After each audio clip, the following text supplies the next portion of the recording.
said sheep fucker multiple times.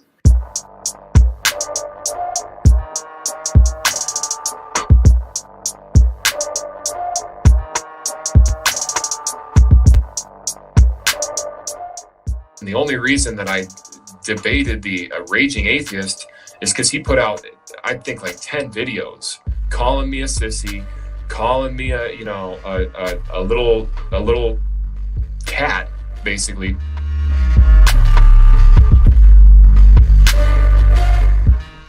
I double and triple down that the Jews are sheep fuckers because it triggers you, Smokey.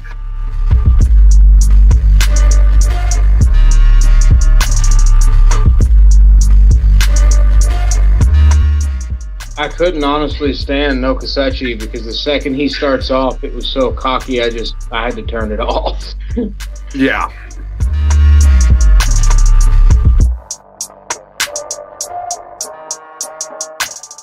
But I'm wrong for saying that this is the claim, this is the evidence, and this is why I believe it.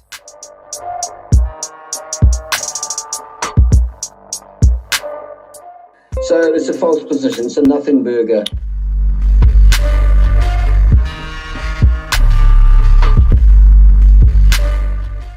This is high caliber, big brain moments happening.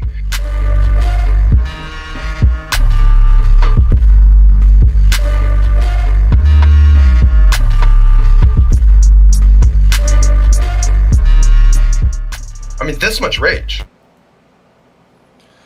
What's up, you heathens and demons, you sinners and saints, you blasphemous, beautiful bastards. Welcome back to The Rage. I am your boy, Nakasuchi. It's a better day today, and hopefully OBS is going to be set up right. I still have a lot of work to do to make it look like I really want it to look, but I'm hoping it works, and if it works, that'll be awesome. But, we're going to definitely start with politics and talk the election. If you want to come on and talk the election, we'll be putting the link in the side chat in about 15 to 20 minutes. First, me and John are going to give you guys our thoughts as well. I have something to look at real quickly. And then we'll start putting the link in the side chat and you guys can come in.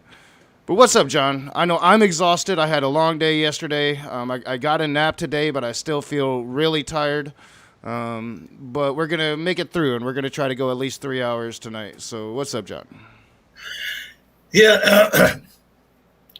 First thing I want to say, though, is my apologies to Godless Granny. I tried to catch a nap before going on, because I've been up so long. And when I woke up, I had my alarm set for 7:30 to go on Godless Granny. And when I woke up, I had a pretty heck of a headache, so I had to beg off of that. Apologies there, Kelly.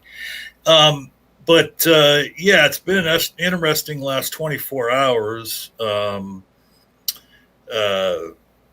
Trump doing his best impression of a Banana Republic leader, going live on TV. And even though he didn't lead for 1 second the whole day, he said, well, we're ahead everywhere. And as far as I'm concerned, we won. And I just want to, hats off to Twitter for, they didn't hide his post, but they did that thing where they put the notification up when you first see the tweet. You can't read it. It says, the following tweet may have misinformation. We just want you to know that first, and then you can click on it and read it if you want. But I'm so glad they did that. As a matter of fact, right in the middle of Trump's speech last night, I can't remember what channel we were watching. Me and Knock were in Discord, and they interrupted him talking and fact checked his ass right on the spot. I love that. I've never seen that happen in the middle of a presidential press conference before. They buffered his sound, and then they fact checked him right on the spot, so you couldn't hear what he was saying. You heard the fact check. Never saw that before, ever.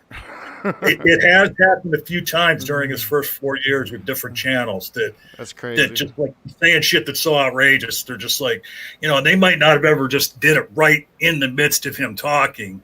It might have been after the fact, but Yeah, I know there's been a few times with I thought that was marvelous. Like, okay, you're gonna spew false shit.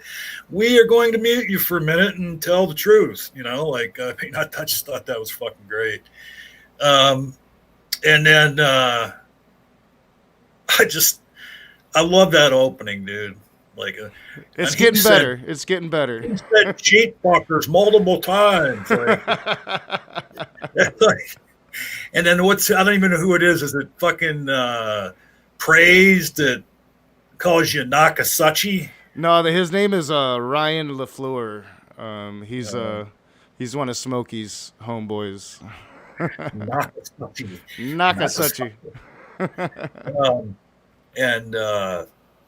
You still got to get that trigger.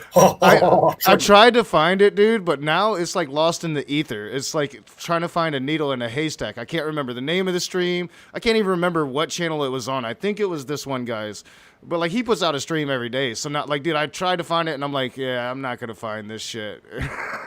What? So it wasn't on Smoke. It wasn't on Smokey's, huh? No, it was on this one guy's. And then I have a stream somewhere to where I could try to find it there, but that's a needle in a haystack too. Like it's just lost. I should have never deleted it from my damn computer. Because we reviewed that, and that's when I got to hear it. Yeah, but good luck remembering which stream that was, and then it was like 2 seconds in a 2-hour stream. So I'll find it. Yeah, I'll make it to find it because it's so fucking funny, man. Yeah, I'm still gonna tweak it. I might make alternate endings or alternate intros, and I know I want to I keep telling Chris that I'm gonna make a channel commercial so he can run it on the damn show.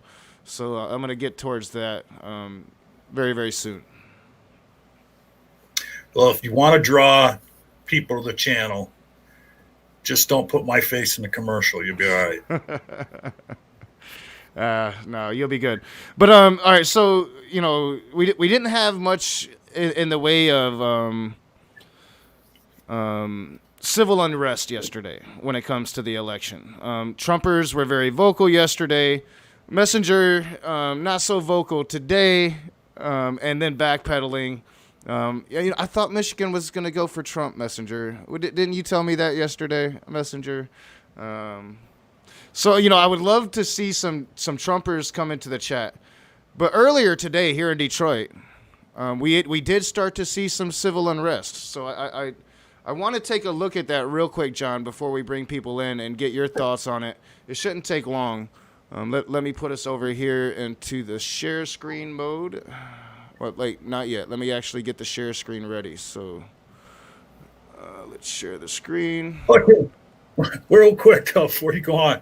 First of all, hi, James Hogue. Thank you for the hello. I think the Messenger reveals is saying I rage quit the other day because I left Jay's stream. Fuck out of here. I haven't seen it yet. Well, no, it's just I was in a pissy mood anyway, and then I couldn't get a word out, so I was just like, all right, have a good day, guys. I left, no biggie. So wasn't no rage quit. Yeah, Messenger is in the middle of a rage quit today. He says he's still working, but we all know you work from home, my dude. You could come in talking all that shit yesterday. But all right, so, and I hate it when. What is this again? This is all right. So yesterday. Oh, okay. I thought it was from today in Pennsylvania when they went to the courts. No, this happened in Detroit today, and yesterday you mentioned it, John, that we saw Trump come out and pretty much declare early victory. And call for the counting to stop, right? We saw that last night. We watched it on Discord, me, you, and Sassy Heathen. And we watched him do that. So today in Detroit, this happened. And so I'll just play it, and then we'll get what you think real quick clarification, though. I believe he said he wanted the voting to stop, as if they weren't already cast ballots. Yeah. Well, he misspoke. He meant counting because the voting was done. He meant counting. He wanted the counting to stop. And he's reiterated that on Twitter and today in a press conference. Or no, he hasn't had a press conference I mean, today, but he's reiterated it on Twitter. Well, and here's the thing, though. Okay, the mail-in voting was at an unprecedented levels this year because of the pandemic. But every election, there are mail-in ballots that get counted after Election Day. Oh, yeah. I mean, it's just a case. It's just that usually it's a done deal before those votes get counted because there's so few of them. Statistically, they can call a state, they can, call a race. But this time they can't because there's so fucking many of them. Yeah. Yeah, and I mean, they can still call a state in a race without, say, absentee ballots from military or overseas Americans because it's so minuscule that unless it's a really close race, it's not going to matter. But yeah, this happened today in Detroit, and we maybe expected this yesterday, and we didn't see it anywhere, but we're starting to see it today.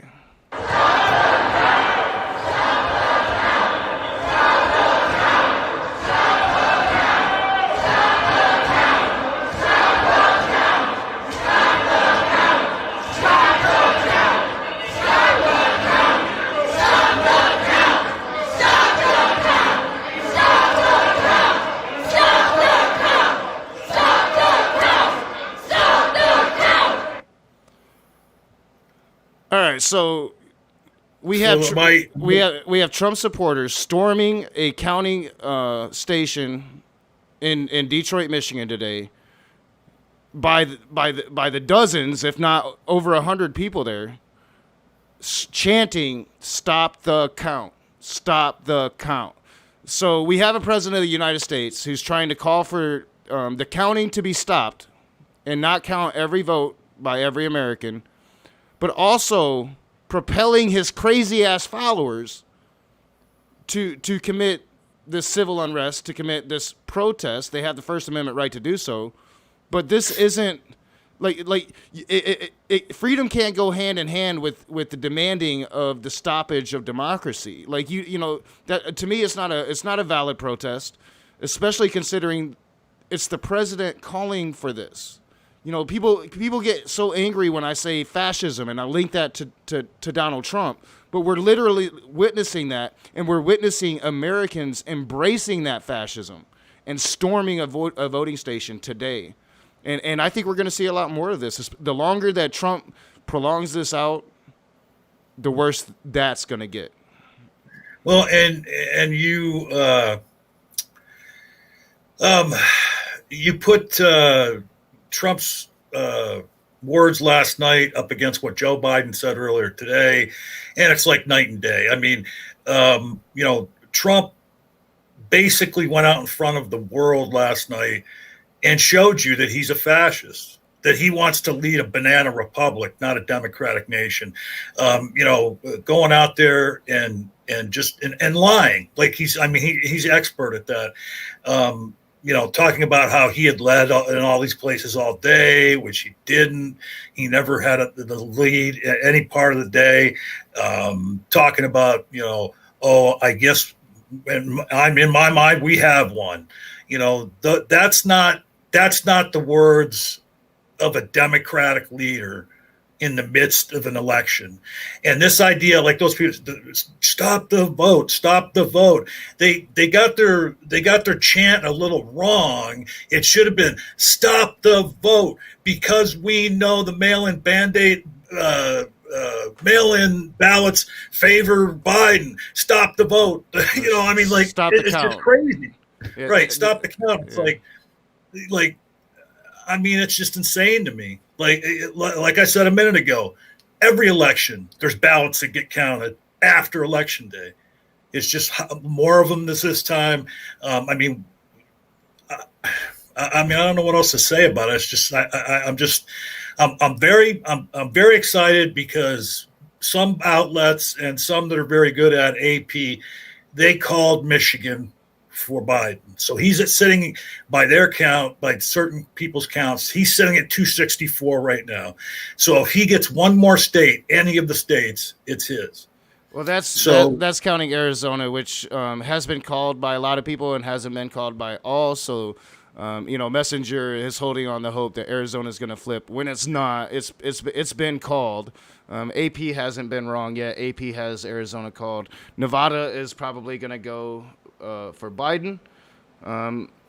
So, we don't even really need Pennsylvania, but we're probably going to get Pennsylvania too. There's 78% is what Biden's been getting when it comes to the mail-in voting in Pennsylvania. It's been 78% for Biden. That's going to be more than enough to put him over Trump in Pennsylvania. So, Trump is done. Trump is done, and the Trumpers are really quiet today. And if they're not quiet, like Messenger is doing, backpedaling a little bit. So well, hey, it's a good day. What up? Well,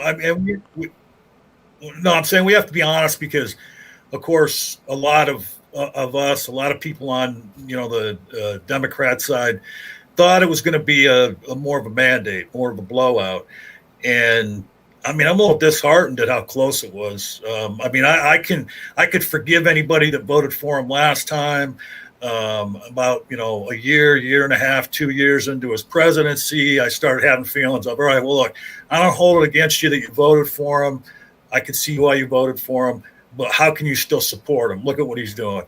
And then now that we're into the 2020 election, and I see that nearly half the electorate voted for him again, I just don't know what to think of some of my fellow Americans. It's crazy to me. It makes me think that a lot of these people, I'm not saying all of them, that a lot of these people don't really want a democracy anymore. Yeah, no, they just want to own the libs. That's all they care about. They see us as the enemy to democracy when they themselves are embracing fascism. But all right, I think it's time to put the link in the side chat, John. Sure. People probably give me a lot of blowback for this, but this country was founded on liberalism. I'm sorry, it was founded on the idea, they came over here for freedom of religion. They came over here for no taxation without representation. They came over here for it. Yeah. I would disagree wholeheartedly. So yeah, let's not go there. No, it was for the times. It was. No, they didn't leave to escape for religious freedom. They left so they could impose their religion and have a state where their religion ruled.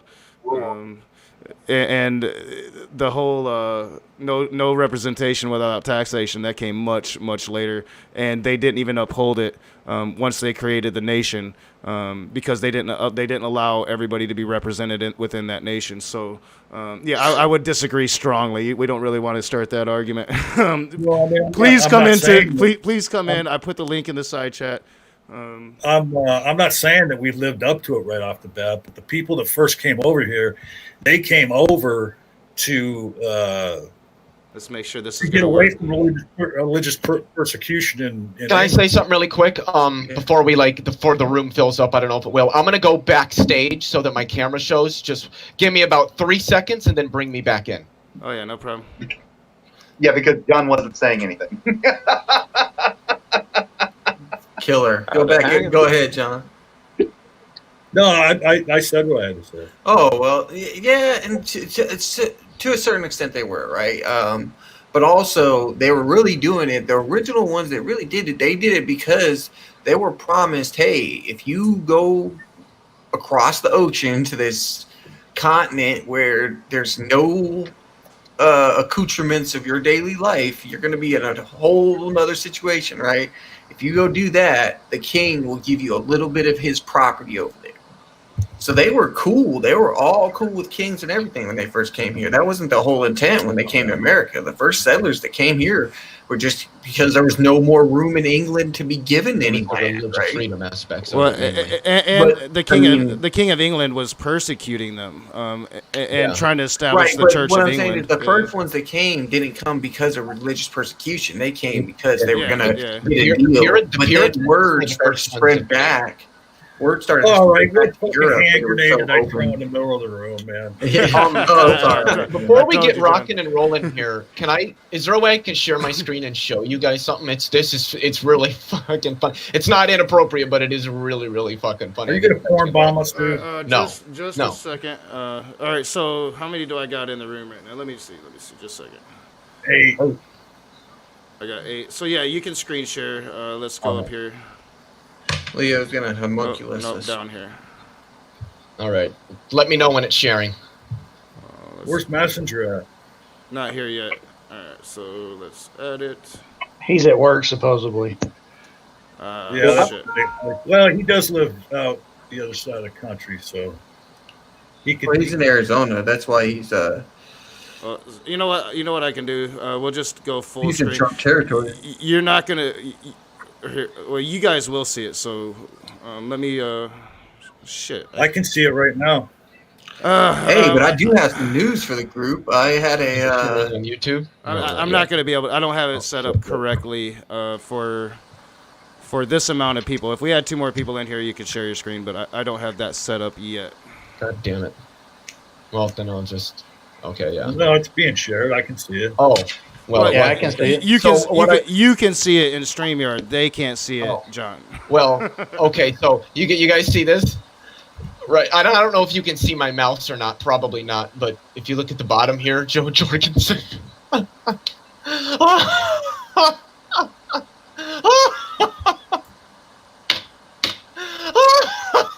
She's the sole reason Trump lost Wisconsin. I'm sorry, that's too fucking funny. That's awesome. Well, that's not necessarily true. No, it is. Add 1.2 to 48.9. Donald Trump would have won. 1630396. Add 38,400. Wait. You're assuming that they hadn't voted for Joe Jorgensen. Let's be honest here, dude. 90% of these libertarians would have gone for Donald Trump, not fucking Joe Biden. That's why they voted for Joe Jorgensen and not Joe Biden. So yeah, if we were to take out like 5,000 of these Jorgensen votes, Donald Trump still would have won the state. He lost Wisconsin because of JoJo. That's just based. That is so. I agree with Leo. That's exactly what I see in that right there. I mean, I'm not saying I disagree with Leo, but I'm saying he's making an assumption to come Well, back. it's a very Leo, reasonably placed assumption. I think Leo's onto something because a lot of the hardcore Trump people, right, that also try to say, "Oh, I'm not supporting Trump. He just says a lot of stuff that's the truth and everything," right? If you push him to the wall, right, they'll tell you, "Oh, I'm not a Republican. I'm not even a conservative. I'm a libertarian." Yeah. And and then you can actually carefully back them into a corner where they will not admit it, but they will display all the attributes of an ANCAP. Oh, that's pretty much what the Libertarian Party is. They're just a bunch of ANCAPs. Did you say libertarian? He did. He started to. Well, I was going to add, because that did happen. They did talk about that, there's articles and stuff about that, like how many votes went to, they could have gone to Hillary Clinton, went to Jill Stein, and I can't remember which, she was Green Party, but can't remember that guy that was running, he was running Libertarian at the time, but she lost some votes. Something Johnson, whatever the fuck his first name, Gary Johnson. Gary Johnson, yep. So, Tentaise. What's up? How you doing? All right. I just like saying that now that I know how to say it. Where's sunflower? It means Imperial North Star. Oh, okay. I figured sunflower yeah. in here. Oh, please don't bring that asshat in here.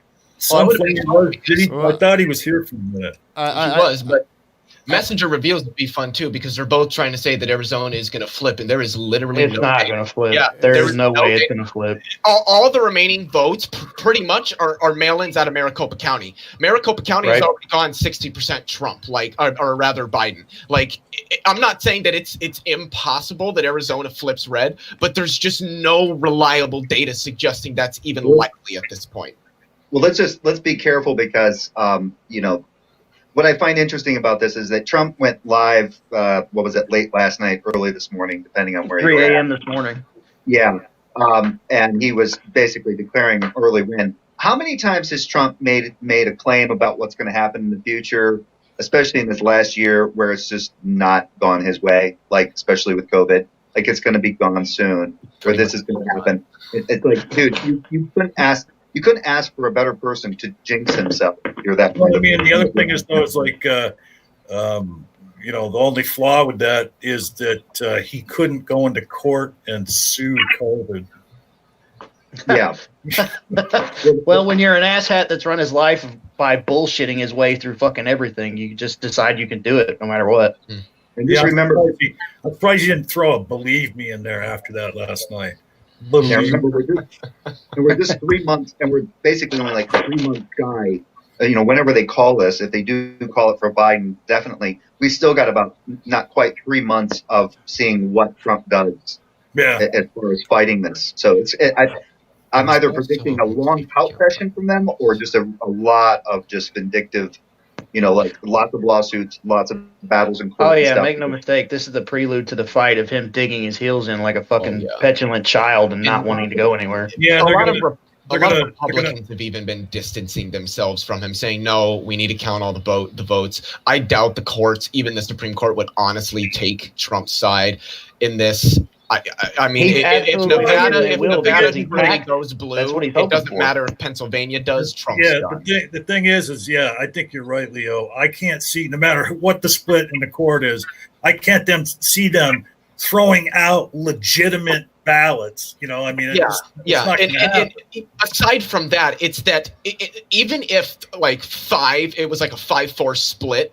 With especially Kavanaugh and Barrett and Gorsuch voting to overturn what the results are and give the presidency to Trump. Even if the court did do that, the Supreme Court, they would have their hands wrapped up. There would be probably 30 plus states coming against them as no, we're fighting this, and it would be a massive judicial fight in this country, and they don't want that. But I did want to give you guys some information about Nevada. In-person votes, Democrats and I'm going to round here, at about 165,000, so 30.5. Republicans at 250,000 for 46.1. Returned ballots so far for I believe mail-in is Democrats about 280,000 for 48.3, and Republicans at 149,900 roughly for about 26%. And the remaining mail-in ballots it's mail-in ballots that are pretty much left to come into Nevada. So it's looking like Nevada will probably. I'm more concerned about Nevada going red than I am in Arizona at this point, but I still doubt Nevada will go red. Well, I mean, and there's also he's got a chance. Biden's still got a chance in North Carolina, and a slimmer chance in Georgia, and Pennsylvania. He's still got a chance. He only needs one more state. Yeah, he's actually gaining in Pennsylvania. His percentage numbers have gone up in the last couple hours in Pennsylvania, so he's gaining on Trump. The mail-in ballots to come in from Pennsylvania are in Philly and Pittsburgh. Right, they're in the major city areas where Biden's going to do the best. So it looks like he actually could bring Pennsylvania back and win it. And if he does that, even if he loses Nevada, it won't matter. He'll still win. Have you guys kept track of there's a website it's a betting website, but it's called Action. Yeah, it was 25 minutes ago. It was 4.3 points that Donald Trump was up. It's 3.6 now in Pennsylvania. North Carolina and Georgia. I wouldn't even consider North Carolina or Georgia flipping. They're going to stay red. But it doesn't matter. They haven't been made red. Yeah, and Georgia, they haven't been called, but the chances of Georgia and North Carolina it's not actually Georgia's still definitely in play according to what they suspect. Not strongly. According to what they suspect of the remaining ballots, Joe Biden still has a 65% chance to win Georgia as of right now. Because all of the ballots that are remaining are going to be for Joe Biden. That's why they've held up the count in Georgia, because Joe Biden's going to fucking win it. So it's about 53,000 votes I think Donald Trump is leading by in Georgia right now. Yeah. If Georgia flips blue, wow.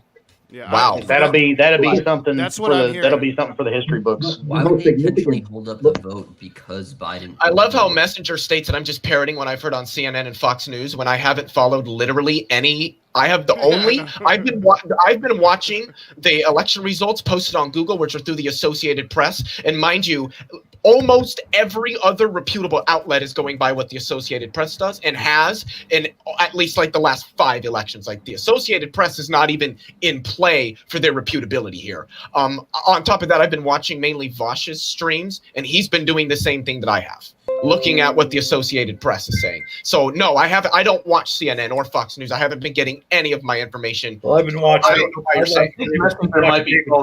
I watched David Pakman earlier, and he was following the AP. You know, AP has been pretty spot on. Mm-hmm. I don't know why. Why is everybody so surprised Florida went red? I am not at all, because I knew. No, it always goes red. Yeah, I knew the military bases down there. I knew the Cubans were going to go Donald. I knew that the Cubans were going to go for Trump.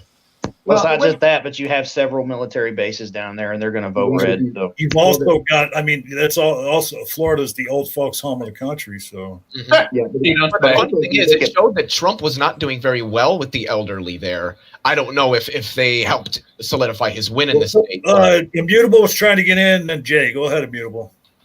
No, Florida going red should be a surprise to nobody. It's just, my state. There we go. Well, what I was surprised by was in North Carolina, one of the areas that predominantly went blue was the Fayetteville area, which is where Fort Bragg is at, and around Charlotte, Greensboro, obviously Raleigh, the triad area or the triangle area. But that's obvious. That normally is blue. But Greensboro, Charlotte, and Fayetteville. The thing is, though, is that there's been this misconception, you know, since Trump started running in 2016, that the military is all for Trump. It's just not the case. I mean, it's really not. It's very close to an even split, basically, and officers in the military are slightly against Trump more than enlisted men are. And I think I might have been on one of Rage's streams last week, but I shared something from, the Military Times, which is a big military newspaper in the United States. And they had said, if you could vote today, who would you vote for? And it went Biden by I want to say either 54 or 57%. So it showed that the military was actually leaning Biden this go around, not Trump. And even the military that might, you know, support Trump, if Trump tried anything hinky, I have faith in the military that you know the spirit of our nation would pull through, and if it needed to be done to pull Trump out of the goddamn White House, I think they would do it. You know, but whatever part of the military or law enforcement would be in charge of such an operation. Oh, Messenger says I'm still parroting. What exactly am I parroting? Like I have literally cited actual numbers, voting numbers to back up what I'm saying. The last thing, I'm pretty sure Messenger's trolling. Yeah, the last thing you want to do, Messenger is fucking with your psychology, dude. Don't let him. That's what he does. And when you react to it, he gets off on it. But I did real quick, $20. Thank you so much, James Hogue. He says, any way this goes, your election coverage helped me get through it without a heart attack. Thank you. And thank you. We started to get a bit dark last night, but I was able to rein it in and realize, hey, think rationally. There's still a lot of votes to be counted, and most of those votes were going to go Joe Biden. So, yeah, thank you for your $20 donation, James Hogue, and your support. Now, please continue the conversation. Yeah, well, just real quick, just to comment on what happened here. Now, what is there to think of a person who isn't afraid to tell you that they're an expert in human psychology, and then they use that expertise to fuck with somebody? Uh-oh. Expertise. You could ask the CIA about that question, John. They would know. Ask what? Well, from what I've learned from the martial arts world, the guy who speaks the fucking loudest and feigns the most about having expertise is usually the one who gets choked out in 2 seconds. John, I said you should ask the CIA that question and see what response you get. Yeah. You might become a special victim after that question.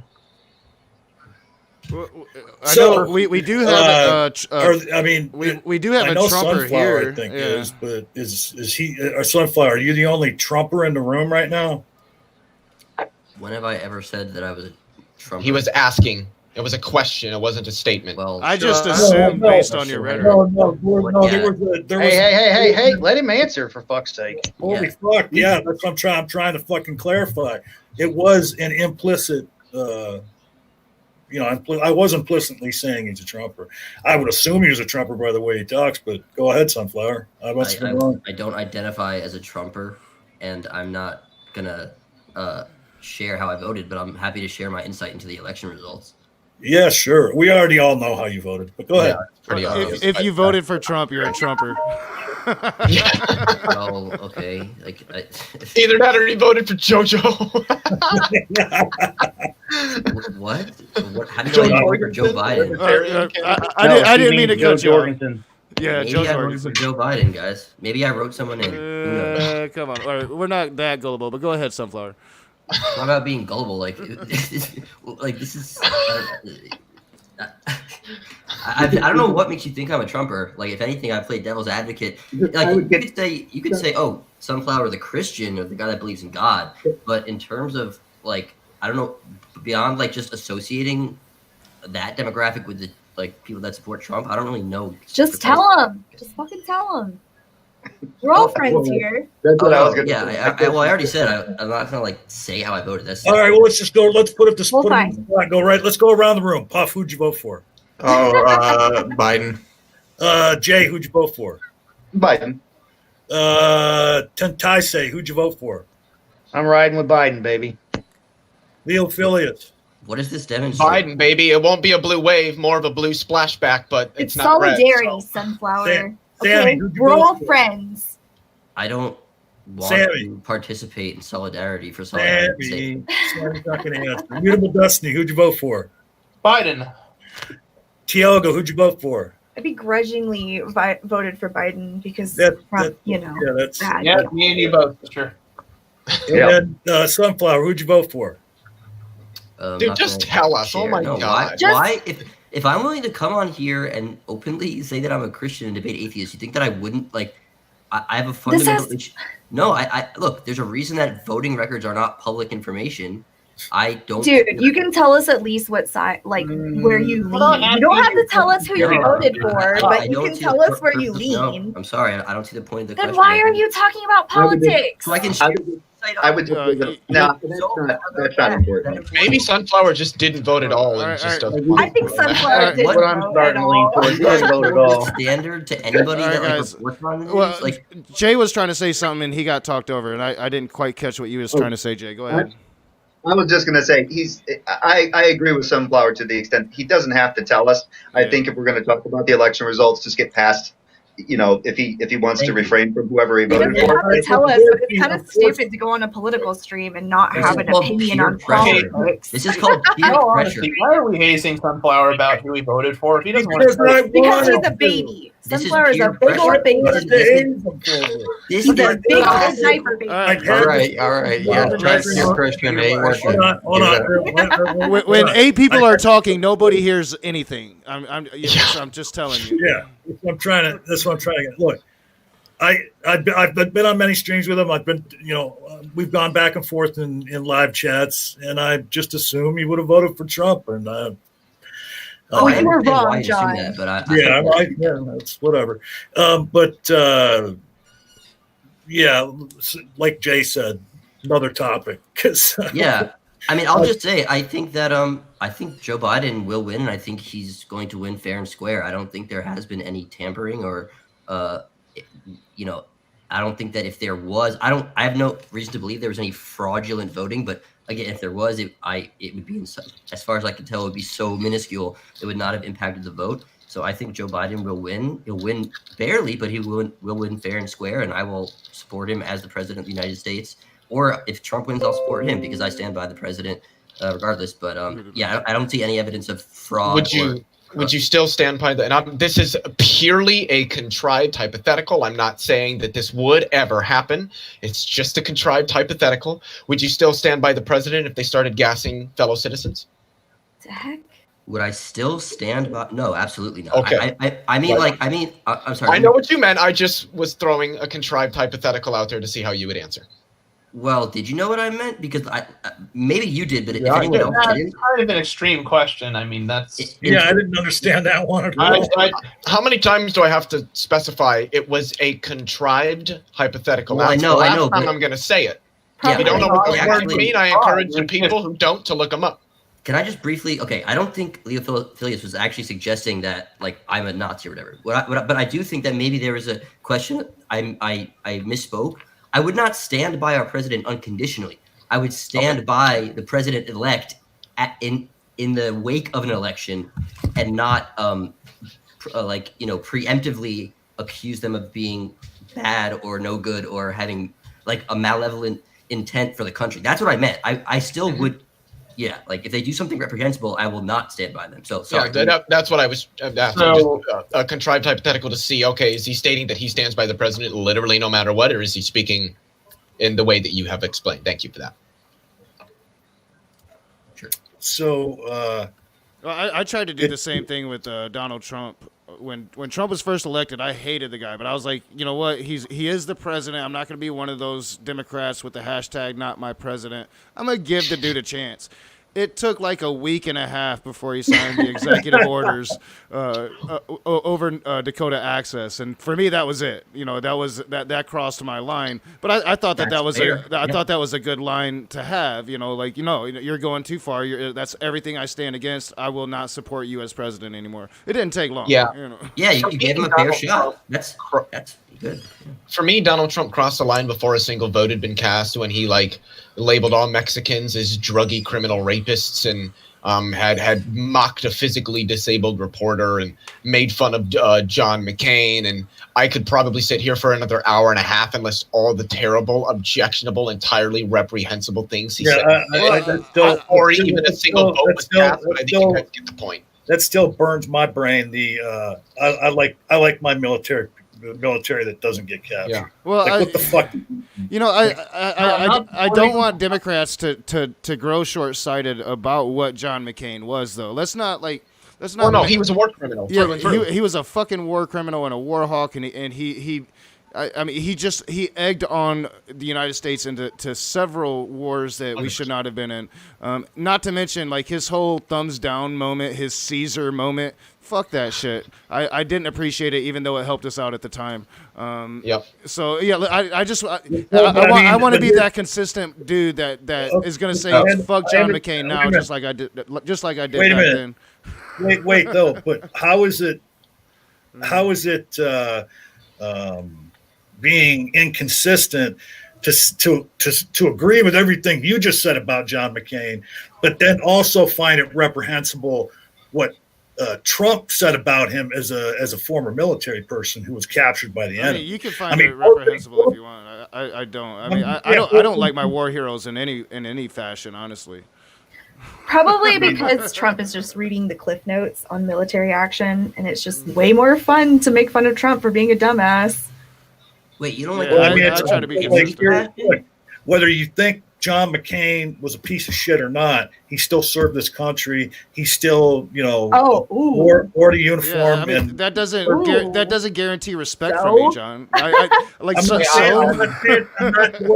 not trying to say you have to respect him. I'm saying that both things can be bad. All the shit that you don't like about John McCain and the things he did, I would agree with you on. But that doesn't mean you can't also find what Trump did to be wrong. Well, no, I mean, it comes from what you respect. So you personally have respect for people that serve in the military. I don't. You're going to have to earn my respect like any other human being. You joining in the military does not grant you shit to me. Do you have the fortitude to reject orders that are inhumane? Do you have that fortitude? That's what I want to know. Right. If you're a leftist, you reject both. Like, if okay, you but are John a is simply leftist, saying that Trump didn't criticize McCain's record as someone that. Well, I know what I'm giving John a hard time. He knows that me and him can disagree, and it's no big deal. Okay. John Fair knows enough. what I'm doing. I hope, John, right? You know, I'm just. No, I know. busting your I mean, yeah. I mean, and yeah, it's just the whole idea that I can't even remember what it was, but like on Twitter, something was going on the other day too, where somebody had said, well, this person did this and that person did that, and they both things were reprehensible, but they wanted to somehow draw a distinction. You know, I was just like, why can't we just be bad? You know? I'll admit right now, I've used that talking line to discredit Trump when I know that I'm talking to like military-friendly people. You know, I will use that line of talking to try to get them away from what I consider to be a fascist, even though I don't have much respect. I'm very anti-war. Well, like, I've always been open about that. You know? And something else too that maybe you're not aware of. Well, you probably are aware of, but like because it comes up to the individual and how the individual is going to handle it. But when people join the military and they're trained in the military, they are told, yeah, you follow orders, but they also have the right to not follow an order if they feel as if it goes against the code of conduct or if it's, and then they get discharged. Yeah, well, and that's the problem. Supposedly, it's not worse than that. Supposedly they have the right, but like the training, you're pretty much trained to follow orders. Now, there are plenty of great people in the military that have done the right thing in those situations, probably more than people that have done the wrong thing. I'm not saying anything, but that's what I'm worried about. Just you being a soldier doesn't grant you my respect. Do you make that right decision in the moment that it matters? That's when I'm going to respect you. You know what I'm saying? Donald Trump is leading Joe Biden by 212,239 votes in the state of Pennsylvania. It went from a 3.6 lead to a 3.4 lead. Looks like Rudy Giuliani's going to have to file that lawsuit. If Biden gets Pennsylvania, I don't give a shit if Nevada flips, which I still don't think it will.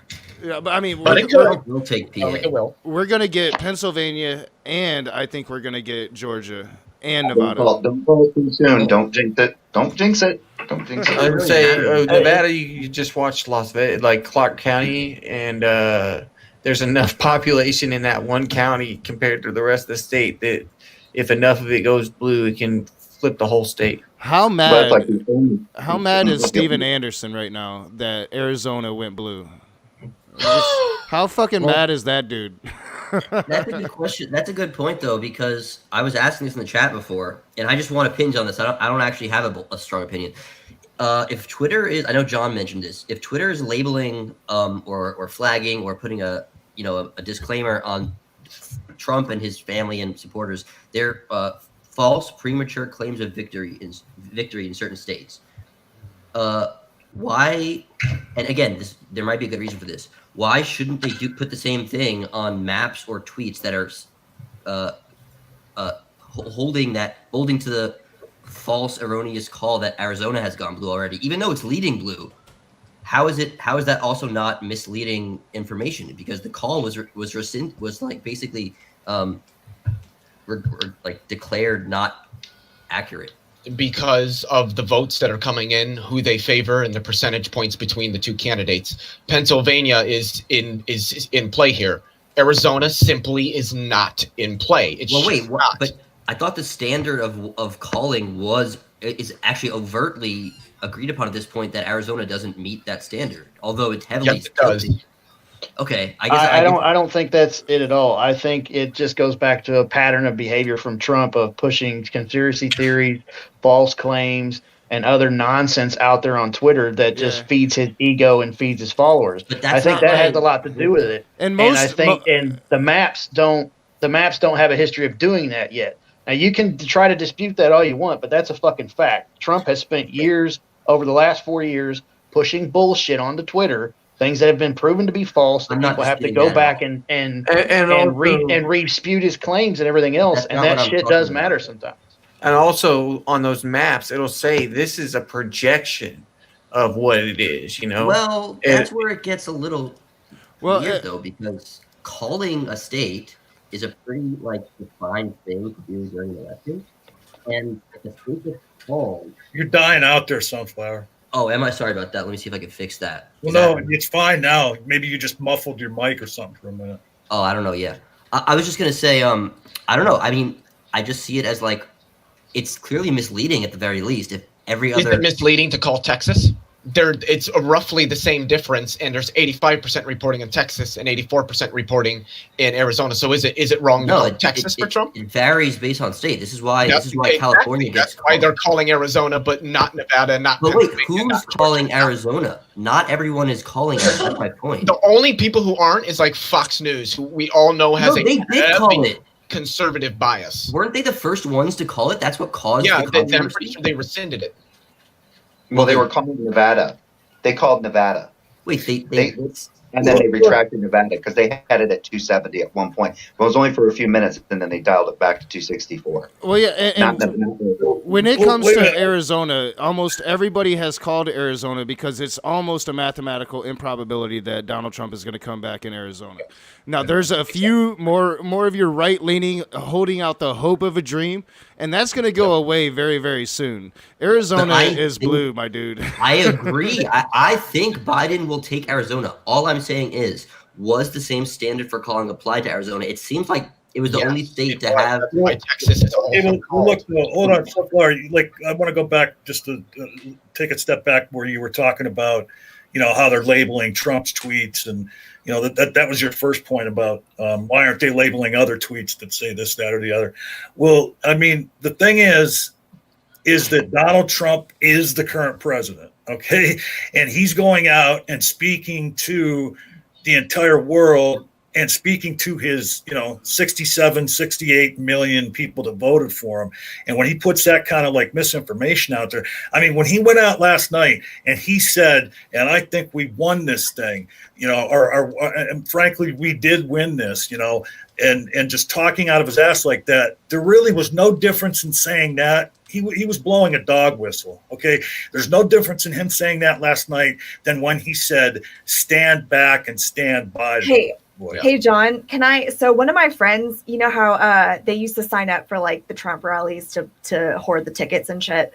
Well, anyways, my friend signed up for that and they got some emails from Trump because they disclosed their email to his campaign. Yep, I saw that email. Did you see the email? Do you want me to read the email where it said like, it's like the radical left? Please read it. Okay, I'm going to read it. Okay. The radical mob is trying to steal this election. Okay, this is the first one. It says, in all caps, first sentence, the Democrats will try to steal this election. And then regular text. It's like, just like I predicted from the start, mail-in ballots are leading to chaos like you've never seen. Plain and simple. The radical left is going to do whatever it takes to try to rip a capitaled and bolded Trump-Pence victory away from you. And that's why I'm coming to you now. I need your help to ensure we have the resources to protect these results. We can't allow the left-wing mob to undermine our election. And this is how it ends, in all bold, in all caps. I'm asking my most fiercest and most loyal defenders like you to fight back. Like, what the fuck does fight back mean? We know what it means. It sounds like he's a cult leader when he makes it like phrased that way. And it's rhetoric like that is the reason why he gets moderated on fucking Twitter. Because he puts out that kind of shit out there into the ethos and hopes that it's going to do what it does. It was like 7 emails within a span of an hour from like different sources. So like, I mean, and that's him sowing the seeds of trying to put the seed in people's minds that this election is fraudulent. So he has a basis of people going out and protesting, so he can try and get it flipped back in his favor when he loses. That's all it is. And I did show. I showed the clip at the beginning of the stream where it happened in Detroit today, storming a voter station where they're counting the vote, demanding to stop the count. Like it is. That's just the beginning. It's probably going to get really bad in Pennsylvania if it hasn't already. I haven't watched the news lately. I did want to touch on the Twitter thing. The reason they're censoring Trump is because he's calling states that have not been called. Nobody on the other side is calling any states that have not been called. And also there's a discrepancy there. Arizona was called erroneously because they No, thought it wasn't. No, it wasn't. It's not even. I didn't even know this was controversial that they thought 98% of the votes were in, but it was actually 84%. They never thought that. I'm pretty sure PolitiFact already proved that wrong. It's been at 84% all day. Okay. From the Associated Press. So that's why I tell people, go with what the Associated Press says, not all these other news sources that are jumping back and forth and all over the place. Okay, fair enough. And on the fucking money the whole time. Well, that's fine. I think Jay's trying to get in. Go ahead, Jay. Okay, thanks, John. There's a thing here from 538 from Nate Silver. He said, this was as of 5:33 p.m. He said, Arizona, we may need to do a longer post on Arizona later. What's left to count is mostly mail votes. They were returned late in the process on Monday or Tuesday. There's some ambiguity about how many ballots this actually is. Edison Research seems to think around 450,000. If so, Trump would need to win those votes by 21 points to overtake Biden's current 93,000 vote lead. They're distributed fairly evenly throughout the state. Then it says, wait, outstanding mail votes. Shouldn't those be good for Biden as they are in other states? Well, not necessarily, because Republicans have a fairly strong mail voting program in Arizona. And this is the key part. The mail ballots that were returned later in the process, the ones yet to be counted, were significantly redder than the ones that came in earlier on, as Democrats sent their votes in early. So yeah, there's reason to just kind of keep cool and wait and see how this is a very tight race. Let's just wait and see what happens. Yeah, I would be curious the source of that information. I was gonna say the literal, Arizona, literal numbers. Like I wasn't just hearing what somebody said. Right. The actual literal numbers that I looked at said that most of the ballots to be counted are mail-in from Maricopa County that has already gone 60% for Biden. And that's why AP is calling. There just isn't really a mathematical probability. Leo, you got to calm down. I am calm, but let me finish. No, you're very hyped up, dude. No, I'm not. You think I'm hyped up. You literally do not know who I am. Anyway, Arizona is more of a retirement place than fucking Florida is, because in Arizona, if you're over. Yeah, I don't know about that. No, if you're over 40 years old in Arizona and you can get a permanent driver's license for the rest of your life, you never have to get. You never have to take a test again, right?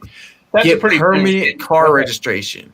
But there's a ton of retirees in Arizona, and most of them live in the rural areas. They don't live in Maricopa County.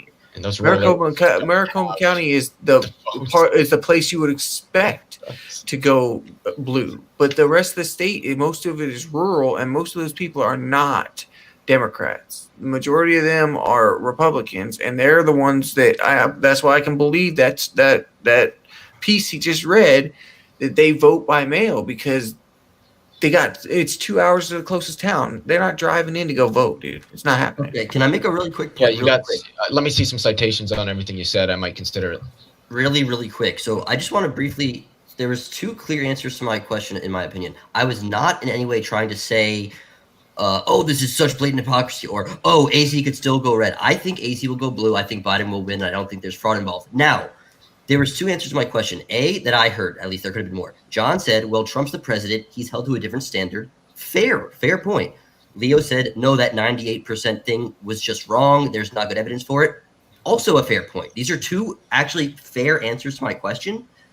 So that's good. I appreciate those responses. I'm not trying to wedge some, lever in here and say that there's some kind of scandal. I was honestly just curious to what you guys thought about it. So you're not trying to troll us like Messenger? No, I'm really not. I'm not. Well, I the thing about Messenger is a libertarian, so he could very well mean exactly what he says, and he probably doesn't like Trump. Although I don't understand why, because Trump placates to the libertarian crowd beyond any president I can remember recently. But he could very well mean that. A lot of libertarians don't necessarily like Donald Trump, especially with Donald Trump's rhetoric towards the police officers. But Messenger has clearly been in the side chat with very pro-Trump election talk the last 2 or 3 days. So yeah, right. We all know what Messenger does. He likes to fuck with people's heads. He knows that we're going for Biden. He understands that people get hot about politics. So yeah, I think that there is a lot of trolling going along. Messenger reveals is trolling a lot. I'm interested in him coming in and giving us his real positions and telling us what's up. And here's the thing, just so you know, I was tongue in cheek taking a shot at Messenger. I wasn't, you know what I mean? By playing at the Sunflower. So yeah. Messenger said he had one more paper, so he'll be coming in eventually. We're gonna be going for a while. But wait a minute, he's only got one paper left, so you can only roll one more joint. Yeah, probably. Yeah. He works. He works from home now. He does work from home now, John. Does anybody else in here work in the government? Nope. I do. Not me. And this election is really important to me, because if things don't go the way if things are going the right way so far, but if they go if they did go the opposite way, I probably won't have a job in about 2 months. Oh, is that executive order? Not just that, but I'm not going to disclose where I work, but if funding isn't provided, then layoffs are going to happen for sure. So I'll end up losing my job again during another Republican fucking administration, like I did, 12 years ago during the Bush years, and probably lose everything and have to rebuild everything again like I did before. But that's the thing.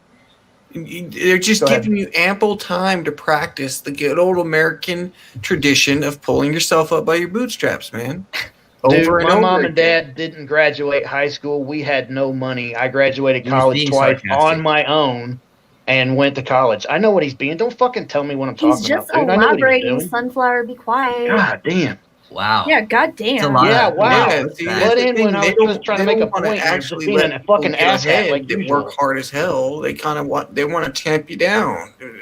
It's Hey, Rage, you got the dumpster fire icon ready? Actually, So no. I believe you, man. No, I'm good. I'm I good. could, though. I'm just gonna mute my mic and sit here for a few minutes. I'm all right. That was not directed at you, Tenta. I say that was just. I know, but I'm like Rage. I'll get heated quick, especially when asshats start to fucking interrupt me. Right. Our buddy Korag Nightwolf, I thought acted like a little strange a few minutes ago when I was talking about the question about the Arizona getting called. He says, "Shut the fuck up, Sunflower. You're being difficult for no reason." I thought that. Hey, wait a minute. To be fair to Korag, you and him both have a tendency to go at one another when you're in the live chat, so that's just a continuation of that. Sure, I'm just sort of pointing that out as coming completely out of left field and not being like actually based in anything at all. But Well, yeah, right, sure. but it's not a left field when you consider your and Korag's interactions in the past. That's exactly why it's out of left field, because it's a personal attack and not related to what I was saying, the content of what I was saying. Okay. So I got a question for the panel. Now he's being fucking difficult on purpose. Yeah, here's my question to the panel. All right. So as we're all pretty much assuming at this point, Biden's going to be president. We thought we might had a chance to take the Senate. Looks like that's not going to happen. Republicans are still going to control the Senate. The Democrats are still going to control the House, even though that's still got a chance of maybe not happening too with the numbers. But all right.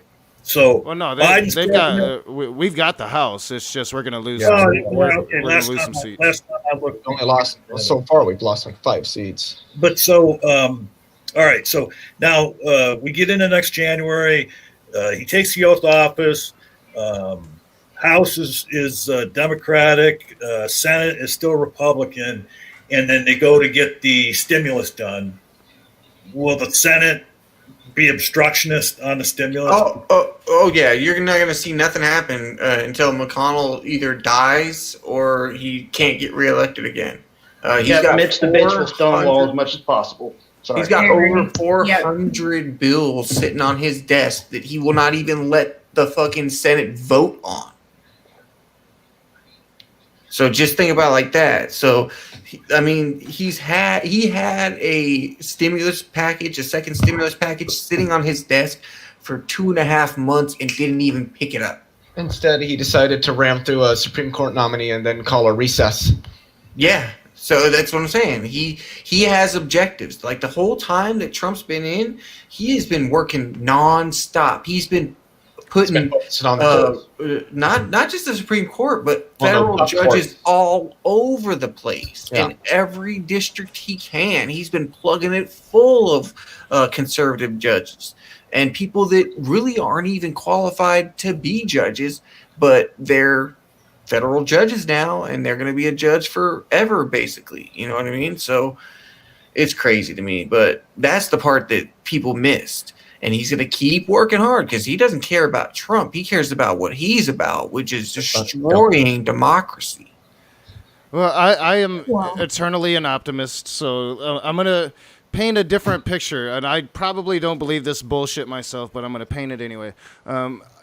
Earlier today, when McConnell was talking, he seemed like his eyes were open to the fact that Republicans have lost a lot of ground in the suburbs, and that does seem to concern him. And I also think that once Biden takes power in January, that there is going to be a reckoning coming on the Republican Party. A lot of it, we're going to have access to a lot of information. I think that there's going to be a lot of transparency, and I think Republicans are going to be forced to kind of run away from that and give Biden some shit. So I think actually in a lame duck session, we will see at least the Republican stimulus bill passed, because McConnell does want to make up ground in the suburbs where Republicans seem to be losing ground. And he wants it to look like a Republican victory, not a Democratic victory. Yeah, so I think something will happen. It won't be enough, and it's not going to help like real people. It'll help businesses and give them a tax cut. Probably take away our earned income tax credit. So yeah, it's gonna be shit. I just wonder if he's gonna actually make it through his next session in Congress, or his next term in Congress, because he's got balance issues at the very least, and people, something's going on because seems like he's got the onset of dementia or Alzheimer's or something. Don't tempt the devil. He already had one serious fall. Do not fucking. Well, jinx hope he it. has another. Real quick, guys. Thanks for letting me come on. I appreciate it. Let me be on here and let me join the conversation. I got some stuff I got to do, so I'm going to bounce out. Oh yeah. Thanks for coming on. Take care. Thanks for coming on, Tent. Yeah, what's the deal with McConnell's hands? Does anybody know? That's what they think is it's from a fall of some It's kind. not from a fall. It's from blood pressure medication. That's why Well, he look at looks his like a lip. He's got a busted lip. Yes, too. that's why he looks like a fucking ghoul. Is because of blood pressure medication. I hope he just croaks over in like March. I have an interesting question for you guys, real quick. It's a quick one, but I haven't heard this touched on. So Biden kind of famously, or not famously, but like he didn't comment on whether or not he planned to pack the Supreme Court. Right? He was asked about this, but he decided not to comment on it. Why not? Why shouldn't we? Well, wait. That's not my question. I'm about to ask it. Now that he's going to win the presidency, but not the Senate. He really can't pack the Supreme Court. So my question is, do you guys think he'll say, I was going to, but unfortunately we didn't get the Senate? Or do you think he'll say, it was actually never my intention in the first place? I don't really know what's more strategic. I don't think him and his administration, assuming Biden wins, will say anything on it, really. Yeah, I mean, I wouldn't bank on the it's Senate a non-factor saying- now. It's not even a factor. Why even talk about it when it's not a factor now that the Senate is going to go Republican?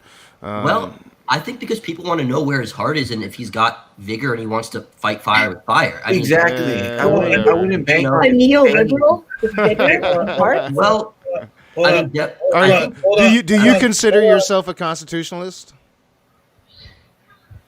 Who are you asking that to? You. Oh, I think the Constitution is like the best founding document, but I don't think it's like it should be immune to criticism or amendment. So I don't know. Like I wouldn't use that word, but I certainly do think it's like a fantastic founding document and does have some like. Do you think real quick? My question is though, like, do you think that constitutionally we can expand the court? Oh, we can. Yes. All right. So I mean, I don't. It's a mute issue because it's not a factor now. We don't have the Senate. It's not going to happen. And really, you needed a pretty good majority to make it happen regardless. I think that Democrats should have never started talking about it because you don't give away your cards. It could have really actually hurt the blue wave talking about, stratagems that you really didn't have to. That's fair. Explaining, like saying defund the police instead of explaining it thoroughly and accurately, really probably hurt the blue wave. And the same thing can be said along the lines of giving away our strategy about packing the courts or expanding the states. So yeah, I don't think Republicans would have never gave that shit away. So to be fair, reinvesting. I'm gonna try to get it for like 3 minutes now. Hold on. And just touch on what you said because you kind of hit on a little bit. Like they don't have to give up their stratagems. I mean, and when it comes to strategy, the Democrats fuck up all the time. Like they just won't do the things they need to do. And when you will hear about that again is in 2022 if the Democrats take the Senate. in 2022. Then maybe you'll hear about packing the court again. But I think that you have to see what happens. Yeah, sure, Trump got to put all these judges in, but it doesn't necessarily mean that they're going to do everything Trump thought they were going to do. Right, and that's fair enough. I was more just curious. I wasn't like trying to say, "Oh, he didn't tell us." Like, but keep in mind, he was pressed on it, right, by the one person that was questioning him. So it's not like he was bringing this to the forefront and saying like, "Hey guys, I'm gonna take this time to let you know that I'm not gonna comment on whether or not I'm gonna attack the courts." Like, it's when he's pressed on it that it kind of like, So I agree with you. There's no reason he would ever go out of his own way to comment on it moving forward. But if for some weird reason he is pressed on it, I was just wondering what you guys think he'll say. But if a fair answer would, they're going to try to expand it. But the thing is, first of all, we needed one thing I want to correct people on, especially the Democrats here or progressives really. Trump didn't stack the court. McConnell really didn't even stack the court. The Federalist Society stacked the court. They picked the judges, they picked the cases, and they get victories that change laws. They've been doing the Supreme Court? Yeah. No, that was definitely a McConnell move. Straight. No. That's yeah. He's doing the Federalist Society's bidding because that's the third justice that's been appointed that worked for Bush. Okay.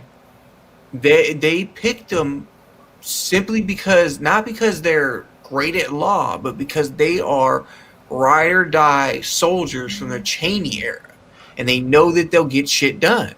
Right? When they bring the cases that they want slam dunk victories on that are going to change the law, when they bring them in front, and they purposely lose in lower courts so they can get up to the Supreme Court faster. When they bring them in front of the court, they get a victory. They change the law, and they have an 80-0 record right now. Then literally no politician over the last 30 years has ever done anything. It's all been whoever was funding them, but we don't look at it that way. Gorsuch, Barrett, and Kavanaugh are on the court because of McConnell.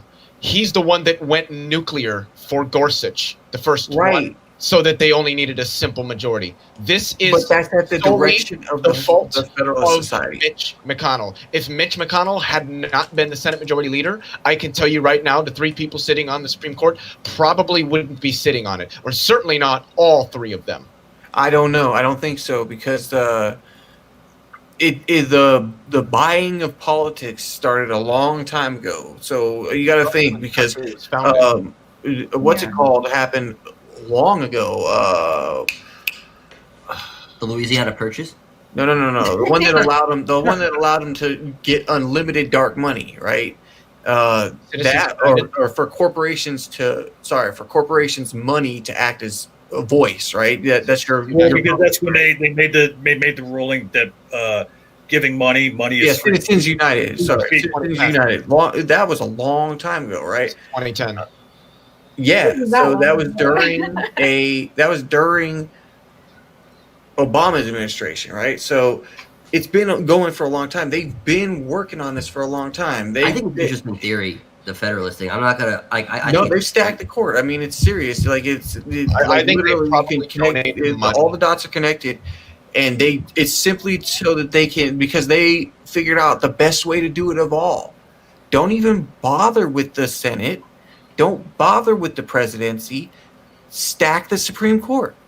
Well, the thing is, Republicans have had that mentality since before the Federalist Society was founded. It was only founded in 1982. Republicans have been trying to stack the courts for long before that.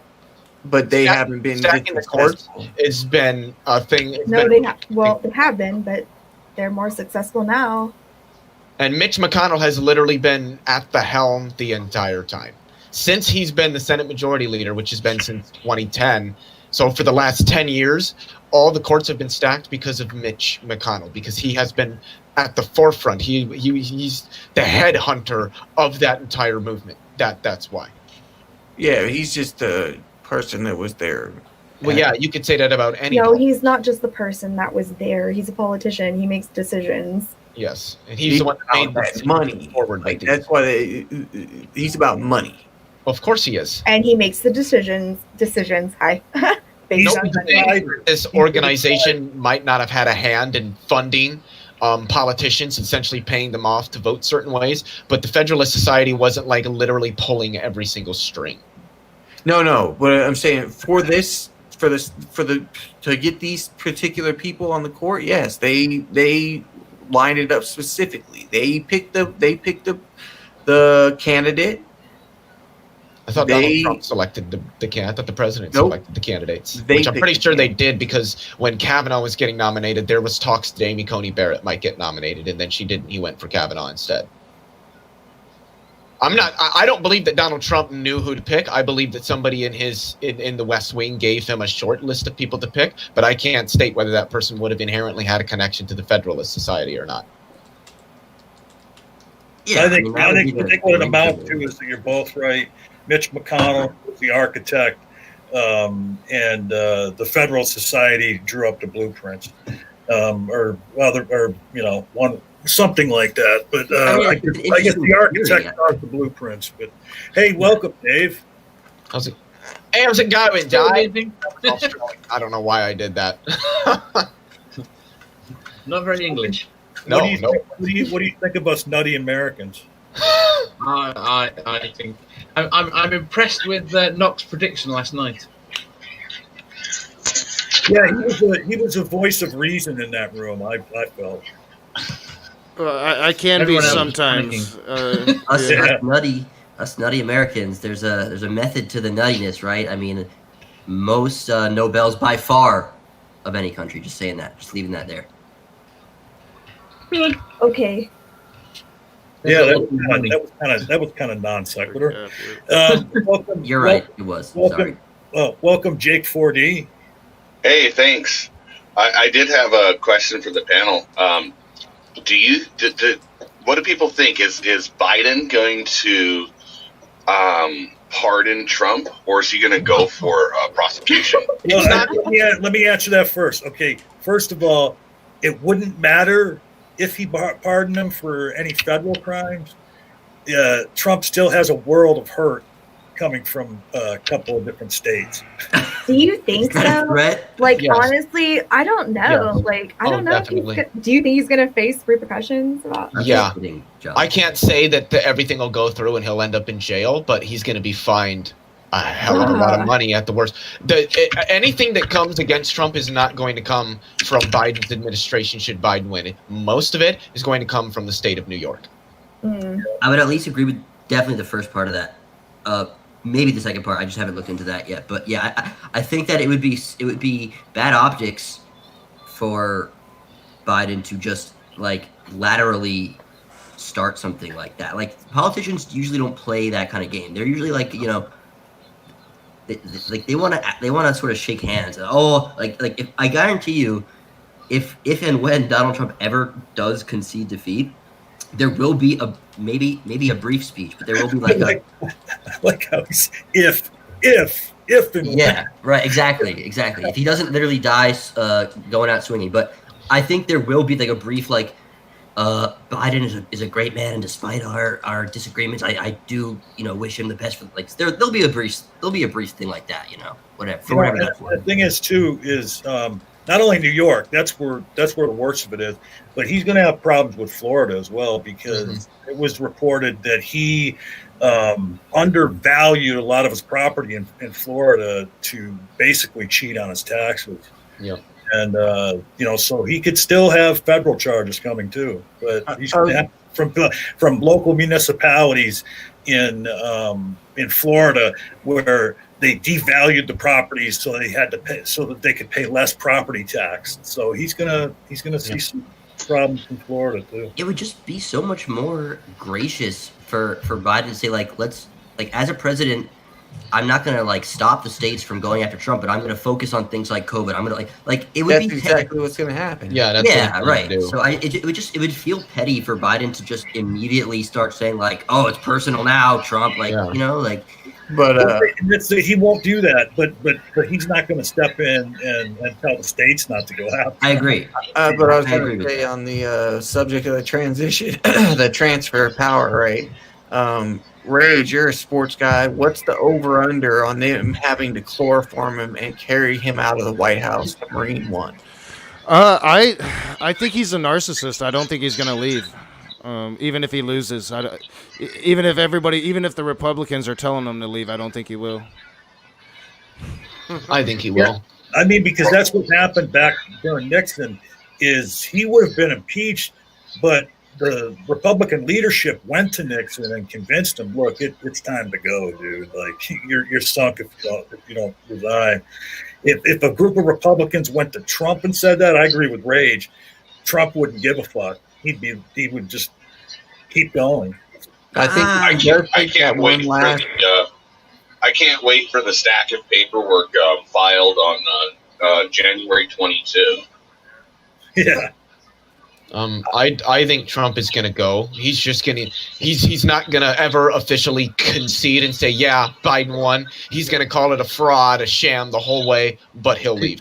Because if he goes out under arrest, it'll be by the U.S. Marine Corps, because they're the one that do most of the protection there at the White House in terms of the military, and that will damage his image, and he knows that. So what he's going to do is just claim that the election was fraudulent all the way to January 20th, where he's either going to flee to another country. And see, he's such a narcissist, he's probably going to start some news outlet like Trump Media or Trump Daily News or some stupid shit with his name slapped on it, where he can do nothing but rail against the liberals and the leftists and the Democrats for the rest of his life and claim how his second term got stolen from him in a fraudulent election. That's what's going to happen. Leo, wouldn't it be beautiful though to see that scene on camera with Trump kicking and screaming, being carried out by two Marines? I mean, it would be funny, but I don't think that. I was going to say, I see him taking that one last ride on Air Force One to a non-extraditing country and getting off and not,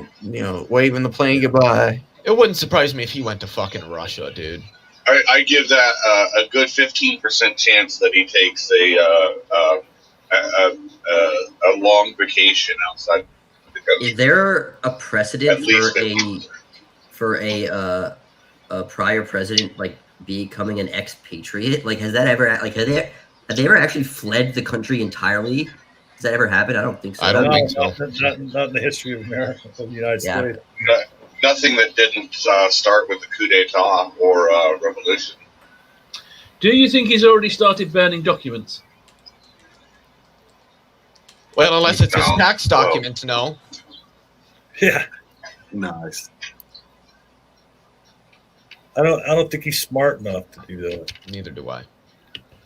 Most of what's come out of the Trump administration is the result of Stephen Miller, some others that are close to him. It's not the result of Donald Trump. Donald Trump doesn't know how to lead. He doesn't know how to take control. Well, Steve Bannon when he was there, but he wasn't there for very long. But mainly the Republican Senate leadership, Republican Party leadership, and his closest aides were the ones that were writing all of the legislation and telling him what plays to make, what decisions to make, how to do things, whether to release information, what information to release when, who to select for this, who to go to for that. It wasn't Trump. He's just far too incompetent. And he is incompetent, and I don't want to take away from that, but it's more that he doesn't care. That's why what he cared about was gallivanting all over the country, doing his rallies, feeding his own ego. That's what he cared about. That's a dangerous position to take, Leo. He plays the fool well, but he's not. A fool. He's definitely a fool. He's a fool. Smart enough. He's smart enough to play the entire country. He's smart enough to get No, well, because he didn't play the entire country. He played about a quarter of it. If he was trying to do something positive for the country, he's a complete fool. If he's only trying to do something for himself, he's at least smart enough to do that. He's not smart enough to benefit society, but he is smart enough to benefit himself. So of course, that's just a narcissism, not intelligence. Yeah, but that's stupid. It is stupid to do that, but he's smart at doing that. I don't think that's a result of intelligence. I think that's just a result of his blatant and unyielding narcissism. He only cares about himself, so he'll do whatever he can to benefit himself. It's not because he's smart and he knows what to do. It's just he's not going to fucking stop until he gets what he wants. He's the scorpion on the fox's back. It's in my nature. Hey, Ray, there's definitely some stupid narcissists out there. He wouldn't even say that shit. Yo. Rage, where's our punching bag, man? What do you mean? Oh, I thought you said Wessinger was on his way. When he gets done, he said he'll come in once he's done working. We do have one spot open, but yeah, no, I've been trying to I finally figured out how to work this OBS thing. Thank you, Dave, for coming in and helping me out. Yeah, and if anyone else that's more of an advocate or is more compelling or convicted for Trump wants to come in, I'll gladly step down. I kind of came in to just at least play devil's advocate or try to offer something so it's not an echo chamber. But if, I know that I'm not exactly fitting the bill on this one. So if anyone else, if there's like some raging Trumper in the backstage, like let me know. I'll just duck out. They're kind of quiet today. They're sleeping. I'm not surprised by that. But no, I can't say that Biden is for sure going to win. I think he will, but it's still possible that Trump pulls it off. And I'm not trying to be doomer here, but that is something that we need to keep in mind. It's not looking good for Donald Trump, but it is still possible that he can pull this off. That is fair, yeah. And he will pull it off against the candidate president that has got more votes than anyone else in history. Yep. That just shows you how much of a failure the Electoral College is. Is somebody watching TV? Yeah, someone's got background noise. It sounds like music. I'm not sure who that is. Holy shit. It's down from 3.4 to 2.8 in Pennsylvania. Biden just keeps whittling it away. 50.8 for Trump to 48% for Biden. Donald's under 51. Joe's above 47 now. Yeah, he might take Pennsylvania. Pennsylvania and Wisconsin. Biden's going to take Pennsylvania. 20. Arizona is 11 and 6. So if Biden takes Pennsylvania, but Arizona does flip red, and say Nevada did, that would only be 6. That would be 17 electoral votes there to Pennsylvania's 20, which would put Joe Biden at 270. Wait, no, 270, 64, 54, 53. 281. To 273. Oh. I'm assuming that both Arizona and Nevada went Trump in the case that only Pennsylvania went Biden. Right now. But if you take away Arizona, that's because Nevada has not been factored in, but Arizona has. So 264 minus 11 is 253, plus Pennsylvania's 20 is 273. Wait, yeah, why are we taking Arizona away though? I'm saying that if Arizona flips, but Biden takes Pennsylvania, then it'll be 273 versus him winning Arizona and Nevada, which would only put him at 270. Right. I think that's going to happen. I mean, a 270 to 268 electoral college, I believe, would be the closest in U.S. history, but I could be wrong about that. I think it. Here, let me look. You're right. Joe, has there ever been a tie? 98%. Yeah, that's what I'm not sure about. No. At least not in recent history. Maybe there was some weird thing when the electoral college first started where there was like, but like at least, it would be the closest. Yeah. So the unfortunate part about that is, again, while I think that a 270 to 268 victory, while being unprecedented, there'd be an unprecedented level of closeness, I think it would still be a legitimate Biden win, but you would just see so much chaos and so much noise from the right because they'd say, when have you ever seen a 2-point electoral victory? Like, this is too close. We need recounts. Like, it would just be, I think, sluggish and like, the recounts wouldn't. The recount measures would get rejected because you can't just call for a recount and then they do it. There has to be a legitimate reason in it, and they've already said that there's no evidence of tampering or anything at all, let alone at a level or mistakes made or, hey, we found some ballots or anything like that would justify a recount. So if it was 270, 268 Biden, Trump can push for recounts. He can push to sue for recounts, but they're just going to get rejected by the circuit courts. And even if it went up to the Supreme Court, I still would bet that I would bet that on a probably a 7-2 majority. The Supreme Court would reject it, with Kavanaugh and Barrett being the only two dissenters there. Hey, real quick, I've narrowed it down. It's either Jake or it's Puff, because everybody else was muted at one point or another here. Somebody's like, yeah, it must have been Jake. Yeah, somebody playing video games or got the TV on in the background, but just go ahead and unmute. No, unmute when you want to talk, though, Jake. Thank you. Yeah, I'm driving, so I apologize. I don't got any music or anything. Holy shit! Georgia's 49%, Joe Biden 49.8 down. Dude, if Georgia fucking flips, man, I don't think it will. Trump is but if it flips, 49.8. Yeah, I was trying to get in there. Yeah, Georgia has finally Sorry moved. about that. Georgia has finally moved. It's about a 38,000 vote lead for Biden now. Or does anybody know how many ballots we have left to Hold count? on, Georgia? Leo. Let's not finish. Jesus. Yeah. Go ahead, Knock. I mean, that's been happening all night to everybody. Yeah, it happens. When it's been happening, it's mostly been you. Go ahead. No. It's all good. It's all good. Georgia finally moved. It's about a 34,000. It's down to a 34,000 vote or 38,000 vote count in Georgia. Trump is up with 98% reporting. But Biden made up a lot of ground, and with 2% reporting, it's still Joe Biden can still take Georgia, I think. Do you know how many ballots are left to be counted in Georgia? at all? Yeah, I'm not sure. See if I can figure that out. But hey, see if you can find out how many ballots are left to be counted in Pennsylvania. Because I know it was like over 1 million. Yeah. Pennsylvania's according 120, about 110,000 left where?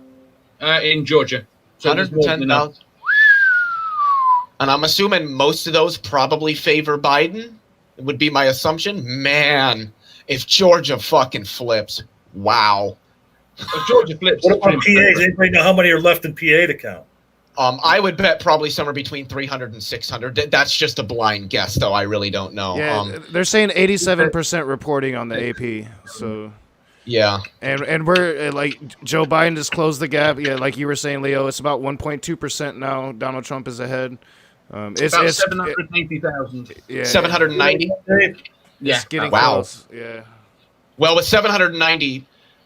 Yeah, it would. Yeah, the problem is, okay, I don't know that the numbers they're giving are accurate in terms of the percentages because they're based on what the expected turnout was, not what the actual turnout is. Yeah. So well, I do know that we did it. This is the highest turnout in a U.S. election in history. So I'm wondering if that plays into the maybe that makes it more accurate, maybe it makes it less accurate. I don't know if we went above what was projected for turnout or if we're right on the money, a little bit below. I don't know. That is a good point. It'll be the most Americans ever that have ever voted in an election. That's true. That's not I think that's pretty much confirmed, but. I guess when it comes down to individual states or even counties, we're still working. We don't there's no, correct me if I'm wrong. They don't actually count the amount of submitted ballots as a gross number before counting them and tallying up who they went towards. So that number is a projection until the vote is not only counted in terms of the number, like which number it is, like the 200 millionth person to vote or whatever, but it's counted and attributed to someone at the same time. I believe that's the case. I don't think there's like some initial number they have of just like, this is how many votes we got, and now we have to sort through them. But I agree. I think it was Rage that had told me that what weren't you saying it was like going to be close to 200, like 200 million that voted, or 150 million. That's what you said. I thought more. Yeah, I think it's more than that. We've got. Let me do some math here. Well, look, based on what we have now. Back in 2016, we're already at 140 million. So when we were talking that yesterday or whenever it was, Knock, you look it up online because you thought I was wrong. But yeah, in 2016, it was something like close to 130 million people voted. Like it was 63 million to 68 million or whatever it was. And then And I think that you said that you saw it online where they were saying it was going to be like more like 150 million that voted this time. So it looks like 2016, the Wikipedia has the voting eligible population at roughly 231 million, and the turnout 137 million, which was 59%. However, now the percent is more like 67%, and the voting eligible population has gone up by 9 million. So again, on a napkin, I don't know, but I think that has to be north of 150 in my head. I believe it's 160. And Jessica 44 is saying around 160. May be wrong, but yeah, sounds about right to me. It's the most in history, and like percentage of population wise, I think it's like the most since 1900. So not too shabby. People were definitely turned out, but they were turned out on both sides. And I think what the election ultimately proves, Biden's going to win it. He's going to be stalemated for a couple of years. Is that the country is split right down the middle, and it's not going to get better. I think that's what this election proves.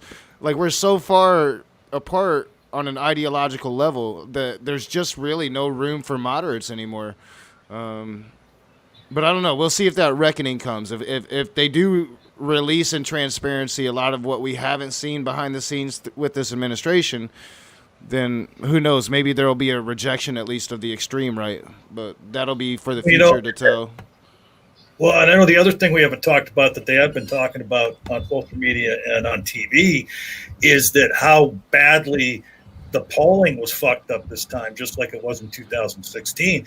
Now, all the polling, the people that do the polls, the outfits and whatever, what have you, they thought they had made adjustments to rectify the problems that happened in 2016, and obviously that was wrong. They didn't, because the the pre-election polls turned out to all be wrong. Well, I was downplaying it. Or go ahead, Dave. I was going to say, we don't really know that yet until it all comes in. Yeah. Because we did know that the mail-in vote was going to massively influence it. So the reason I say the polls were all wrong is because, like, what was that one outfit that you referenced earlier, Leo? 538. Yeah, they were saying that Biden was going to get like 300 and some electoral votes. Well, they didn't actually give a specific number. 538 doesn't do polling, by the way. They just do projections, and their projections have not been that far off, and they weren't that far off in 2016 either. Well, maybe that's not the one I'm thinking of then, but there was polls out there that were predicting, and I was doing it myself on a personal, but predicting a blowout by Joe Biden. Yeah, everyone was. Yeah, how the map looks is not too far off of how I thought it was going to play out. I did expect North Carolina to go blue, and I did expect Nevada to go Arizona to go red. It still might, but I just don't think that's very likely with where the rest of the votes are coming from and the favorability that Biden already has in that county. Georgia flipping blue is possible. I still don't think it's going to happen, but I tend to be more realist, and Georgia is just generally a solidly red state. If Pennsylvania flips blue and then Arizona stays blue and Nevada stays blue, obviously Trump will win, but that will look more like the map I had. Really, outside of that, Arizona being blue would be the only thing off for what my prediction was, other than North Carolina being red. Well, I mean, there were definitely polls indicating that Joe Biden and the Democratic ticket was going to do a lot better than it did. Especially in the Senate and the House too. We thought it would at least be a fight with McConnell. We thought it would at least be a fight with Lindsey Graham. We thought we had Susan Collins in the bag. The polls are wrong. What I think it proves, though, is that a lot more people that are letting the knowledge out there are shittier than we think they are, because they'll go around. They'll say Biden, but they'll vote Trump. And I was downplaying the shy Trump voter. Like, I was like, that's not a thing anymore. I've become so used to dealing with vocal Trumpers that it's like you just think that that's how all of them are. No, when a lot of them, they're not going to tell you they're going to vote for the monster. They're just going to go and vote for him. And I think that's what the polls have been showing the last two presidential cycles. Well, wait a second. It's an interesting point, and I think there's actually truth to that point, but poll data is actually like people answering polls, right? It's not like a projection based on like hearsay. So I don't see why a person like I agree with what you're saying in terms of like getting a having your finger on the pulse and seeing how people are talking and voting, but aren't the polls based on like? Yeah, but the problem is, if you think about it, right, most of these polls are either done online, or to be honest, most of them in the States for the election are done by phone. Yes. Right? The person most likely to answer their phone in the middle of a day is a certain type of person. Yep. So if you only include the people you phone, if you weight it so that only the people you phone are answered, you get a very different result to the actual results. Yes. And I do think. Well, hold on. And Knox's point too was that what he's saying is even the ones that answer the phone, they're lying to the pollsters. Some of them. Well, I'm not convinced. I wouldn't say that they're successful. I think Trump's necessarily lying. Why would they lie? That makes it doesn't it typically look worse? All right, why would they lie? Wait. But they're not. Wait, what? No, I mean you just asked why would they lie. Knock explained that, but what I'm saying is why would they lie? Why would you not tell us who you'd vote for? Who you voted for? It's the same. Well, because this isn't a poll. Well, no, but people do change. Hold on, Jake. Hold on. It's the same thing though. You call somebody up on the phone and say they are going to vote for Trump. They say Biden just because they want to skew the poll. No, well, wait a second. Hold on. No. There's They're some not issues here. intelligent enough. There's some issues here. The main issue being that typically strategically it makes more sense to say that your opponent has no chance than to say that they have a fighting chance or a inflated chance at that. So I'm not saying what you're saying isn't happening or never happened. I just can't understand what the motivation would be. Here's the motivation. Well, no, his motivation. Wait a minute. Wait. Please, 1 second. Right here. Well, no, I started talking. I mean, but look, here's the thing.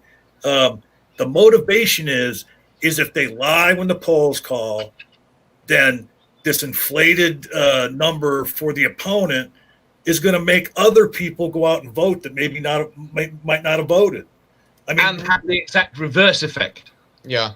Don't forget, it was forecast by lots of media places that Biden was going to win in a landslide. Right, and that makes more Republicans go out and vote. It also makes less Democrats, because if it's a pain in the arse to vote, and of everything I've heard, it's been a pain in the arse to vote. Yeah, but there is a factor that we are going to win anyway. There is a factor we are forgetting, and that's just how obscenely loud and vocal Trump supporters are, Trumpists are, about their support of Trump.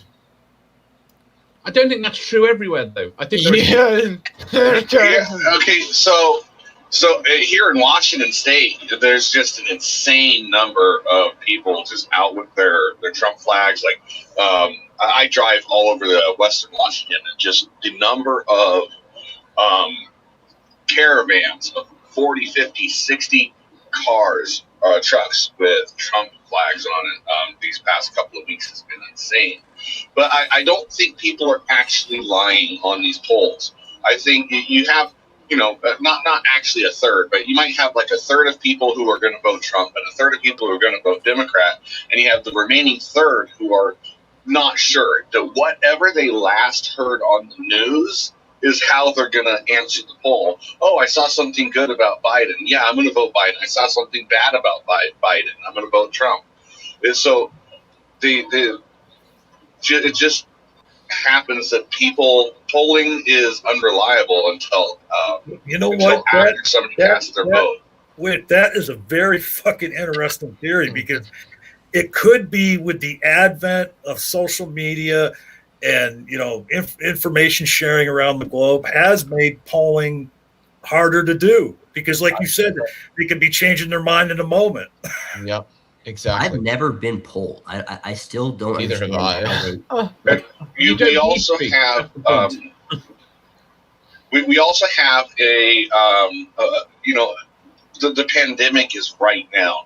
The change in everybody's life is so drastic that when you have the push of social media, you have a huge number of people who are home who would normally be out. You have just everything's going crazy. The polling is going to be a little bit weird. And as much as you try to account for that extra variable, you can only do so well. And then most of what I've seen is political ads with a "Will you vote for this person or that person?" But it's attached to a political ad too. So I did want to say, because of what Jake mentioned, he mentioned the caravans. I call them, and this is pretty funny, I call them the Ku Klux caravans. Stupitor Energy has made the point twice that the polls in 2018 were very accurate. Yes. She thinks it's something about Trump. And the fact is, the last week with the laptop, we're just coming out with constant bullshit every single day. The doggies. I think he has scared enough Democrats off. I don't think he's increased his vote share. I think he's decreased the Democrats. Yeah. So classically, polling has been done, as far as I know, by calling somebody at home. Yeah. And now you have a huge number of people who have cell phones. Most home phones don't exist anymore. So the people who may receive a phone call could be at work. They could be home. So you have it's a change in demographic. It's no longer the housewife with 2 kids who's going to answer that polling data. It could be anybody now.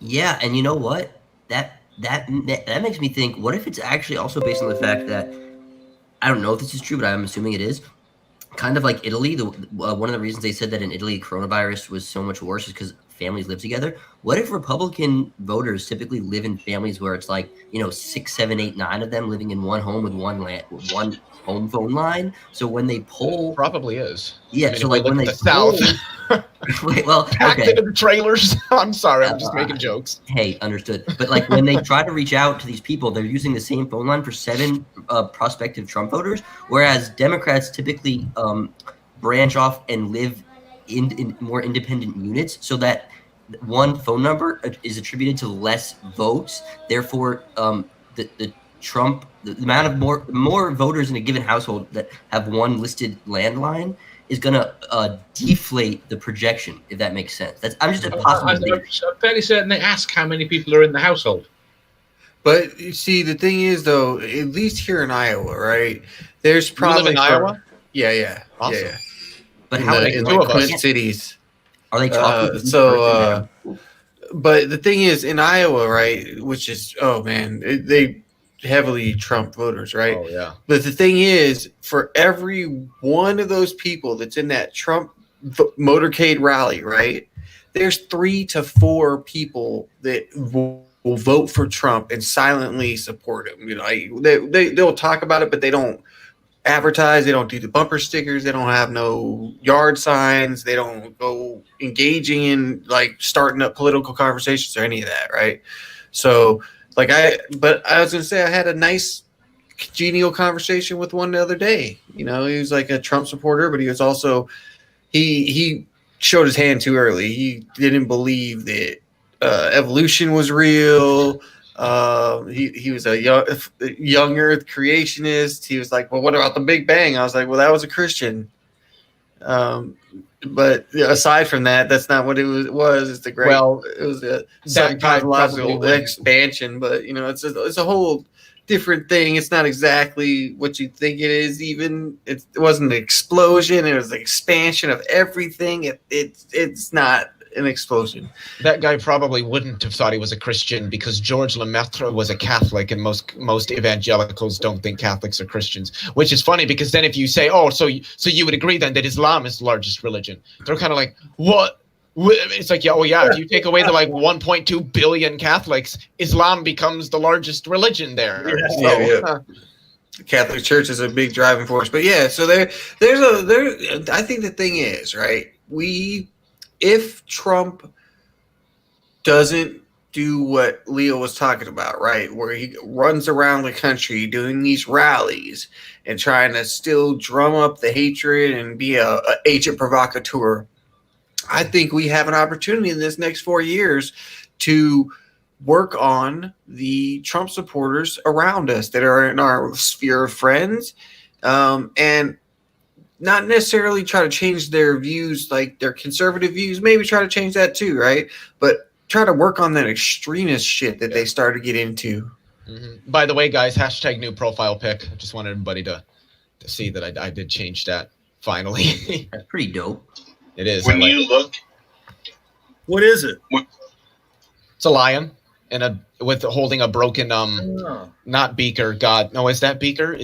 Are beakers the ones that are straight and then bulb out? God, what the fuck are those? Oh, Jesus! Is that a conical flask? I don't know. I'll have to look that up. Conical. I think it could be a conical. I think it's a conical flask. Okay, but no, because it's not a cone. It's bulbous. It's bulbous, like round, and then stick. But that still might be called a conical flask. I don't know.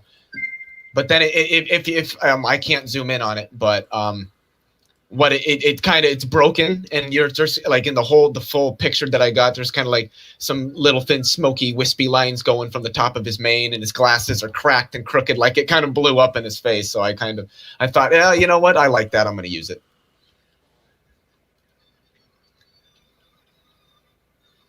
When you look at married households, particularly the more conservative, the more likely you're going to see the wife vote the same way the husband does. Like especially when you got like the very conservative, the man's the head of the household, the man chooses, and the wife is expected to vote the same way as the man. So that's going to also play into skewing the polls. Well, wait, is that used in poll data though? I think they try to account for it. Okay, the polls are a mystery to me because I've never been polled, so like the process is just so alien to me that I just have to kind of like base it on, you know. Some polls now they ask how many people are in your household that are voting age. How many of them do you think intend to vote? But how would they know? Like they're not. That doesn't really give you like knowing that there's 8 people that can vote in your house. Does that if there's 8 people that can vote in your house and they're all got the same last name, you're voting for Trump. No, you're not. But most people in a household tend to, on average, vote the same way. But where they don't, when you will find that there is an outlier, there will be an outlier that averages out either way. So a Democrat house might have a Republican kid, and a Republican house might have a Democrat kid. But it will average out. What about like 4 college roommates sharing an apartment or a house or something? That screws with it. You're very likely to vote the same way as the other people in your household. Everybody around you influences you, and you influence them. And on the average, most people who live in a household together are just going to vote together. And like, I don't know who it was, whoever else said it, it's going to average out. Or if you have a Republican household of 5, you might have 1 or 2 Democrat voters, and then you have a Democrat household of 5, you're going to have 1 or 2 Republican voters. But on the average, it's pretty safe to say that they're going to vote very similar, not identical. Well, I mean, I think Puff's point was if you've got 8 people living in a house together with the same name, that because of what that kind of demographic entails, that they'd be voting for Trump. Yeah, that's all I'm saying. You have 6 kids. You're a quiverful movement person, probably, maybe. So yeah. But you have to ask if they ask about your relatives. So which way is your sister voting? Which way is your mother voting? Which way is your cousin voting? Can ask that. And they're all the same person. They can. Some polls do ask that kind of stuff, but I don't know if it's the norm, but they might. I mean, you could always lie. You could always like try to mess with the numbers, but they have error correction in most polls and stuff like that. You know what I mean? But I would like a chance to completely change the subject. Sure, you can, but I just want to real quick ask Knock. Hey, Knock, do you think this might be the longest time Messenger's ever been in a stream without saying anything? Yeah, he's been here a while, and he's not. That was what I was gonna say. I kind of figured he was probably just like in, but like away from keyboard, maybe doing something. No, he's late. I was gonna welcome him just like I did other people when they showed up, but I figured he's laying in wait. That's what he's doing. I was eating dinner. I told you guys that in the chat, but you guys don't follow chat very well. Well, I usually do, but because he's doing OBS, you don't have to justify streaming it. through You don't have OBS. to justify it. The It's comment okay. thing doesn't appear. Yeah, And you can't watch otherwise, the comments on StreamYard with OBS. That's why I'm paying attention to them too much. I got it split screen right now, so you guys can use the technology and do that. I've got screens going on. my man. And you can. I bet you got like 20 million screens, don't you? I really got to ask this question just because I'm curious. Messenger, what's your ethnicity? Your ethnic background? Mutt. M-U-T-T. I thought you was gonna say Aryan. I think the initials were K X. The mutt though, that just means that his. Well, I know what it means, but there's it my doesn't- ethnicity. The previous people in his lineage they fucked a lot. Just wanted to show you that But I I was have been smiling and mistaken laughing. for a black man in the dark. Yeah, you know what? You talk about like him having a lot of screens. Yeah, when he first brought me in, he's like, "Hey, come on in. I want to check on this before we use it." And so he sends me a StreamYard link. I pop in there, and it's just like all this shit's moving. I mean, I was like getting fucking dizzy and nauseous, like having vertigo, man. Like all these screens are moving around, and he's like, "Here, watch this. Look at that." There's all these fucking meters there that give you sound. I mean, it's. That's just what happens when a boomer logs onto the internet. I think John's the only boomer in the room. I can't argue with that. Sammy Jenkins might be a boomer too. No, not quite. Sammy's not a boomer? What about you, Dave? No, I'm not either. You still Gen X? Just Gen X, gotcha. He's not any. He's his own thing because he's disembodied. He's a disembodied floating head. Well, Gen X is a bit odd from the UK. So we got a question in the live chat for me that Rage was supposed to ask, but he's not paying attention to his own live chat again. I am doing so much stuff right now. Dude, you're hosting a show, so either you or Peterson's got to run this shiz. Well, I am trying. I'm trying new shit, Messenger. Okay, at the Rage, it says, "Can you ask the Messenger why he thinks we should stop counting the votes?" Yeah. Number one, answer that. He asked two questions. He asked, "Do you believe that all the votes should be counted before declaring a state the winner?" And I said, "No, because 100% of the states that have been declared in this election were done before all the votes were counted. So if there's a clear trend that the candidate is going to carry the state, then you don't need to count all the votes. You should eventually count all the votes before you certify your state." Yeah, but I don't think you have to count all the votes all the time in all the states. No. Now, when you have battleground states, 100% you should count every single vote and not declare a state if it's going to even be close. Why wouldn't you count somebody's vote though? There's this thing called math too that they can figure out, like you said, by the trends and by the votes already counted, that a state can't change at a certain point. Well, and you got to realize that it's media that's declaring these things. It's not some governmental agency, some objective third party. Like CNN hasn't called Arizona, but Fox News did. Kind of odd considering the conservative did, but the liberal didn't. Surely the question should then be: is there any reason? There's reason to not worry about the counting of the votes for the media declaring it. But that's still not a valid reason to stop counting the votes. I never said stop counting the votes ever.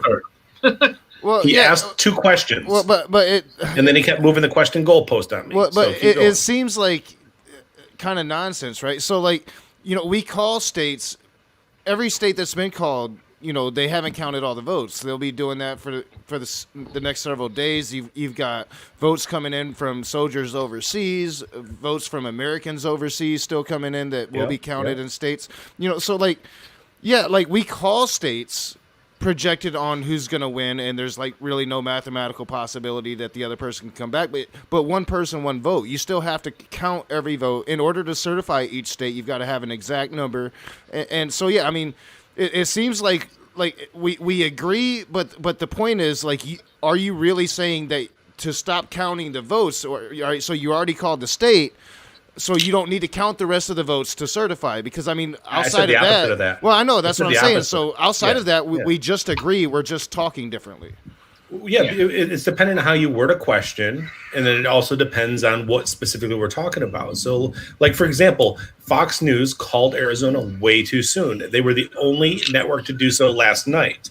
AP called Arizona this morning, but only Fox News did last night, and they called it at 11:30 when only 73% of the vote was in, because they made a huge assumption on Maricopa County because the trends from Phoenix were coming in with Biden. But if you look at the outskirts of Maricopa County, like where I live and other things, they're predominantly Mormon. Like 65-70% of these communities are Mormon, and they vote conservative. So you can't just say, hey, these 550,000 votes that are out there, there's no way Trump will catch up to the $93,000 or 93,000 vote deficit that he's in. It's very unlikely. It's very unlikely. It's unlikely to you because that's what they're telling you is unlikely. No. But only Fox News. Actually, Only Fox the News math is saying that. supports Only that Fox it's News is saying unlikely. that's unlikely. Because the whole of the Maricopa County, not just is Fox already News is dominated saying it's from unlikely. Biden. You don't have a solid Everybody's opinion because you saying don't live it's here and you're unlikely. just parroting stuff you read online. Well, no, everybody's saying I'm it's looking at the unlikely. math. But I've It also been looking at the AP map all night since last night, like all through my entire coverage. AP's no more informed. AP's Well, no more well, informed than the you Fox made News a or CNN. statement. You made a statement that they didn't call Arizona until this morning, and I'm telling you, I was looking at the map all night last night. They called Arizona almost immediately. I'm telling you, last night. Okay, here was the reality of it. At 11, I went to say it was 11:20ish. There was 73% of the vote in. I'm sorry, 75% of the vote in, and Trump was down by 208,000 votes. So they counted another 300,000 by morning, and all of a sudden, Trump's deficit at the time was only 83,500. So now it's at 93,000 with 500 to 550,000 votes still to be counted. It's premature to assume that Trump is not going to catch up. I truly believe he's still going to catch up and win the state. I do. I don't. It was only Trump who said, "Don't vote by mail. Don't vote absentee." And it predominantly mail-in votes are Democrat, not Republican. There's a mixture of So both. if the numbers are such that it's possible for him to catch up, then you shouldn't call it. But you can. But it's fair to say we are confident, we project that it's gonna be this way. Nobody's saying, like, I'm not even saying that it's guaranteed that Trump won't come back in Arizona, but I'm saying, like, the math is just not really there for him because Biden's going to get the vast majority of those votes. Like, you have to go against the trend that these votes are going to go for Trump, especially enough to catch up at this point. And that's where the improbability of it comes in. Yeah, he's got a glimmer of a hope in Arizona still, but I think that there's more than enough there to call the state. And it wouldn't be the first time that CNN a state was called you know, and that it turned CNN still out hasn't flipping called the it. other way. But CNN still has not called it. CNN, but- which is one of the largest news networks, still has not called Arizona. Why do you think that is? But they have been on there chose not thoroughly explaining why they haven't called it yet, because there is still that slim hope for Trump. That's why CNN hasn't called it. Yeah. And then I need to acknowledge a ignorant comment in the chat. Stupid Whore Energy says, last night Messenger was begging the stream to switch to Fox News because they were already calling states for Trump. That is a fucking lie. The reality is I said switch to Fox News because these people on CNN are dreary and drab. That was my exact words. And I called the states as Fox News called them, even when it was Arizona. Real quick, just to ask you about that last statement. So if something's dreary and drab, your answer to that is to go to Fox News. Like, at least they were more upbeat and cheerful about stuff. How does They're that like, get man? you? They're like, Trump's got a hard path now that Arizona's declared. That's the only What reason does they he were gotta upbeat do? last night. Fox News does not care about Donald Trump. They pander to conservatives. Dreary and drab, though. Like, I mean, how does that Fox News cure for? Hold on, how is that a cure? Can't answer 3 questions. Leophilus said something. I was responding to it, so I'm sorry. So, what do you guys say? Something? Go ahead, John. Well, no, I'm just asking you. You said that you wanted to go to Fox News because CNN is dreary and drab, and my point is how is going to Fox News a cure for getting away from dreary and drab? I mean, well, I'm just saying. I mean, the whole show, with the exception of the Raging Atheist, was mopey as fuck last night. They tried to sensationalize everything. I'm just saying it was last night was mopey on that live stream y'all were doing, with the exception of Rage, who was too busy watching stuff most of the time and not commenting. Like right now. I said early on the stream that the Rage was definitely the voice of reason in that stream last night. I wouldn't say he's a voice of reason. He was a hope of optimism. He was a voice of optimism, and he was trying to keep it going. I use the voice of reason. And yeah, agnostic pagan mom, you should not come in here if you get triggered, because I trigger people who get triggered easy. To be fair to Andy and Chris, they don't stream like I do. So, I am a different breed, and they were doing it all day. I was in and out, so I don't want to talk bad about Andy and Chris. I'm not talking bad about them. I was just saying they were dreary and drab. I don't think they. I I disagree with the dreary and drab thing. I don't think they were deflated. They were just too quick to go to the bad place. As far as like being worried about it. They went to the dark winter. They went to the dark winter. I hate the bad Or place. doomer, I mean. I don't like going there. But anyways, no, they're not bad people, and they're actually very polite people, and they have very respectful comments like 99% of the time. But they were dreary and drab and deflated. And I love his opening too over there on the daily. I like it. It reminds me of like a lot of shows I've seen on PBS, like the opening they have, and then he's got that little thing where he talks and about fascism, and like it cracks me up every time I hear him say, and if you something about if you like the way things are going now, we have the final solution for you. It's fascism. I mean, like that line from from Hitler. Get fascism today. I gotta take off, guys. I'm gonna eat, and then I gotta get ready for Walker's debate with, I believe, Standing for Truth, which should be a good one on modern day debate. So I'm gonna take off. That's impossible. What you do you traitor? mean? You should be on this channel. Impossible. I have no idea what you mean. Because you said that should be a good one, and Standing for Truth is in it. There's no good debates with Standing for Truth. Well, I think what I am saying, what I mean when I say good one is not what you guys mean. I don't mean it's going to be a good debate. I mean it's going to be fun watching Standing scramble to try to justify his idiotic and entirely unsubstantiable that positions. clarification there redeemed you. So, anyways, peace out, everybody. Bye, everybody. See you later, Dave. You Brit bonger. I've been waiting all night. So to if call him Trump that. pulls out Nevada and Pennsylvania, how are you all going to Peace feel? out. Has Trump ever pulled out of anything, or what? If you had his wife, you wouldn't pull out either.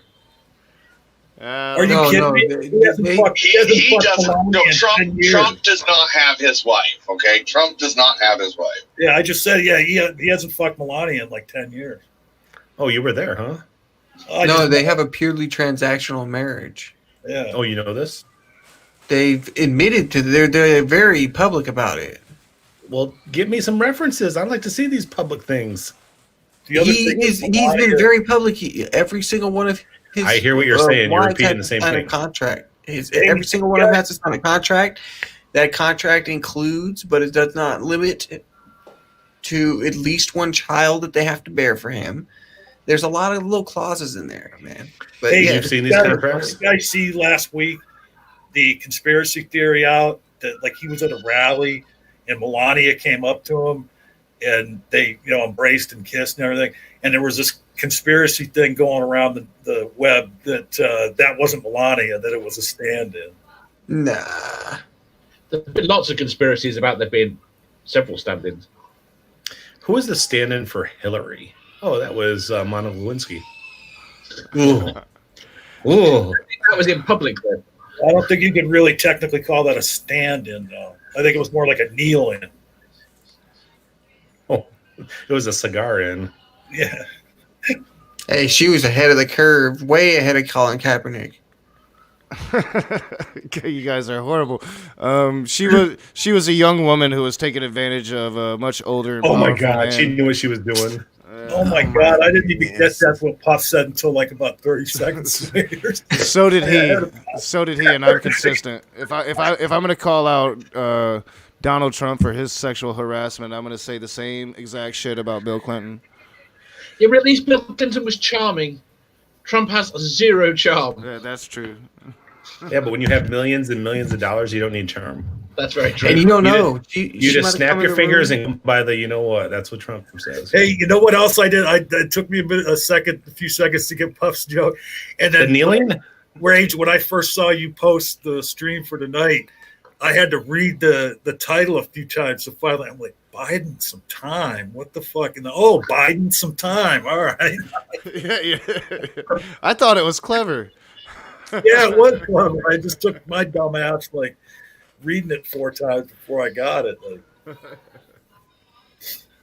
Do y'all remember when Clinton was in office? Michael Medved and Rush Limbaugh would say, whenever Clinton speaks, look away from the TV.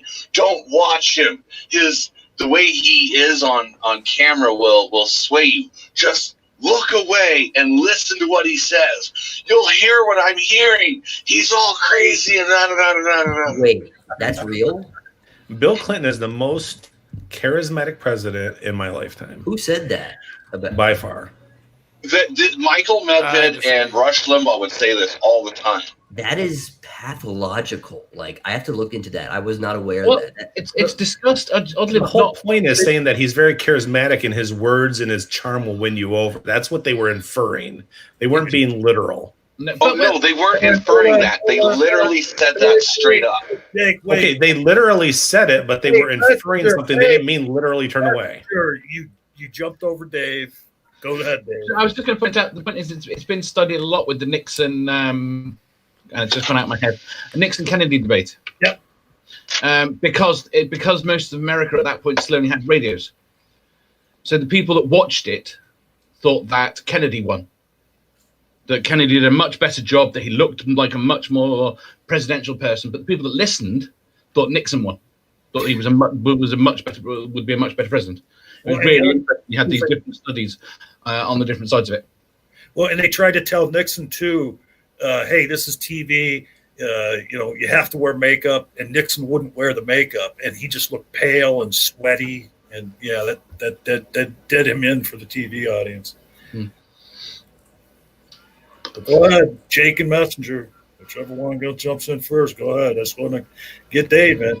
Sorry, I was listening to my twins melting down over a toy. It's the joyous sound in the world.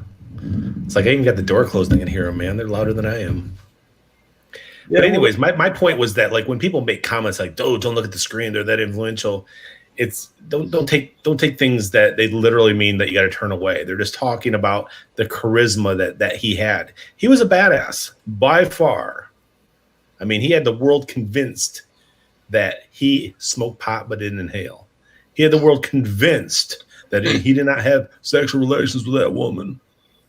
That's a pretty spot on fucking Clinton right there. I personally think Obama is probably the most charismatic president that we've had in our lifetime. But Stupid Horror Energy just called you out, Messenger, with the timestamp where you said, quote unquote, switch to Fox News. They are so much more ahead in declaring states. Direct okay, quote. and here's what that dumbass said. She said, Messenger said switch to Fox News because they were declaring Trump called states.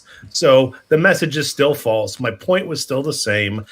I said switch to Fox News multiple times, and I was referring to one time that clearly she couldn't go find, and she's pulling this out. That doesn't even say exactly what she accused me of. Pardon me. Sorry. So again, Clearly, no.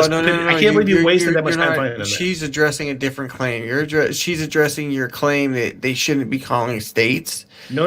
She made an accusation a few minutes ago saying I said to switch to Fox News because they were declaring Trump called states.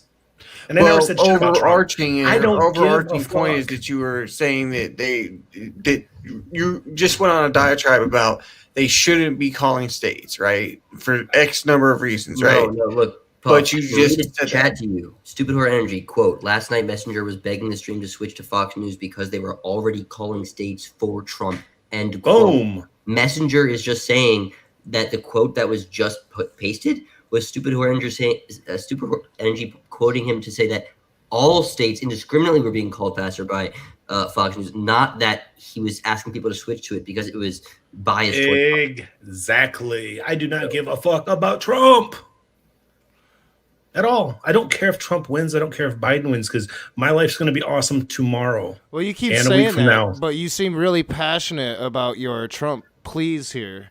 I'm passionate about ribbing you. And your audience. Exactly. It's going to be a red wave. That's all I'm you're passionate doing. about That's ribbing all the you're shit doing. out of y'all because, here's the thing. I still believe Trump's going to win re-election.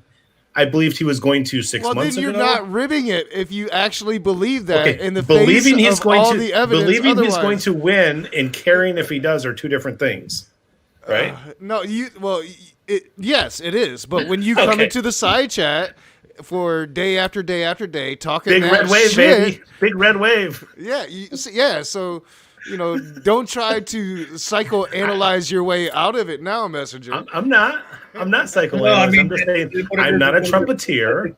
Messenger was misunderstood. When he talked about the red wave, he meant people were going to earn their red wings. Oh, just gave me the freaking heebie-jeebs saying that shiz. Gosh damn. Right. I feel like it's maybe comparable to like if you have a stake in something, it's sort of different when if we know that somebody has like 20K on the Giants beating the Eagles and they're like sort of like going off about the Eagles don't think the Eagles are going to get blown out. That there's an indication there that that's just like the person's their head's inflated. But if they have no money on the game and there's no reason that they are a fan of either team, they're just saying like, I think Giants are going to blow them out. If what Messenger is saying is true, I can at least understand the difference between someone that has a stake in the game, talking it up, and someone that's merely projecting that. I was trying to break up the monotony of the Biden supporters on Knox Channel because pretty much everybody, right? It's important. Pretty much everybody is left wing, atheist, agnostic, Biden supporter. You got a few pagans out there that still wander on the channel, but the whole point is it was like let's sit there and go some stuff, especially when the polls were swinging the other way and then people were like getting scared and nervous and anxious and depressed. I'm like, come on, guys, time to stand up, back your candidate. Big red wave's coming. Well, I've never been a big Biden supporter. In fact, I've called Biden out several times throughout the election. I've taken heat for doing so because, I'm not helping the cause. But, I'm very consistent. Like I said, if I'm going to call out Donald Trump for bullshit, I'm going to call out Biden for his bullshit. I think the Tara Reade incident is still unresolved. And when Biden becomes president, he's going to have that stain on him because the presidency is going to really protect him from that, probably until he dies. We're never going to know what really happened between him and Tara Reade. And I personally believe Tara Reade. Tara Reade, the actress? No, Tara Reade, his former staffer, who violated her. Like Joe Biden literally violated her. So, according to Tara Reade. Could we have a presidential candidate that haven't sexually harassed people next time? Yeah, well, and then there's all the sniffing of hair, and I mean, there's some issues. The creepy touching, the slow motion. There's definitely some issues with Biden that I have been very consistent in calling out. I still will not shame people for voting third party because I totally understand the DNC sucks ass and fuck them. So did you see the polls that one of the news networks put out about who voted for Trump and who voted for Biden, and they said. Specifically, I want to say they said 79% of the people who voted for Trump like him. 21% of the people voted for Trump because they were voting against Biden. Whereas with Biden, they said it was 49% of the people voted for Biden because they liked him, and 51% of the people voted for Biden because they hated Trump. Yeah, I'm one of those people. I voted for Biden because I couldn't vote for Trump. Yeah, I voted for Biden because I despise Trump. And who did we just lose now? I mean, people are in and out. That was that Christian dude. Oh, no, I think that was Sammy Jenkins. I think that was Sammy Jenkins. Oh, did the Christian dude? Oh, no, there's Sunflower. Didn't say one word the whole time he was here. What's up? Well, that's fine. Sammy's been a long-time supporter, so I love it when long-time supporters come on. And eventually, and Sammy did put in the side chat that he's from Australia, doesn't really feel comfortable with the topic. I was like, I'll stay. I love getting the perspective of the outsider, and then I never went to him, so that's totally my fault, Sammy. I should have gave you a chance to really give us your input. All right, So continue anyways, talking. What do I get? What do I get when Trump flips Arizona? Like what kind of kudos, love, I don't know, adoration? I think what you'll get is some psychotropic medication to what make do I make get? you come back to reality. What do I get for calling Michigan as early as I did, Messenger? And you were clearly saying that Trump was going to take Michigan last night. I didn't say he was clearly. I said he's clearly in a huge lead, and I was trolling you. I think you were. I think. Yeah, at one point you even trolled optimistic. that Michigan went Trump. And no, I was very optimistic because I actually know people here in the state of Michigan that are inside the Democratic Party, and they were very optimistic all night. I lived there for 30 years, so I know. I was there. So I mean, if you talk to any of them, they were there. A couple of my close friends got nervous, and I talked about that because I talked to them like several times. A couple of them got nervous, but it didn't last long, and most of them were pretty confident throughout the night. Yeah, most of my family and peeps on my Facebook are Michiganders. So don't ever say that again. Michiganders? That's what. No, peeps. I was like, that's what we call ourselves, John. It's ridiculous, I know. What's wrong with peeps? Nothing wrong with peeps. It just doesn't sound right coming out of your mouth. Oh, my bad. Yeah, you're too people, much a Trumper. My people. I was looking for my people. My people on Facebook, they up from Michigan. I get that North Carolina accent going a little bit. Like Rage when he gets upset, gets that little southern drawl going. The southern drawl, ghetto accent. Tomato. I love that. Like when he does his fucking his scripted videos, like I've told him many times, like when he does some of the scripted videos, not only does the southern accent come out sometimes, well, that usually comes out more during live streams when he's reviewing something, but when he does the scripted videos, here's Maricopa County. Maricopa County, right now. No, hold on. Wait. You're gonna let me finish my fucking sentence, and you can say what you're gonna say.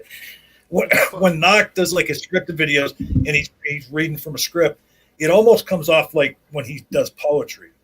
Like I've pointed out to him several times, hey, go back and watch that section because it sounded like he was laying beats down. Yeah, John always does That's that all. shit. Sometimes I slip into it. Yeah. What I was going to do is I'm just going to give a voting update from Arizona. Right now, they're showing Maricopa County votes that are in, and it's not all of them. Biden is up in Maricopa County 887,457 to 802,160. And again, the majority of the rural areas in the outskirts of downtown Phoenix is religious conservatives, and 65% of mail in their votes, though. Those type people went to the polls. 65. No. A lot of people I know here in Arizona did the whole ballot thing because they're afraid of COVID and don't want to be outside and don't want to be around people because of things are spiking here in Arizona again. So it wasn't just it was people doing ballots on or the day or two before absentee that are conservative people. I'm telling you, you're going to still see it swing back towards Trump as they count these 550,000 votes. Nope. Yes, it's going to happen. Well, actually, I have heard that I've heard they are actually taking what you're saying into account, Messenger. I have heard that. No, so yeah, at the end there, a lot of the mail-in ballots are going to come from some more Republicans because everything is spiking, and this happened in several states, and people have been taking that into account all night. Still, like Trump has to come back. Right now, the numbers are he has to come back. Is this now. Thousands of votes. I mean, I'm saying it's possible. Last night he was down 208,000 votes with about 860,000 left to go. In the morning, he was down 83,500 with about 550,000 to go. And then they talked to Maricopa County, and one of Fox News' justifications for calling Arizona, they said 67% of Maricopa County was voting for Biden. Right now, it's showing 51-40. And again, they're not taking into consideration Maricopa County. They're taking into consideration the larger part, which was Phoenix, which is probably almost all done. I'm just saying a lot of rural people aren't taking into consideration. That's all. Well, we'll see how it turns out. I will eat crow if it does flip red and goes for Donald Trump. But even then, even if it does flip red, Donald Trump's path is really, really difficult now. If he wins Arizona, he just needs Pennsylvania. Yeah, and that's assuming he gets both Georgia and North Carolina. Those are 100%. I'm telling you. Well, maybe I'm hearing North Carolina is probably going to go Donald Trump, but Georgia is still like, I don't know, dude.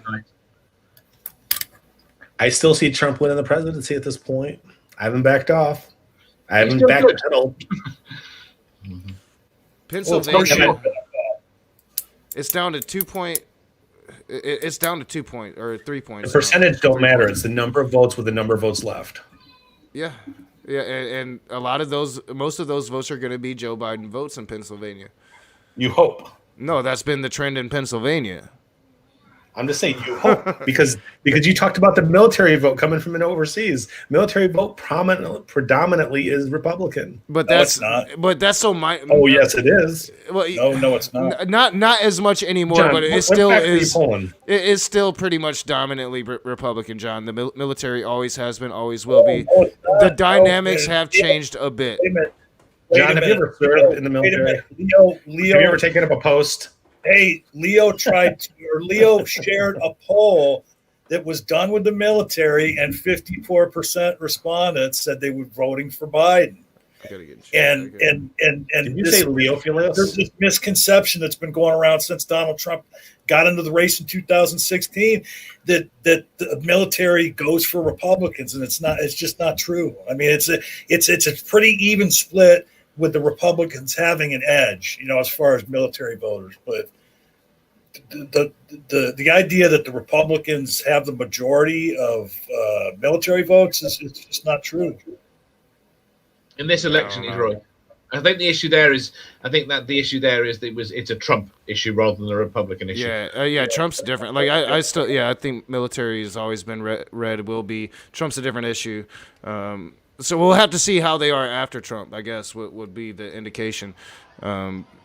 But tomato. I mean, even what did you think about the statement when Biden said, "If you don't vote for me, you're not black"?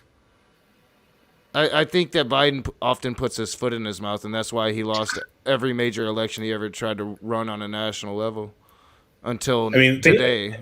It's a ridiculous thing to say. Yeah, it's very ridiculous. It was stupid. It was a very stupid thing to say. Because I'm not gonna. It should have been Bernie Sanders. It should have been Bernie Sanders because Bernie actually cares about the fucking issues. Bernie got burnt twice. Yes, they cheated us. Burnt by Hillary with the superdelegates, and got burnt by Biden with the progressive liberals. Well, he got burnt because the establishment focused around Joe Biden, and Elizabeth Warren betrayed Bernie Sanders and the movement. People are trying to forget that now. Fuck Elizabeth Warren. And the funny thing is, like back in 2016, Trump says Bernie would have a better chance of beating me, and nobody bought it. Bernie would have won in a landslide tonight. Bernie actually stood for something. Yeah. I mean, we could have had right-wing populism versus left-wing populism, and I would have guaranteed we would have pulled a lot of Trump voters with Bernie Sanders. You would have saw it say 91% of people who voted for Bernie did so because they liked him, and 9% of people who voted for Bernie did so because they hated Trump. That's the major difference I think you would have saw. Socialism's a bad word, unfortunately, in America. So wait a minute, did Joe Biden really say that though? What you guys said a few minutes ago? Oh yeah, he said it. He said it to Charlemagne the God. He said that if you vote for Trump, then you're not black. That's what he said. You ain't. He said ain't. He used the word ain't too. Yeah, you ain't black. You ain't black said if you vote for Trump. It was like a catchphrase. Like it was very scripted too. It wasn't like some candid remark. It was like he had rehearsed. It was a very remark. Yeah. He said that shit off the top of his head and was sorry he did. I don't think so. I think he had. You might not remember he did though too. You don't remember like, the way he said it? Like it was Dude, like. if you do not think that guy has dementia, give me a break. Oh wait, I'm not saying that. Come on. I'm just saying that He remark. has dementia. No, he don't. I'm not saying that he doesn't. I'm just saying He can't remember that he's wearing a University of Delaware jacket and called it an Eagles jacket. Let him finish his statement. Yeah, all I'm saying is that the way he said it, like when he looked into the camera, like, if you don't vote for me, then you ain't black. Like it just felt very like it was like a performance. I didn't. Maybe you're right. Maybe it was off the top of his head. I just felt it felt rehearsed to me, but I don't know. I can't answer that question, James, because I'm not black. James Henry asks, "Why would a black person vote for Trump?" Question mark. Question mark. Question mark. Question mark. Question mark. You can ask Jill that question. Yeah, you bear on a local level. That some of them are. I don't know. From a local level, people have been better off. It's basically pretty much put it down to economy.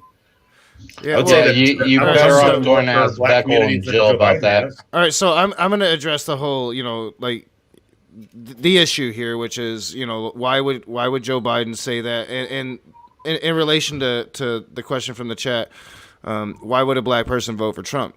Yeah, Joe Biden put his foot in his mouth and said a very stupid, reprehensible thing, but it does not compare or equate to Trump saying that neo-Nazis are very fine people. And I mean, and it doesn't equate to Trump refusing or at least struggling against rejecting white supremacists in the country, the extreme people that support him, rejecting those ideologies. Trump literally had Stephen Miller by his side the entire time, who is a fucking white supremacist. So, I mean, like, forgive, people for being a little, edgy about this topic when it's basically apples and oranges. Joe says stupid shit. Donald Trump hates black people. So come the fuck on. You know what else is there's also apples and oranges in the case of having a verbatim quote that someone says on video and extrapolating a sentiment that, while admittedly might very well have been dog whistling, you don't have the verbatim quote, which people consider, categorically different than, well, he basically said this because he didn't condemn so. So I'm just saying, I'm not saying you're wrong in your interpretation of Trump's beliefs, but verbatim quotes that you have on video, they just go a long way in politics. Well, no, I'm talking about just refusal to denounce them and quote after quote after quote here. And Stephen Miller being his right-hand man. And his immigration policy that marks him as this type of extremist. No, I have a very nuanced argument when I talk about Donald Trump. I don't just talk out of my ass. I don't think you're talking out of your ass at all. I think you're doing just that. You're making a nuanced, thoughtful argument that involves interpreting various things. I'm just saying people, for whatever, because people like, stuff that's easily consumable and whatever, the 3-second clip of Trump saying, of Biden saying that line, it just has more currency, whether or not it is meaningful in terms of how much weight it has in Biden's politics. That's not what I'm saying here. I'm just saying that it just unfortunately happens that he made a big error. It unfortunately shows the hypocrisy of the right. It shows your hypocrisy blatantly because a gaffe that Joe is known for doing, and it's reprehensible and he shouldn't have said it, but you literally support the dude that, called the neo-Nazis that thing, and has refused to denounce them time and time and time again. So that's the issue at stake. And why would a black person vote for Donald Trump, considering that Donald Trump clearly has no empathy for not only black people, but poor people? I mean, he does not like poor people. That is not true. Oh, calm the fuck down. He's done more for inner cities than Joe Biden ever has in his 47 years. Bullshit. Oh my God. What's Joe Biden done? Oh God, I'm gonna. You don't remember Joe Biden saying he doesn't want his kids growing up in a racial jungle? You don't remember those comments? Come on. You talk about a white supremacist. It was Joe Biden in his youth. Donald Trump's Oh my fucking god! father. I'm not even gonna was deny. dude. How can you deny that Joe Biden was not a racist fuck in the 70s? No. You can say that he was racist. I don't think he's a white supremacist. Yeah, I was being hyperbolic. Sorry, he was definitely racist. He had an inferiority complex towards. Yeah, but the you black could say the same thing about Trump. I think that Trump has an inferiority about anybody who's not Trump. There's a big difference. Well, and you're talking about was, and we are talking about now. Like I was a racist, but I'm not now. Are you going to condemn me for what I did back then, or are you gonna look at how I look at things now? We don't know what Sleepy Joe is anymore because he never stays on the same point or the same story or the same belief. The guy's a joke, and you know it. Dude. Oh my fucking god, dude! Come on, Trump the narcissist. Is that who you want to talk about? Like, oh, Messenger, you are so you're so bad at being so good at what you do. Like, I know people. I know you better than a lot of people here, so they might not understand that you're just fucking with everybody's head. Trying to fuck with everybody. But why do you stop? Why do you stop at narcissist? He's a narcissist. He's a racist. He's not a racist. He's not a racist. Hey. He is a narcissist, a racist, a misogynist. No. Yes, he is. Those are just accusations that the left has made to try to get him not to be the president of the United States, which did not work. I do agree with you, right? That in a lot of cases, he is anti-Trump. If you're not Trump, you're shit, right? But that doesn't change where he has demonstrated that he treats women worse than he treats men. That's where he treats different races worse than he treats white people. Those are all demonstrated separately. He is definitely a misogynist. He is definitely racist, and those are well documented. No, they're not, because to be a racist, you have to believe that one race is either inferior or superior to another. So does it count if Let me finish my point. Let me talk for at least a minute. So my point is this: you can make racial slurs and not be a racist. Yes, you can. Yeah, I know. I understand how you can't separate the two, but you can, because when you are an ist, you are believing that is superior to another. So if you're a sexist or a racist or a misogynist, you're believing that something is superior and the other is inferior to it. So that has to be an internal belief. That has to be an internal state of being that somebody has. Somebody making a racial slur does not make them a racist. It means okay, well, let me ask you this then. Aside from racial slur, interrupting, and I wasn't done. If you're gonna wait a minute when you interrupt me. Well, no. Look, if you go around referring to all women as cunts, are you not inherently misogynistic? No, you're an asshole. Oh my god, are you kidding me, dude? No, I am not kidding you. You guys because somebody can be trap. Somebody can be derogatory. Somebody can be not just insensitive. No, somebody can be somebody. I'm talking. I'm responding to your question. I'm going to stop you when you're talking nonsense, especially if you're just trolling us. Okay? I'm not trolling you. I'm responding to you. Here's the thing: you don't use racial slurs. You're listening with your mouth, John. Races, unless you find that race inferior. It's just talking over somebody doesn't make your point more relevant. So you can let me finish, and then you could, refute what I'm saying, and I'll listen. I mean, there's not, like I said, if you're going to say complete nonsense, it isn't complete nonsense. Listen, your lack of understanding doesn't make it complete nonsense. So let's not John. Wait. John Peterson, you might find it nonsensical. That doesn't mean that doesn't have a point. Now is as much nonsense as the fact that you claimed you had a cure for John. PTSD. Well, yeah, you got to let him speak his nonsense though. So let him speak, dude. Exactly. So if I'm speaking nonsense, then listen to it, hear it out. Let me get the full extent of my nonsensical comment out, and then you have even more ammunition to reply to it. You don't have to interrupt. You don't have to interrupt. You don't have to get upset about it either. I'm not getting upset. Don't let me control you like that. Come on. You've never seen me upset. This is. Don't let me control you, John. This is a messenger. I've missed you so much, and not really, but go ahead. Rage, are you really saying that you did miss me? I missed you, John. Thank you, Marty. I missed laughing. I got like my this, one. Honestly. I got my one in here. No, I want you to carry on, and then John can respond to you first, but then I'm gonna have a go, my dude. So, anyways, my point is this, and it's fact. It is not an opinion. You can make racial slurs without being a racist. Making racial slurs, I'm not done. Making racial slurs is not good. Making racial comments in any derogatory way is not healthy and it's not okay, but it does make one racist. Yes, it then does. you don't understand the definition of racist. Yes, I do. Clearly, you don't. I sure do. Why don't you go ahead and I got read the third definition? on that after you too. Why don't I wait a minute? Are you telling me to go to a dictionary and read the I'd definition? hate for you to remain ignorant. That's the truth. Well, but so are you? You're saying that a racist dictionary is the end all and be all of what something means. That's kind of I just want to point out here, words not that like we're that. speaking the same language. The whole point is that we use terms that we all understand what they mean. Messenger, you and that we don't don't need use to believe you are superior to be racist. You've only got to be prejudiced against them.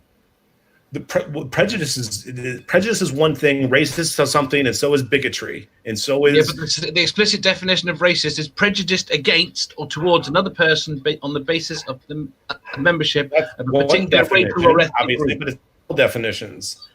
Well, Again, wait a minute. And how do you say that racism and bigotry are two different things?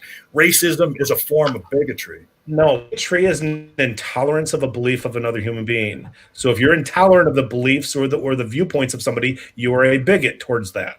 No, that's what bigotry means. No, I don't that's got to teach you guys dictionary. That does not mean. That is not the usage. That is not the usage. I believe people wrongly use words. Hey, wait a minute. You talk. You said let me give you a minute. You got about 3 minutes. So let me respond now. Okay. What's good for the goose is good for the gander, and I'm the goose in that situation. You're the gander. But anyway, so here's the thing: words have more than one meaning. And right, you are right about the classic definition of bigotry, but that is not the usage that most people accept. Bigotry is not intolerance of ideas; it's intolerance of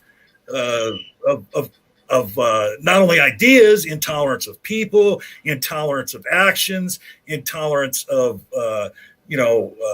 beliefs. And racism is a form of bigotry. You can't get around that. So how are racism and bigotry different? There's different forms of bigotry, but racism is bigotry. I don't think racism is bigotry because one's intolerant of a belief or a position of another. And in the racism, I'm responding to you now. You asked me a question, let me respond. Bigotry, but what I'm trying to say is that bigotry is more than just that dictionary definition that you gave. You can make any word more than what it really is, but it doesn't make it inherently true when you're trying to convey a message. That's how language works. There's a significant What difference. What did the word gay mean 80 years ago? 100 years ago? It meant that you were homosexual. No, I'm messing with him, Marty. I'm screwing No, with it him. didn't mean that 100 years ago. No, it did not mean that 100 years ago. And you know damn well it did. Yeah, your camera's on, so I can't read you. Sorry. I don't know. Hold on. I can't stop smiling on my camera. Right, I need to run away before he has a heart attack and kills everyone. I'm feeling quite good right now, John. Thanks for letting me on. I'll talk to you tomorrow. All right, yeah. Thank you so much for coming on, Dave, and for helping me out. Is it wrong for me to feel gay right Hey, now? Dave. Hey, Dave. Yeah. Hey, I need to get with you so you can make me computer savvy. Okay. Like Jim Majors did this one time. Like, isn't there something we can do where I can give you some kind of info off my computer so you can remotely control it and show me what the fuck it can do? Maybe. All right. Talk to me later. All right, man. I'm going to give you a dictionary for Christmas, though, for sure. You're going to get me a dictionary. Yeah. I want you to educate yourself. I'll be right back. You're going to get He's got to go get a dictionary right now. John. Messenger, stop it. Hey, he looks like me. He looks like he ate a few extra cheeseburgers and he needs to walk off anyways. Stop it. All right, so let me talk to you for a minute, Messenger. You're coming at me. Are we gonna have a serious conversation, right? You're coming at me with some P. Mars shit. All right, so what is? I don't know what that means. Don't. That's just me, nah. I'm gonna explain. All right, so I disagree with John. I don't think that bigotry and racism are the same thing. But that's gonna be. But that'll be between you and John. But so what you're saying is that you can. Do you believe that people that aren't racist go around saying racist words for the fun of it? I'm sorry. Repeat the question, just not with as much words. Like, what are you trying to find out from me? Do you think that people that say the N-word with a hard ER, for instance, in a group of white people, and they're just saying a slur and they're joking around, do you think that they're not racist?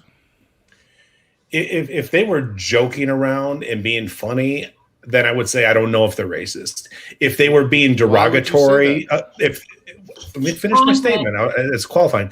If they're saying the N-word in a derogatory fashion toward that group of people, then 100% I do believe. Well, if they're joking around and they're saying that word with a hard ER, that would be saying it derogatory towards a group of people. Are you implying that these white people are idiots and don't understand the words coming out of their mouths?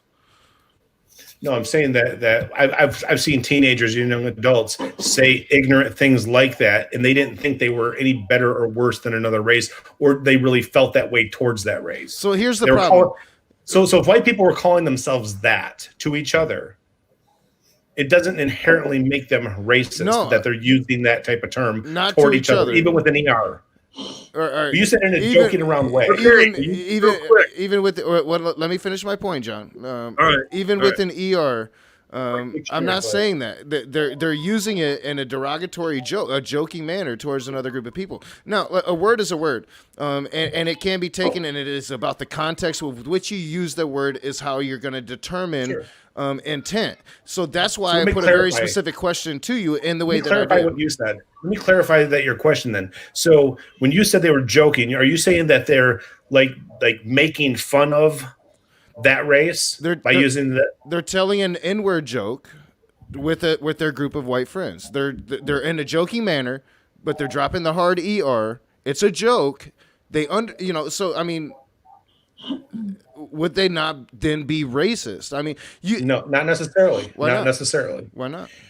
Again, because to be racist, you have to believe that you or another race of people are inferior or superior to another. It requires that condition.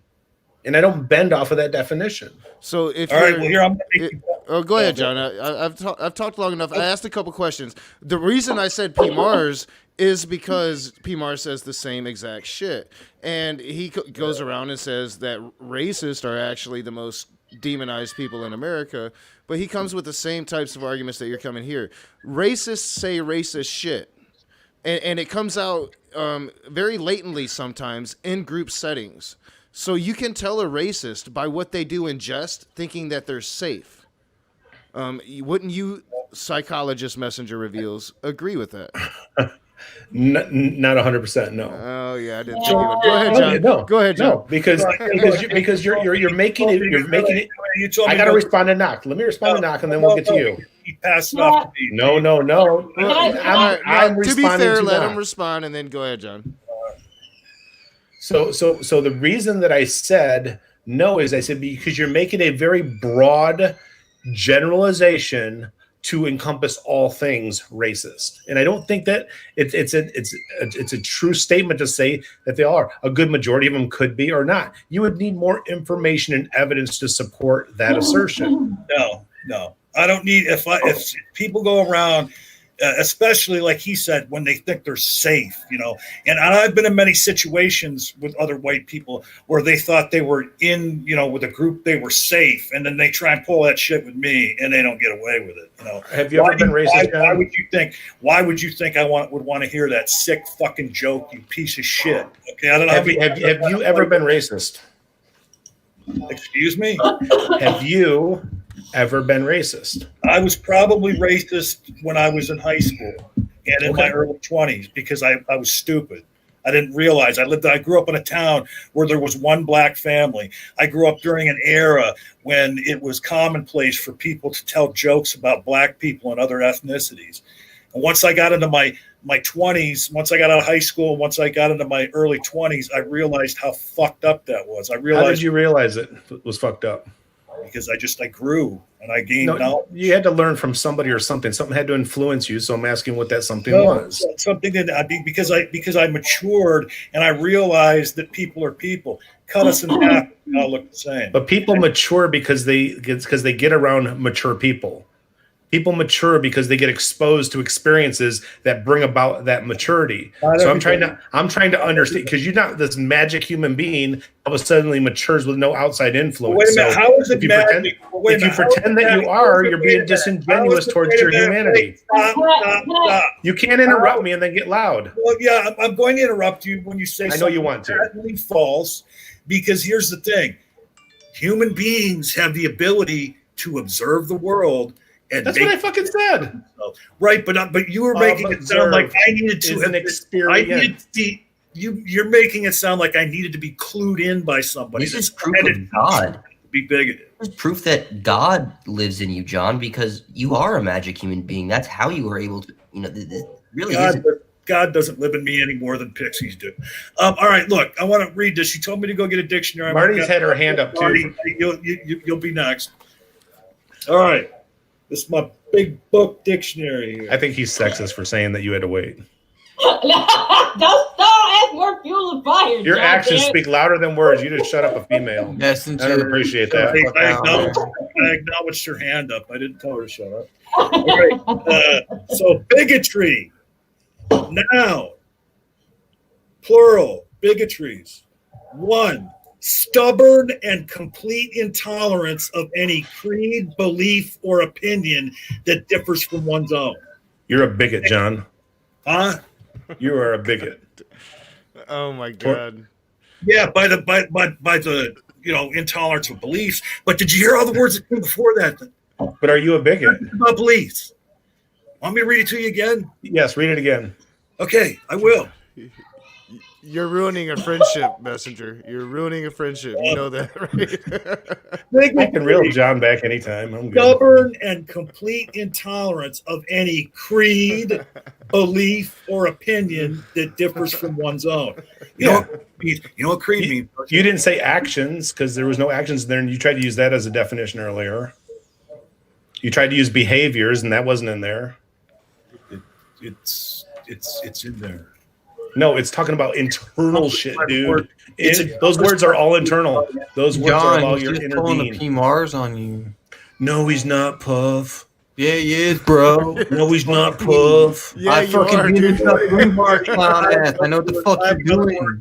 I have another. Puff, you don't know what I'm doing because you just think I'm a P Mars. Listen, you two. No, I know you're not fucking P Mars. Marty was next. Dumb shit. Marty was next. Please. Shut up, Hollywood. Yeah. Okay. So, Marty, I have another word to look up here to educate messengers. So go ahead. I real briefly, I just want to ask, and this can be a blanket statement: if a stand-up comedian is on stage and he's using racial slurs in their act, does that make that comic a racist? Not if a black. How they do it. It depends on the situation. In that context, I think that it's distasteful. I would say that, but in that context, I would say it's not racist. Again, it's all about the context of it. So you're going to a show, usually you're going to know the comedian. I put forth a specific scenario, and also, when you're talking about words, they are basically meaningless. Words are words, and they just mean they have as much weight as we as human beings give them.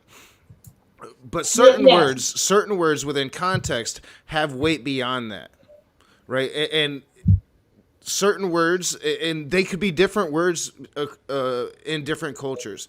Here in America, that word has weight, right? So if you're going to use it, even if you're not quote unquote a racist that thinks you're superior to black people, you're a fucking idiot that deserves the ridicule that comes your way, right? So tomato. If you're gonna say racist shit, don't be mad when you get called a racist. Period. But I wasn't saying. Not you. I'm talking to Messenger. Because I'm trying not to overtake this conversation. This is a conversation I'm good at, and Messenger knows it, so he's trying to stay away from me a little bit, I think.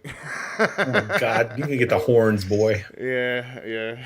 I just wanted that was the question because while you guys were talking, that's what I was thinking. Because then that if we're talking about the usages of words and definitions of words that are offensive, I don't like the N word. I find that word. I just don't like that word. But I love the C word is literally my favorite word, but that offends a lot of people. I grew up on Andrew Dice Clay, right?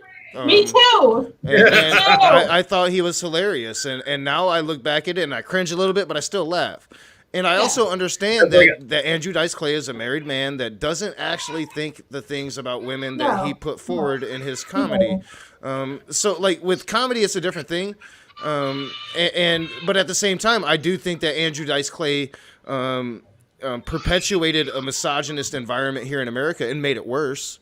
Right? You think? Oh yeah, I definitely think so. I definitely think so. And I think that he's getting what he deserves for it because he's lost a lot and he shouldn't be upheld as one of these great comedians for basically demonizing an entire group of people. No, he wasn't. He was never a great comedian. He just was funny in some instances. He was one of the hottest comedians in the world at one point. I disagree with you, Knock. I think he's one of the great. I think he's one of the great comedians because if you're going to put him on the same because you could say any comedian that says anything. What about Daniel Tosh? Is Daniel Tosh a racist? I don't even think Daniel Tosh is even funny, to be honest. He's not. Not too much on my radar. Daniel Tosh is just a vanilla, not a very good comedian. Are you making racist comments calling him vanilla? Real quick, Marty. Real quick, Marty. So me and Faye were having a talk on Discord one day. We were talking about comedians and everything. And I said, I think the most brilliant comedian out there right now is Dave Chappelle. I love him. I just got done earlier today. I said to her, watching, a bunch of clips from him on YouTube. I said, but I got to tell you, I hate the N-word. And it, I laugh my balls off at him, but every time I hear the N-word, I feel some kind of way. And Faye said, that's the point. Is Dave Chappelle homophobic? That's what I was getting at. The point of when a comedian uses words that are inflammatory, it is to make you uncomfortable. There was a thing about are rape jokes funny? Are they funny? No. Do they make you uncomfortable? Yes, and that's the point. Because that's how that comic is dealing with that, because it makes them uncomfortable. Well, yeah, and I agree. I think, comedians and art within itself is on a different standard.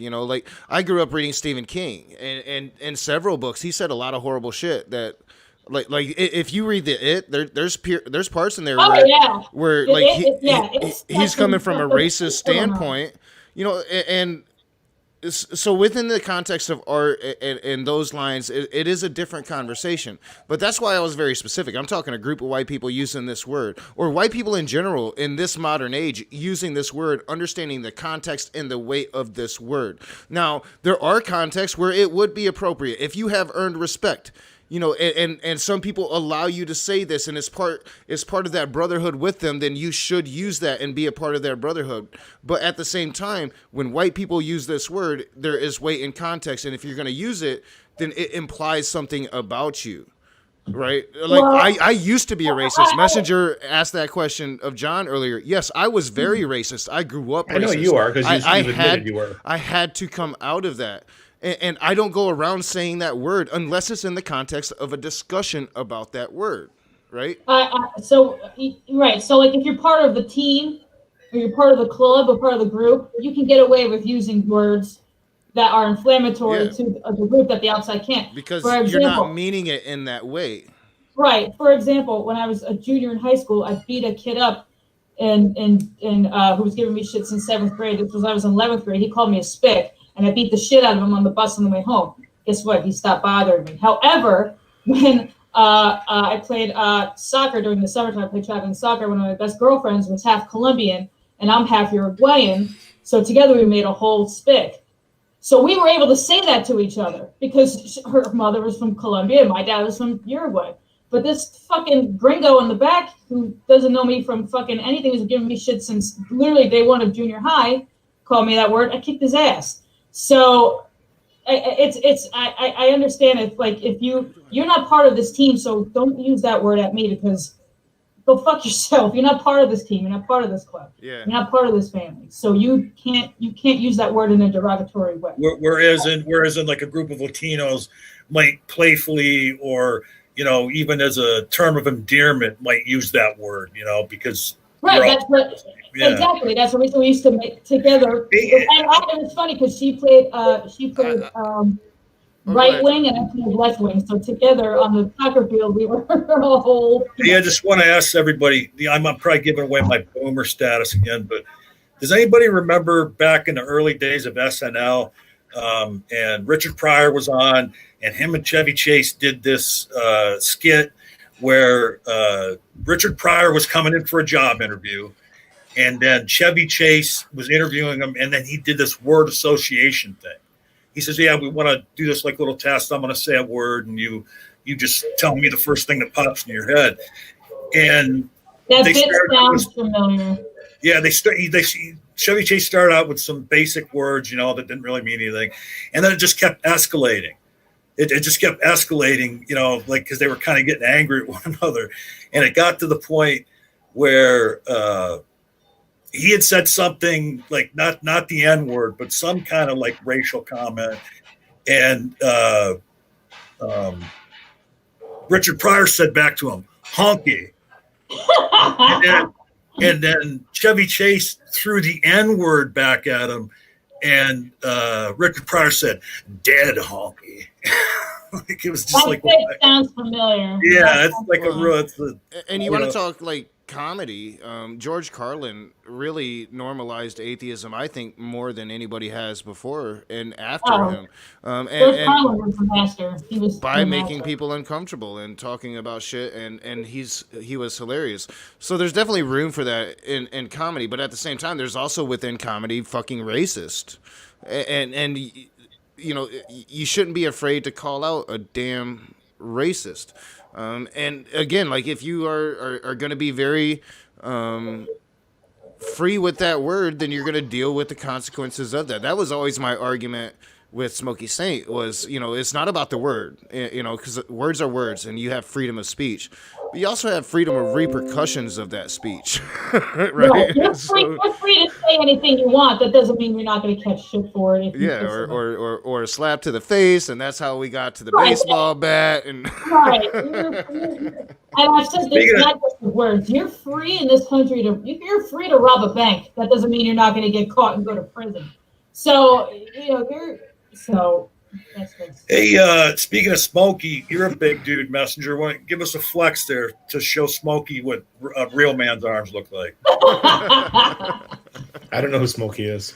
He is a complete douche nozzle, John. Yeah, you're lucky for that, honestly. So. Like he popped up sometime in the last 6 months, right? Now he's been around for a little bit longer than that. Yeah, it's been about 6 months since he's shown up. Yeah, it's almost like he took your place, Messenger. So nobody could take this place ever. I actually would like to see Smokey and Messenger interact. Bring his dumbass on. I think that would be glorious. Bring him on. Bring on this James Henry too, who keeps talking a lot of trash in the side chat. All these people talking trash over the last few days about how good tear me up won't come in tonight, and it's open room. Not James Henry. Not what was her name? The mother apostle, the mother pagan mom. Oh, she's so nice. Don't tell her. She won't come in. She won't come in because here's the thing about her. I made a joke when she said that she had a crush on Peter Pan, that she liked underage boys. Not Peter Pan, Peter Parker. It was really, Peter Parker. Oh, Peter Parker. She said she had a crush on Spider-Man because Peter Parker was hot, and I'm like, he's underage. She's like, don't call me a pedophile. I'm like, I didn't call you a pedophile. I just said you like underage boys. Peter Parker was not always underage, dude. Yeah, he did grow up at one point in time. He was married to MJ. So. And it depends on which Peter Parker, because even though She like the young Peter Parker in his little like high school outfit.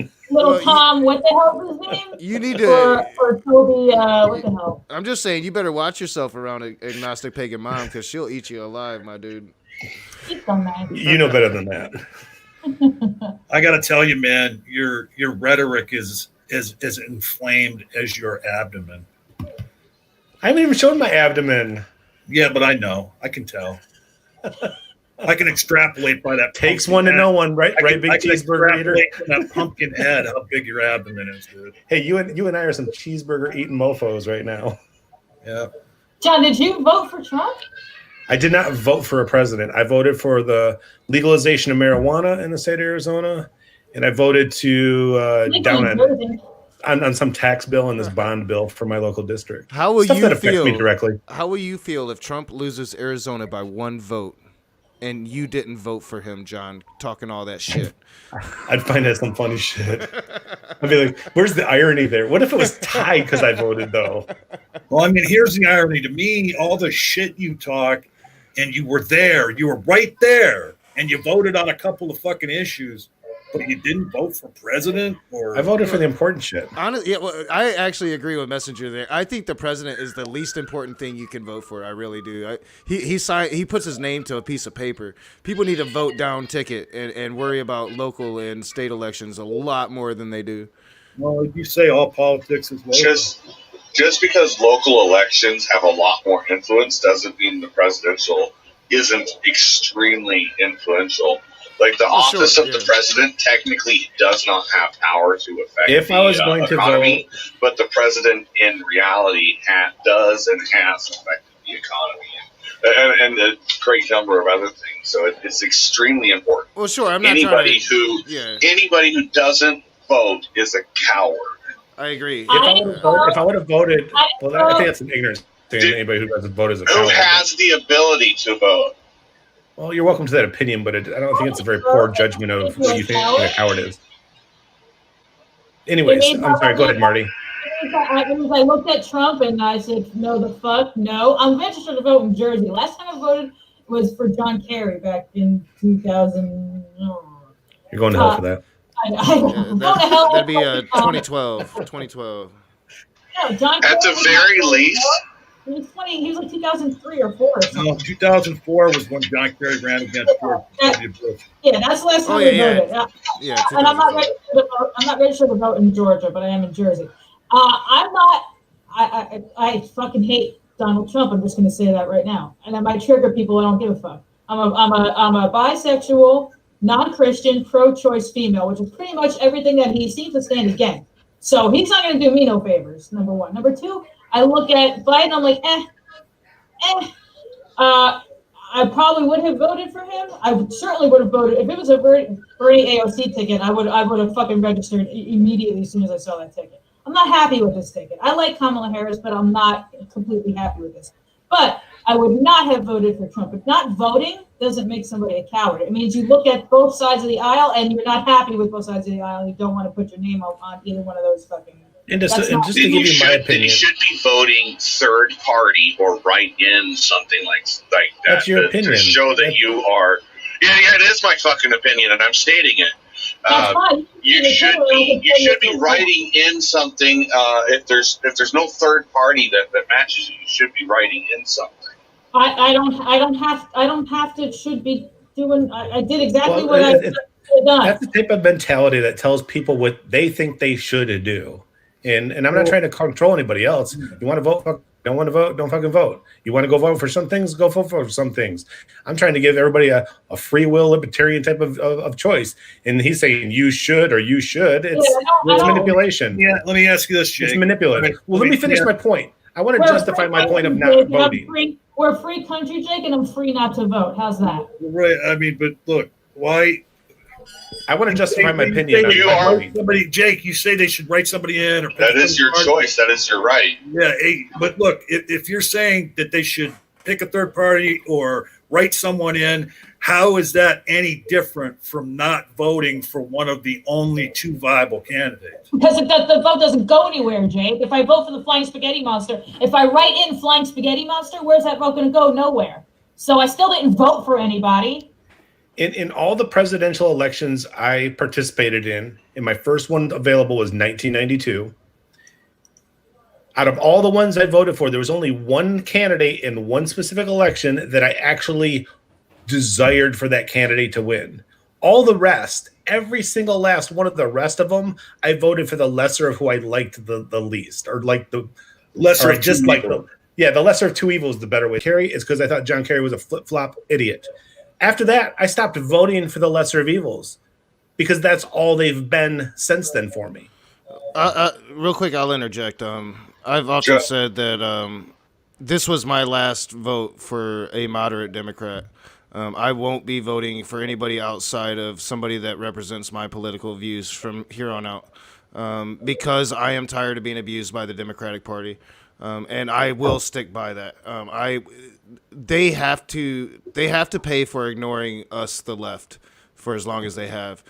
We got rid of the fascist, I think. I know, Messenger, you disagree with that. I think we got rid of the fascist, and now that goal has been accomplished, I'm no longer a Democrat. I will vote for socialists or people that lean as far left as I deem acceptable, but I will not vote for these moderate fucking shills any longer. We need to get a real good libertarian in there. Somebody that's charismatic and can win over people on that type of movement. So, Jake, why did you tell me that I should have just wrote a name down, just wrote something down and voted? Like, where would that vote have gone? Can you hear me now? Yeah. Yeah, sorry, I didn't hear what John had said. Can you restate that again, Marty? You told me I should have just at least wrote a name down. So I could have went in there and voted for Obi-Wan Kenobi. What would that have done? When you don't vote, you're saying that you don't count, you don't care, you're disenfranchised. You're no longer to. No, wait, Jake. You said you didn't hear when the reason Marty's asking that is because when I responded to you, I said, how is voting third party or writing someone in any different than not picking one of the only two viable candidates? It's literally the same. Oh. Yeah, what you're doing is you're saying, I do not support the two candidates. I don't support the two-party system. What you're saying is, hey, there is a vote here for somebody who's going to take a third party. There's a vote here for a libertarian or a progressive or an independent. So you're showing that there is a base. Okay, there is somebody to vote for people who don't fall under the establishment. When you refuse to vote, when you don't actually. Jake, you're missing the point of it. Okay, I understand the principle. Look, I understand the principle of voting third party or writing someone in because you're trying to make them more viable. But the fact of the matter is, it's tantamount to not voting because the way it's set up now, there is only two viable parties.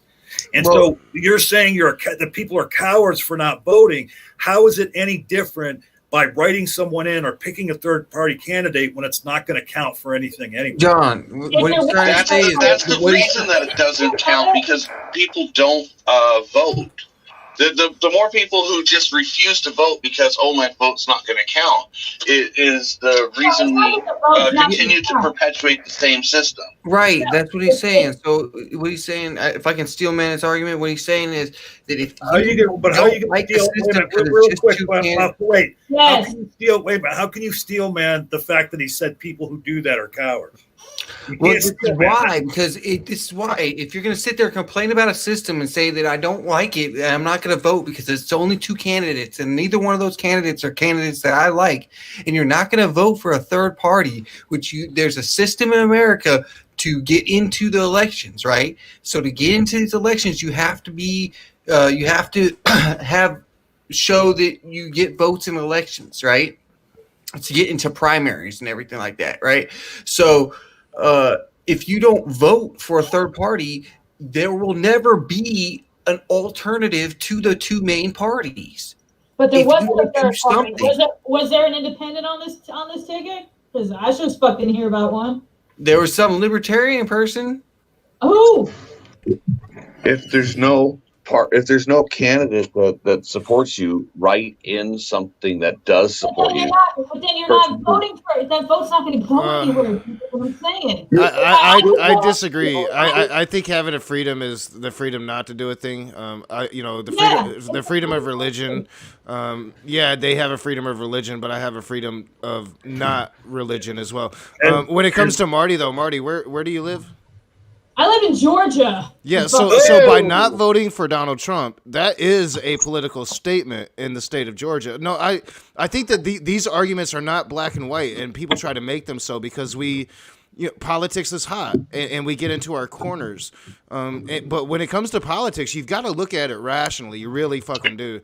I think that we're backing ourselves into corners that we don't need to be. Well, and here's the thing, too. As Geddy Lee famously said, if you choose not to decide, you still have made a choice. R.I.P. Neil Peart.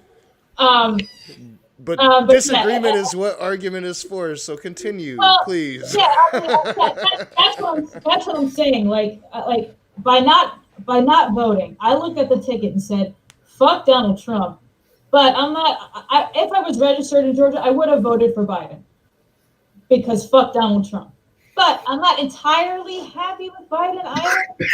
So by not voting, I said fuck Donald Trump, and I'm not entirely happy with Biden. If I go into the voting booth and I write in Obi-Wan Kenobi, where's that vote gonna go? It's just like not voting because I didn't vote for one of the two candidates that are available. Jake will call CNN and make sure your vote gets put on CNN. I mean, Obi-Wan Kenobi, seriously? You never know. If enough other people vote for Obi-Wan Kenobi, the Jedi Party might actually have a chance in 2024. I would vote Jedi. Better chance than the birthday party. I would vote Jedi. I'm just saying, as not to said, freedom of religion also. We're in a free country. We have freedom of religion and freedom from. We're in a free country. We're free to vote and free to not. My not voting was a fuck you to both candidates because I'm not happy with Biden. As I said, My point is, it's more of a.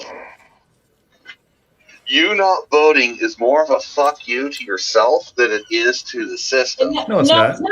No, it's Might not. be a fuck you to you if you don't, but it's not a fuck you to us. There's no party that. There's no candidate, Trump specifically, like I said, I'm a bisexual, non-Christian, fucking pro-choice female. Trump don't give a fuck about what I have to say.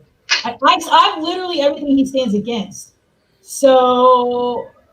You think that Trump's anti-LGBTQ? Oh, yeah, he is. Yeah, he is. Without a doubt. By what? I'm curious about. Without a doubt. No, it's without a doubt. Yes, it is not without a doubt. Without a doubt. He wants to roll back all of the pro-LGBT stuff that was put in. Dude, they're attacking gay marriage.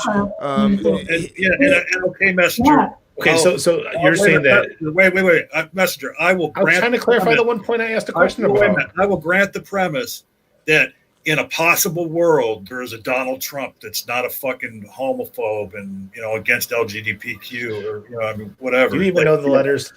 God damn it, Messenger. Do you even know the letters of that organization? I said P instead of B because I fucking misspoke. You're like Joe Biden. You can't get your facts straight, and you're getting old. No, his point stands though. His point stands. No, Donald Trump has made it nearly impossible for trans people to transition. Has made it kicked out trans people from the military. They have attacked gay and trans people's rights to health insurance, and they are attacking the Supreme Court's ruling on gay marriage. They have made that plain as day. There's no doubt he's a homophobe. The first case that's going to happen after the election is an anti-LGBT rights case. That's the first case she's going to try. That's the first thing she's going to do. This is Amy Coney, whatever her fucking name is. Well, one, they all 7 sit on a panel, or all 9 sit on a panel. I'm sorry. So not one holds anything, and yeah, they do have a significant 6-3 advantage of conservative, or it could be a problem. You're absolutely right. Right. But I think when it comes down to those things, let's wait and see instead of fearing what may or may not happen. Well, it's not even about that. It's about their intent. Why are they attacking it if they're not fucking homophobic? If they don't see these people as equal under the law. When you say they, who are the specific theys? All Republicans? Republicans, conservatives, the Donald Trump fucking right-wing. administration. Not all I'm not going to put all Republicans because I know Republicans that aren't LGBT, right? So anti-LGBT. Anti-LGBT, I'm going to say the far right conservative. I'm talking about the Trump administration. That's what I'm talking about. By the way, anybody who's in the house, Sunflower, I know you're a Christian. Let me clue you in on something. Trump's not a Christian. Yeah. Let's just get that clear right now. For Trump anybody loves Jesus and God the same as the Christians do. For anybody who thinks that he might be, he's trolling you, Doc. I'm trolling the Christians. Why can't I troll the Christians? That brings up a question I wanted to ask the panel, and now there's not very many people here, but has anything that Messenger said tonight, any of the words that come out of Messenger's mouth tonight, actually things that he believes? I was at work. Who gives a shit? Well, I do. Boom. But I know John, and I know he's not anti-LGBT. So if we're talking about that, I know that's But in terms of anything else, I'm anti-cancel culture. Yeah, I am to a degree too. To a degree. You're anti-hair on top of your head. You're anti-dictionary. What? No, he had a dictionary, John. He's not anti-dictionary. He has a dictionary. That's probably the first time he picked that fucking thing up in 20 years. Nope. Probably belongs to his mother. Well, and the thing is, I probably haven't opened that dictionary up, but that's because there's so many dictionaries online that I can just fucking pull my phone. The fact up. that you went and picked it up is priceless. See? Well, yeah, because you said I didn't know a dictionary. I know it was a great moment for the both of us. Yeah, I thought it was too. I could go get 3 more. I helped you get a few extra steps in today. I need them too. What do you want me to go get? I'll go get your wife. I've never seen her face. Oh, she's pretty. She just took the kids to go drive them to try to put the twins to sleep because they're going nuts tonight. So she's doing the drive method where you make a little. Well, you know what? That brings up the right question. Why hasn't anybody ever come up with something that gives that same kind of thing to the kid, but without having to go drive around in the car? They actually have them for infants where they lay on the thing and it kind of vibrates them a little bit. Oh, okay. Have you seen those things? They're like kind of curved.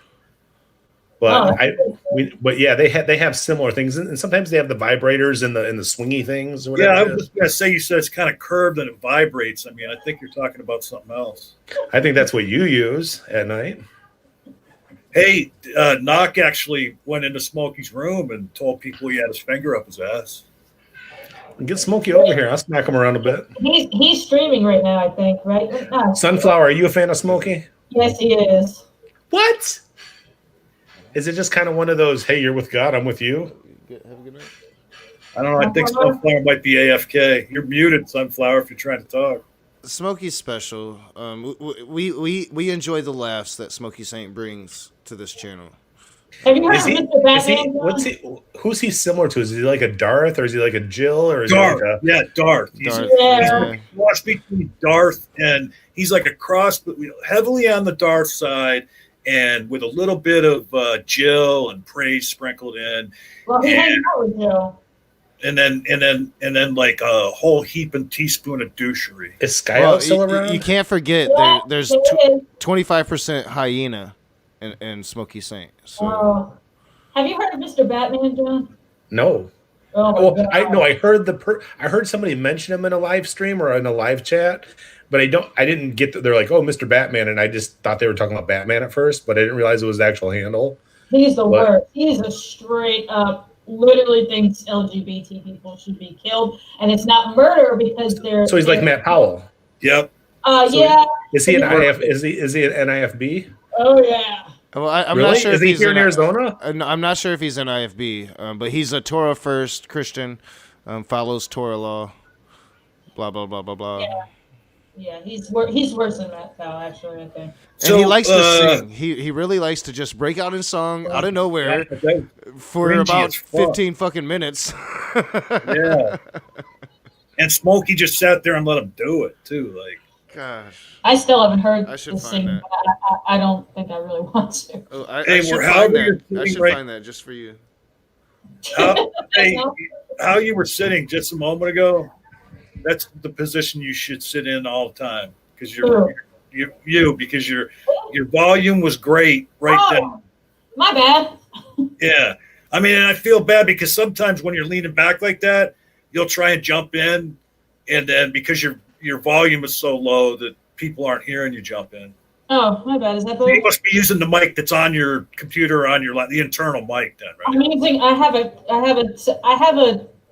have a tower. I have a desktop, and it was a mic and camera on the desktop, but I don't use that. So I have my camera that I was using before I got my laptop.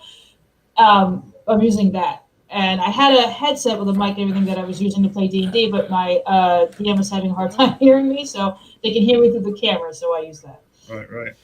So we've been going for almost 3.5 hours. Were you figuring on going more, Knock?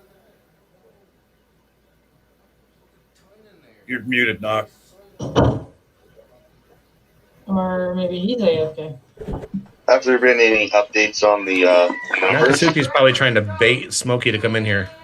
Oh, please, for the love of the goddess, let him in here. I mean, because if you guys want to keep going, I think I'm done for the night. It's well past boomer o'clock.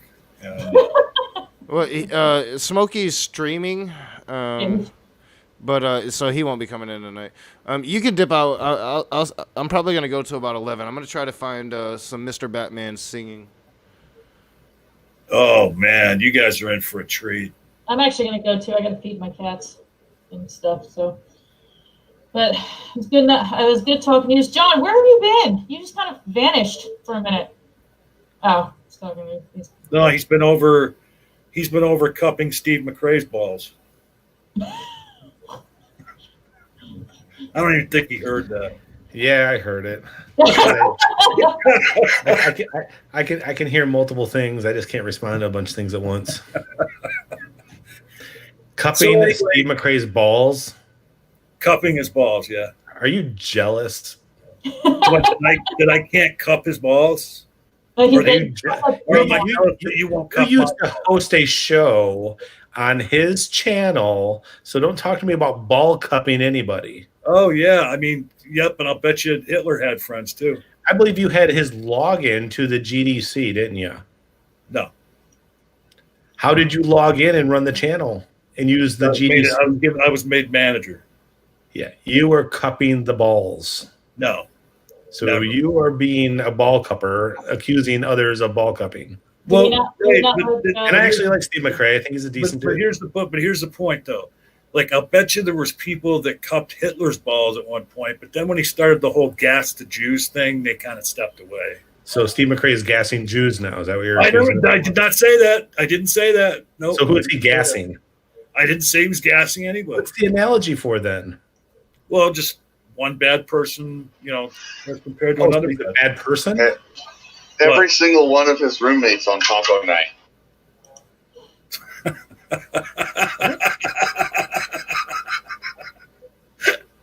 He gasses his roommates on taco and chili night. I'm catching up though. I was like, woo! Yeah. Right. No, I mean, no. That's my opinion. It doesn't have to be anybody else's opinion. So you had a falling out with him, is what you're saying? I didn't really so much have a falling out with him. I just came to the realization that he's a bad dude. Oh, so that's why I just asked. You do think he's a bad dude? Yeah. Do you think I'm a bad dude? No, I love you. That was the worst love. I know. I love you, motherfucker. No, I really do. I love you. I love Knock. I love Marty. I love Jake. Yeah, sunflower. Were you sad when I wasn't around on this channel for like a year? I mean, I would. And off for like a year, like because I get notifications for your channels. I'm like, I haven't gotten even a notification, and I saw your next channel the other day. I was like, I know. I know you guys weren't talking. You kept popping in the live chat, and I kept saying hello, and I think you just like disappeared after you said hello. I was probably at work. Gotcha. If I do say so I myself, think we lost. I think we lost Doc to Smokey's chat. No, I was trying to find Mr. Batman singing, but I'm not gonna be able to find it. It would come. It would come through on OBS. So. Go ahead, Sunflower. What? All right, I'm gonna head out, folks, and take care, old man. Okay. Bye, John. Take care. All right. John. Always Hey, appreciate Steve, Good talking to you, John. Yep. Hey. Okay, how do I get the fuck out of here now? Leave studio. A leave button. Leave studio. You know what? There is no leave studio when you're on full screen. That's crazy. I got to go back to small screen. Hey, can you mute your mic while you're trying to figure it out? No, I'm just going to keep battling like grandpa. I'm going to keep battling like grandpa. I am one awesome, smart, intelligent, funny, reasonable, and handsome guy. I just, I really do bring a lot to these debates, and I just would like to point that out. I was gonna leave, but I wanted to hear the end of that, and whether you were gonna like have a stroke and pass out. I think he was looking in the mirror like Guy Smiley. I'm good enough. I'm smart enough. And gosh darn it, people like me. Yeah, I do enjoy Sunflower. All right, good night, all. All right, have a good night, John. For your guys' sake, I hope Knock finds that Mr. Batman singing because that's fucking hilarious. Dude, I could probably find it eventually. I don't need it. I'm already in a shitty mood. You're in a bad mood? Yeah. Why? Dude, I posted a thing on my I don't know if you saw it, Knock, but I posted a thing on my Facebook that when I said the extremists on both sides are gonna fucking freak out regardless of who wins. So everybody needs to get over themselves and think that their party is full of fucking angels. That my party wouldn't do that. Yeah, you would. You have there's extremists on both sides. So get over yourselves and stop it. And that started a whole fucking thing of stuff that like wasn't even supposed to fucking start. Like I'm just I'm over and the this. crazy part is that's not even a hot take. Huh? The crazy part is that's not even a hot take. I mean, that pretty much goes without saying, but so it's weird that people would get so worked up over that, No, it's absolutely true. There's gonna But here's the cool thing: if you're like me, you can just sit back and enjoy the moment, even when it blows up.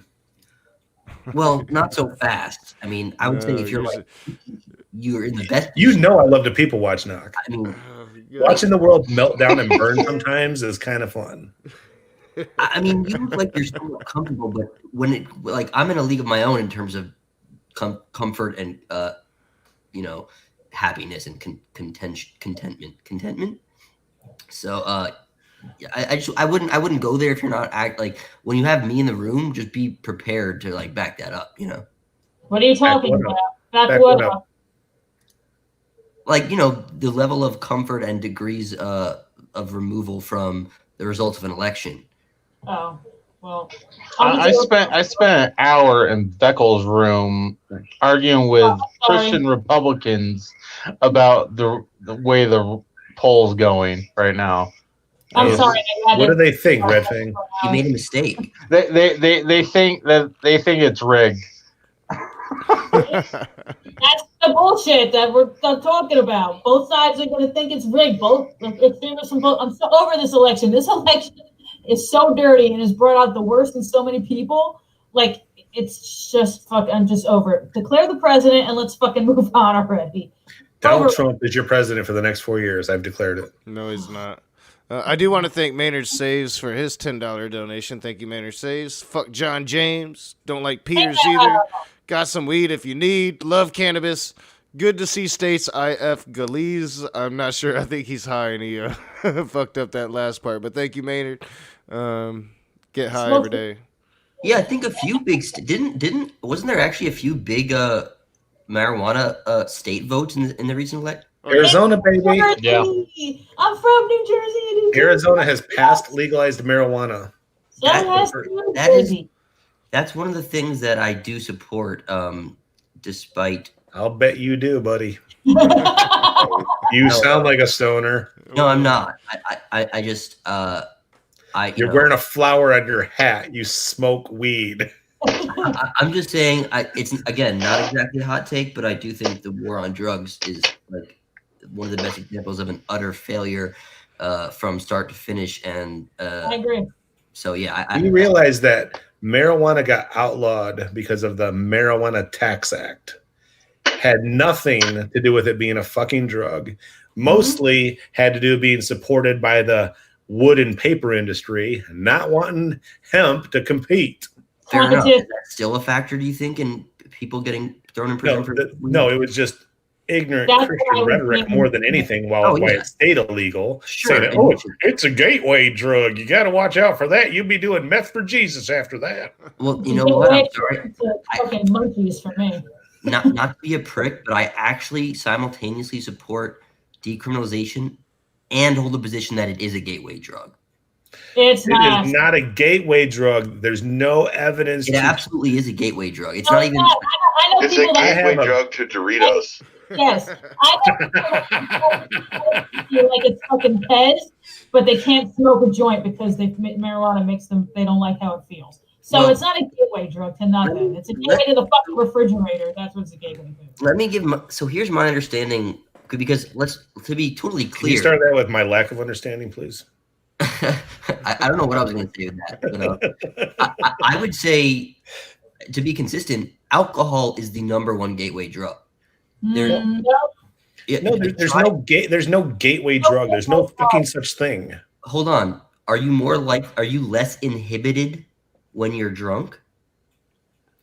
You're less inhibited in motor function. Are you less inhibited to reject, to refuse to make a potentially bad decision, right? Like some passes you a joint when you're drunk, you're less likely to say no. Now this becomes when it comes to alcohol. Sunflower. Because I've been past joints when I was drunk and otherwise and said no. Okay, let me correct you real quick. When it comes Sunflower, down to you're addicted to food. Prove me wrong. I am not disputing that necessarily. we have a relevant point. No, but what I'm saying is, I'm not talking about you. I'm just talking about saying being is- addicted to food has nothing to do with what we're talking about. when you're drunk, like you're more likely to try a drug that is presented to you, right? To experiment, to try things. No, there's no evidence to support what you're saying. Messenger. Have you ever been Need drunk? evidence to invoke the fact that alcohol lowers inhibitions. This is a ubiquitously understood fact of how. I'm actually the one here with an education that probably had a few dependency and addiction classes in my master's program, so I think I'm qualified to speak on it. Would you like to speak on what I just said and that fact that biochemically alcohol reduces inhibitions? No, Marty, go first, and then I'll reply if that's okay. I'm the adult child of a recovering drug addict. Alcohol is not my biological mother's thing. She's tried alcohol, but didn't do anything further than that because she I have a glass of wine and get on with her day because that's not her thing. Yes, I'll grant you, Sunflower, that alcohol can lower your inhibitions. That doesn't mean you're more likely to try you're more likely you're going to go from being drunk to fucking smoking crack because you're drunk and you can't turn it down because you're drunk. I've been offered all kinds of weird shit when I was drinking and I turned it down. Well, wait a second, Marty. If let me be very clear on my point. If you're more likely to try something when you're drunk and it sucks, like maybe you're more likely to do the stupid stunt on the skateboard when you're drunk, but then you get hurt and you're like, well, that was a mistake. I'm not doing that again. But everybody's going to try more likely to, it's not the alcohol. It's said person who's ingested the alcohol. Let me finish. So you're more likely to do the stupid stunt on the skateboard when you're drunk, but then you get hurt by it. Like, well, can I finish my point, please? If you touch the hot oven, you get burned. You don't want to touch the hot oven again. What if you do an addictive substance when you're drunk? Then it's no longer necessarily up to your rational discretion if you're going to have an urge for it, right? If you're drunk and you smoke crack because you weren't thinking clearly, you might crave crack and go through, because it was so pleasurable. No, you don't A drug like heroin. You don't think a drug like heroin or crack cocaine can make someone effectively addicted after the first use? Because this this is documented. No, it isn't documented. You're smoking crack yourself if you make that claim. You obviously don't know anything about drugs and alcohol. Let me reply to him now, Marty. Go ahead, I'm going to feed When it comes down to depressants, which could be heroin, could be opioids, could be marijuana, could be alcohol. When it comes down to those, they lower your inhibitions of things that you're potentially fearful of doing or being seen doing.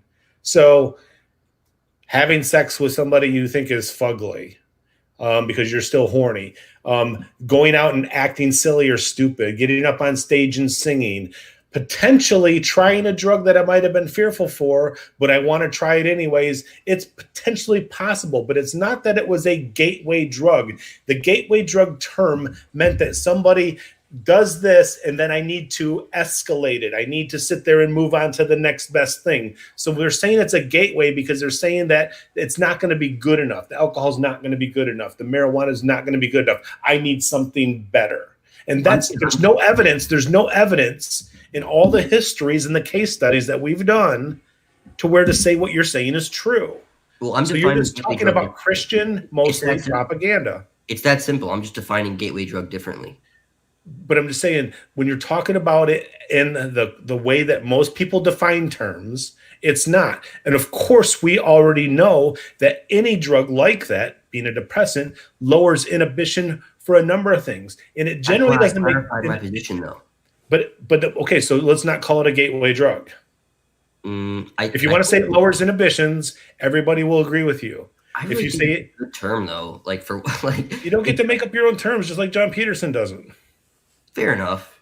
Okay, so to use your definition in terms of sort of this, if you use this drug, you will eventually be unsatiable and seek more.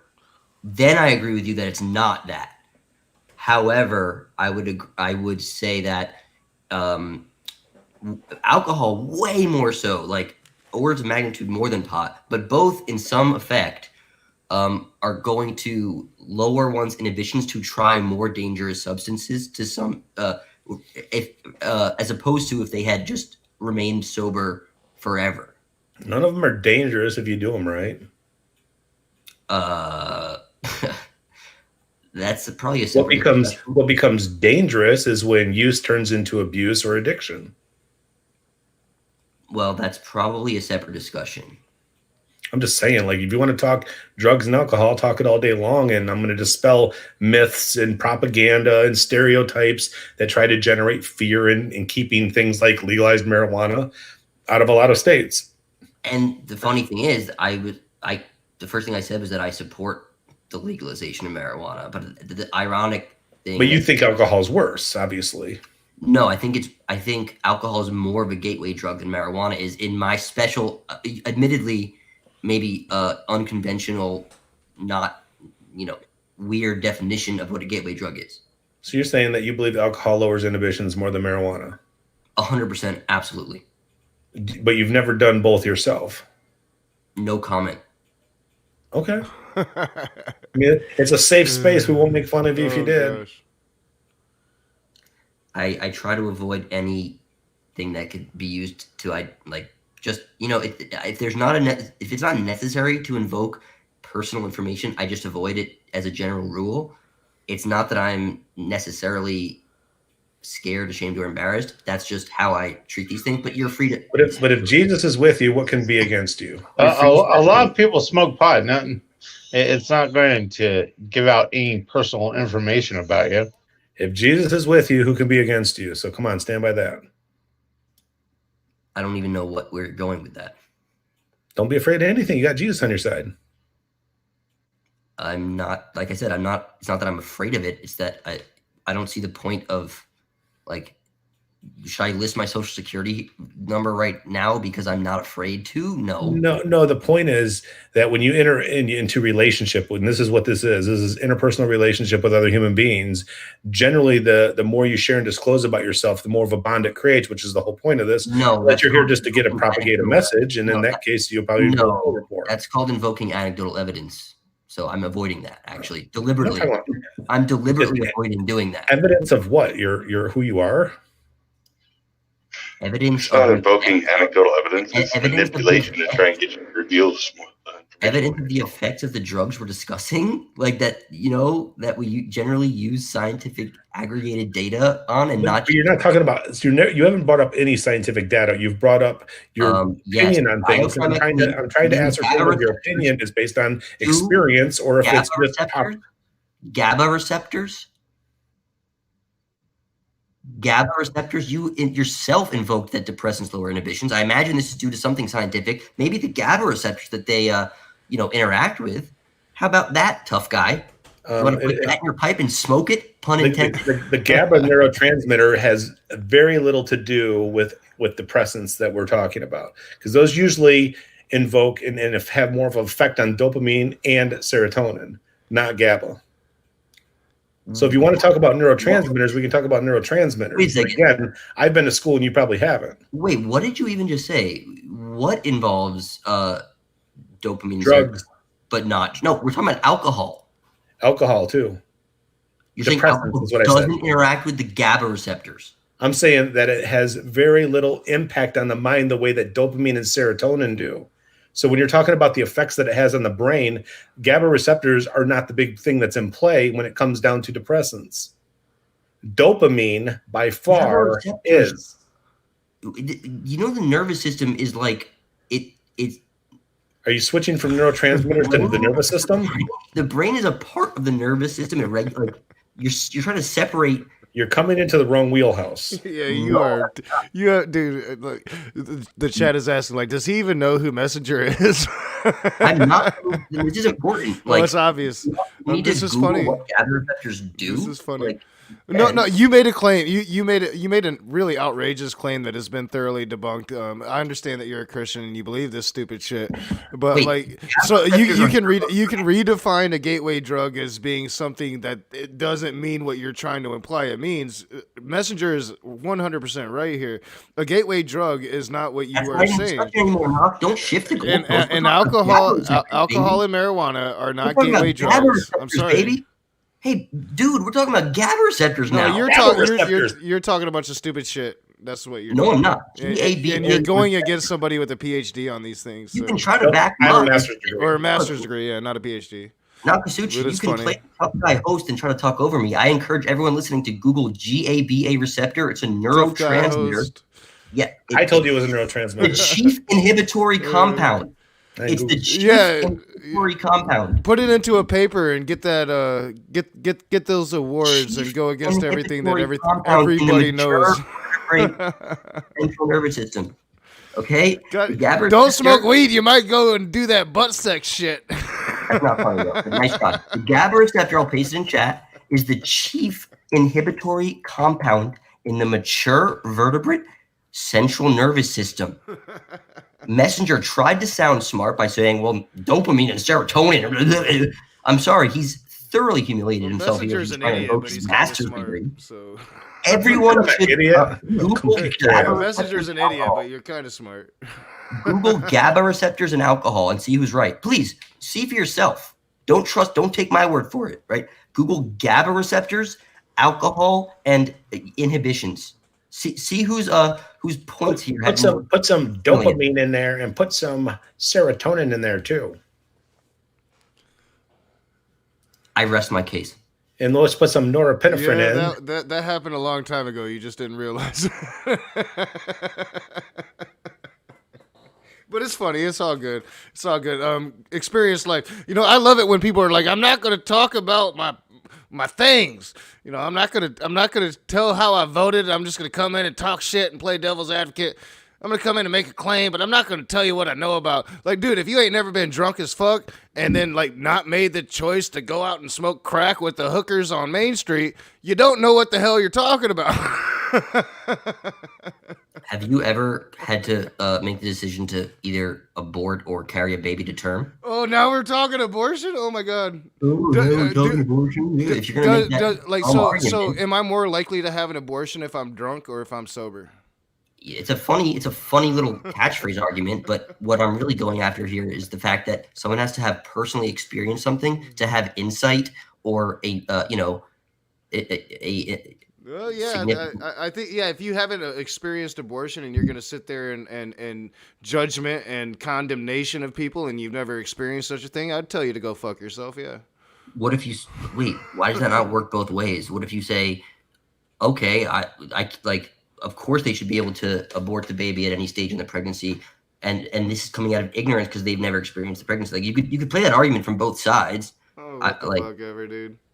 I mean, why are you even going here now?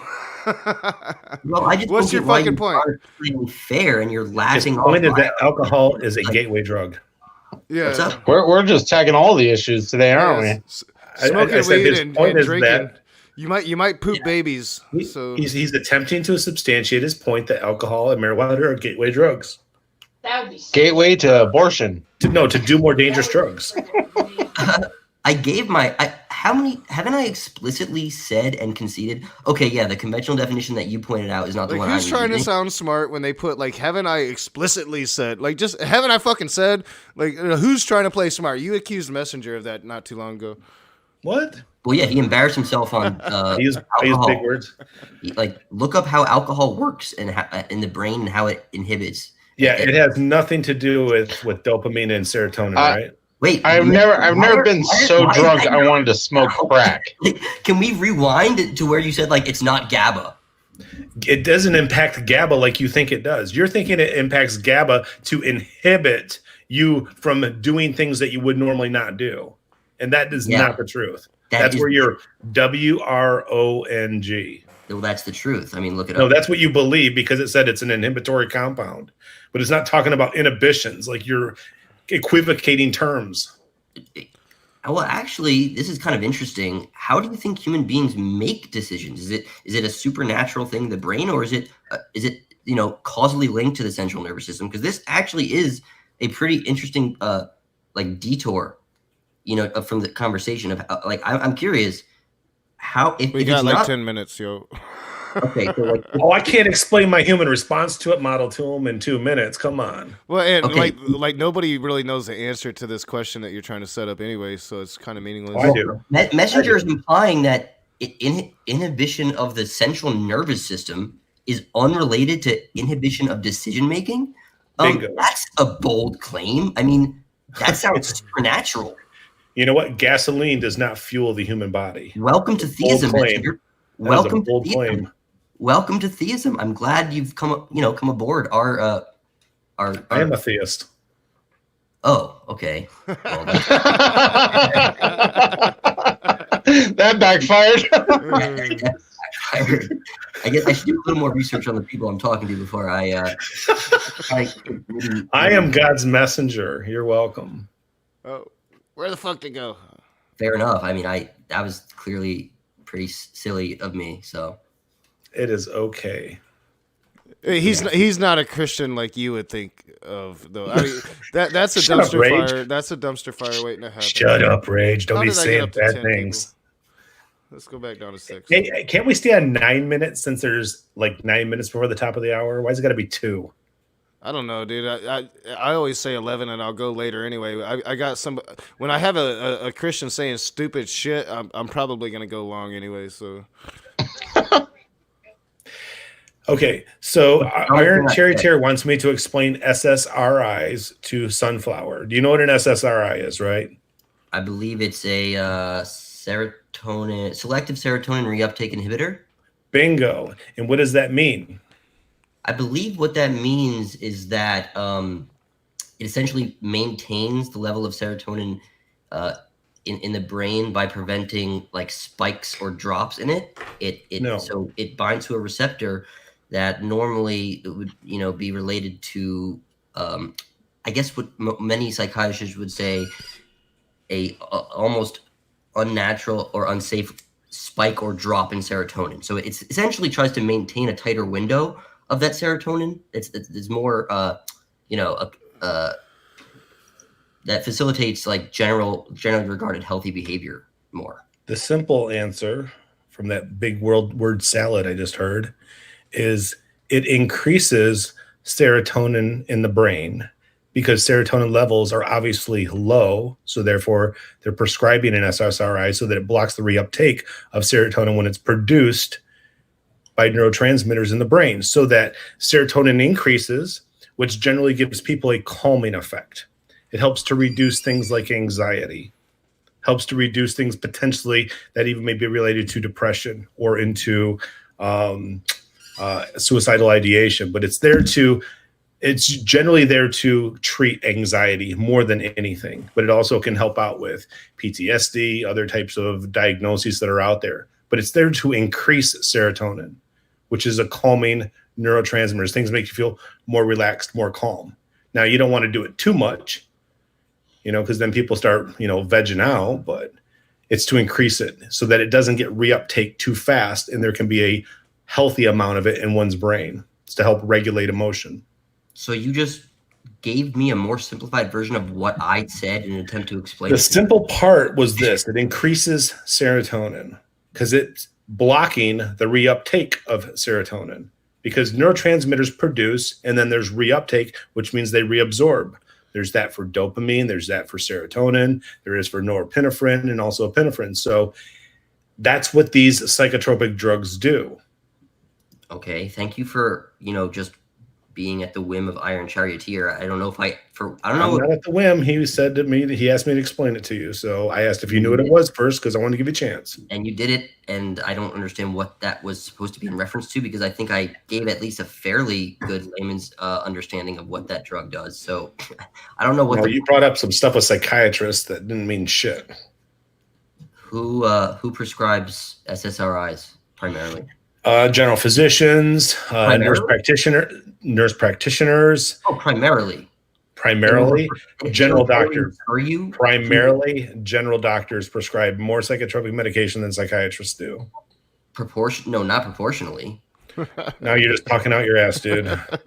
Do you generally get a? I'm just telling you, like, general doctors, and I don't think they should fucking ever do it. I really think people should have to go to a psychiatrist or to a nurse practitioner to get psychotropic medications. But your general family doctor can prescribe everything that a nurse practitioner, and they do. They prescribe ADHD medication. They prescribe antidepressants, antipsychotics. More of these meds than general practitioners do. GPs generally they'll give you a referral. It's a common thing that would be a wonderful thing, but they all think they know as much about the brain as a psychiatrist does. Look, I don't want to, maybe you're right. Maybe it's slightly more. I don't want to Google the numbers here, but most people will understand that things like depression, ADHD, anxiety are the wheelhouse, to use your phrase, of psychiatrists. And while, yes, any medical doctor can prescribe medication, generally GPs don't do this, although they have every right to do this. So again, when I took Adderall, I got my Adderall from my neurologist. There you go. I mean, again, Messenger, I know that, people have said that I sound like I'm 14, that whatever, this and that. It might feel like, oh, I can easily take this kid to school. You might have underestimated what I, a little bit tonight, just a tiny bit. Like, I'm still waiting for you to prove that smoking weed leads to, meth addiction. Hey, listen, don't project your insecurities on me anymore, Sunflower. I haven't made any judgments other than you've made erroneous statements when it comes down to drugs and alcohol. No, I don't want to get into some of the more crazier psychological discussions we've had on the channel in the past. But I haven't even mentioned PTSD. I didn't want to mention those 4 letters. But Sunflower, maybe you mentioned it earlier, that maybe you should understand who you're talking to. I think once you do, you're gonna face pump. So I'm just saying. Okay, so I'm just saying. I find interesting is that Messenger used kind of like the intermediary receptor, which would be the I guess the serotonin receptor, to say okay, so these receptors are the middlemen of the calming effect of serotonin. But was that meant to demonstrate that, like, therefore it's not related to, like, obviously if something's an intermediary or a middleman to a effect via, like you said, dopamine or serotonin, it's just as reasonable to say that the GABA receptors or the SSRI receptors that the SSRI interacts with is causing the effect that it leads to. Like, what was, I don't even understand what you were demonstrating with that point. I didn't demonstrate anything other than he asked me to explain it to you, so I did. Like, fucking. Well, right, but why did you invoke, like, is that analogous to alcohol? Like, do you think that, like, receptors are unrelated to the effect that are literally directly caused by we've been talking about this for like a binding or an unbinding or some sort of interaction with these receptors? They're targeted to these receptors to produce an effect. How is this not totally relevant to invoke? Because all of those drugs do different things. Alcohol does different stuff to the brain than marijuana does. Marijuana does different stuff to the brain than heroin does, than methamphetamines do, than cocaine does. I never. So my point in all of this is the way that you make generalizations about things and talk about things being gateway drugs lends itself that you're speaking very amateurishly and you're just parroting shit you've heard before. And then when you try to go in and talk about GABA receptors, when you have no background in education regarding neurotransmitters, it makes you sound even more foolish, like you're trying to grasp at some medical term to build your credibility of having a point. So that's my point of pushing like I have, if I have any point at all. For the record, you are making the argument that GABA receptors are not the primary neurotransmitter that affects the well-documented lowering of inhibitions in alcohol intoxication. For the record, let it be abundantly clear that is Messenger's position. I rest my case. Oh, God. This was hilarious. All right. Thank you for resting your case. Court is dismissed. Can we have a stay of judgment, and can we reconvene on another open room to discuss one's education and background? Because I'm guessing this guy's going to go do a ton of research of stuff he doesn't know about. And he's just going to parrot a bunch of shit off Wikipedia. No, I made my case pretty clear. Everyone that listened, please Google the stuff I said specifically. Google GABA receptors and alcohol. Exactly how he learned about it. Yeah. Well, no, why don't you do this? Google you. Why don't you go and write a paper, get it peer reviewed, and publish it, and get those awards, my dude. So I said in the beginning there were GABA receptors. Are you even arguing with me at this point, or are you now just saying, like, okay, you might know what you're talking about, but you probably just Googled. I'm saying you're completely full of shit. That's what I'm saying. I'm saying you're 100% completely full of shit. Yeah, well, I hope this. I wonder how this stream will age. I wonder how this stream will age. I think you admitted earlier that you are using some weird ass definition of what a gateway drug is. Absolutely, I did. He used it quokily. I openly did that. Yeah. Yeah. Why are you going back to that? Is it because you're because it's funny because you've been sitting here just talking a bunch of bullshit for an hour since you admitted it. Not to suit you, what I think is going on is you're realizing your buddy Messenger got embarrassed on how alcohol works in the brain. You're really stretching it when you say my buddy. You really don't know that. Like Marty, he doesn't understand the history here, does he? Atheist has been my B so many times. GABA. Google it. Look into it. Dude, for the love of the gods. Yeah, first of all, no. Dr. Google is not, just don't, Dr. Google is not going to help you on this one. Wow, Marty, you really destroyed me there. Ouch. So I'm still talking. Burn. So shut up. Burn. Yeah, Dr. Google or Google University might not be the way where you want to go. You might want to talk to somebody who has expertise in the field of addictions and such as, I don't know, John. Me. Seriously, I would recommend reaching out to any person that has this. They will immediately tell you that John is literally sitting right there telling you everything you said is wrong. No, he's not. He actually, the interesting part. No, Marty, the interesting part about how he changed his argument is when I said, is it GABA receptors? He goes, well, is it not also dopamine and serotonin? It's like he wasn't saying that. I never said that. I got up. I was yes, you did. Yes, I said the primary thing that's affecting inhibition is the effects on dopamine and serotonin. How does alcohol affect those two chemicals? What receptor does it interact We don't with? have time to get into that because Knock has to go. That's why I said let's reconvene. I'm saying let's reconvene. Oh, it's so sweet. I'm giving you time to go do some Google U. Just spoken. It's like a little treasure gift. It's like a touchdown pass. Dude, it just, are you always this insecure? It just feels so good. Are you always this insecure? I just can't get enough of that. That feeling of knowing you won is just always this insecure when you're in public talking to people. Because I'm not saying I don't want to have a conversation with you. Okay. I'm trying to respect Nakasuchi wanting to get the fuck off his channel. How alcohol gets those dopamine and serotonin? How that happens? What's the receptor responsible for that? I did just invite Clockwork Rex. We'll go to like 11:30, but I wouldn't mind just trolling the fuck out of Sunflower at this point because this is just hilarious to me. Okay, I'll be right back. I'm going to go use the restroom while you're getting Clockwork in, and then I'm going to come back and, well, if I get some word in edgewise, I'm going to go ahead and spank this boy.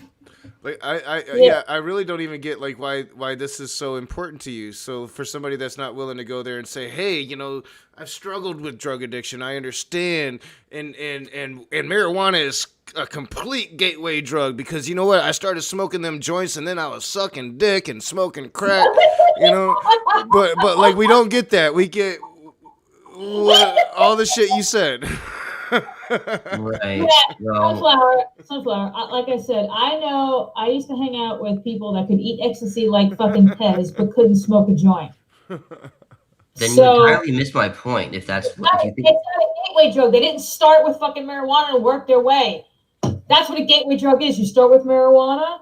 Like if let's say pot's a gateway drug, you start with pot and then you work your way to something else, and you work your way to something else. Next thing you know, like Knox said, you're sucking dick for crack. That's what that means. And marijuana doesn't do that. Okay, Marty, that's great. I don't know who you're arguing with. It's clearly you. Knock. If there ever is a sign of a white flag in an argument, it is the sort of why do you even care?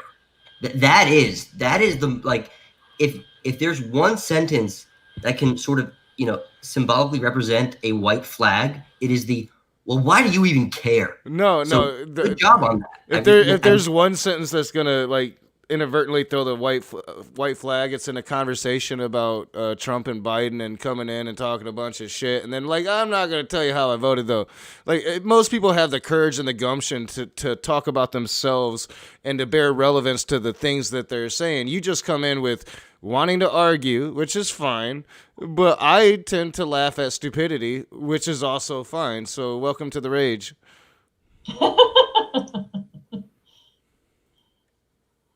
Yeah. So that's what we're saying, Sunflower. I don't think you understand. You keep saying the word gateway. I don't think it means what you think it means. Sure. I mean, were you there for the part where I was like, I very much might be using an unconventional definition of gateway drug? Like, I don't know. I went to go take care of my cats. Oh, okay. Yeah. So then let me be clear then. I don't know if there's an official definition because I feel like it's a colloquial term, and I feel like this could be the cause of a lot of the confusion here. Now, if there is, fair enough. I guess I sort of was more familiar with it in terms of how it's colloquially defined and understood. Messenger said, in terms of a drug having the nature in which you, upon taking it, and if you keep taking it, you will eventually feel unsatiated in the by using that same drug, and you will need to seek something more powerful or different or more intense. That's the definition he was using.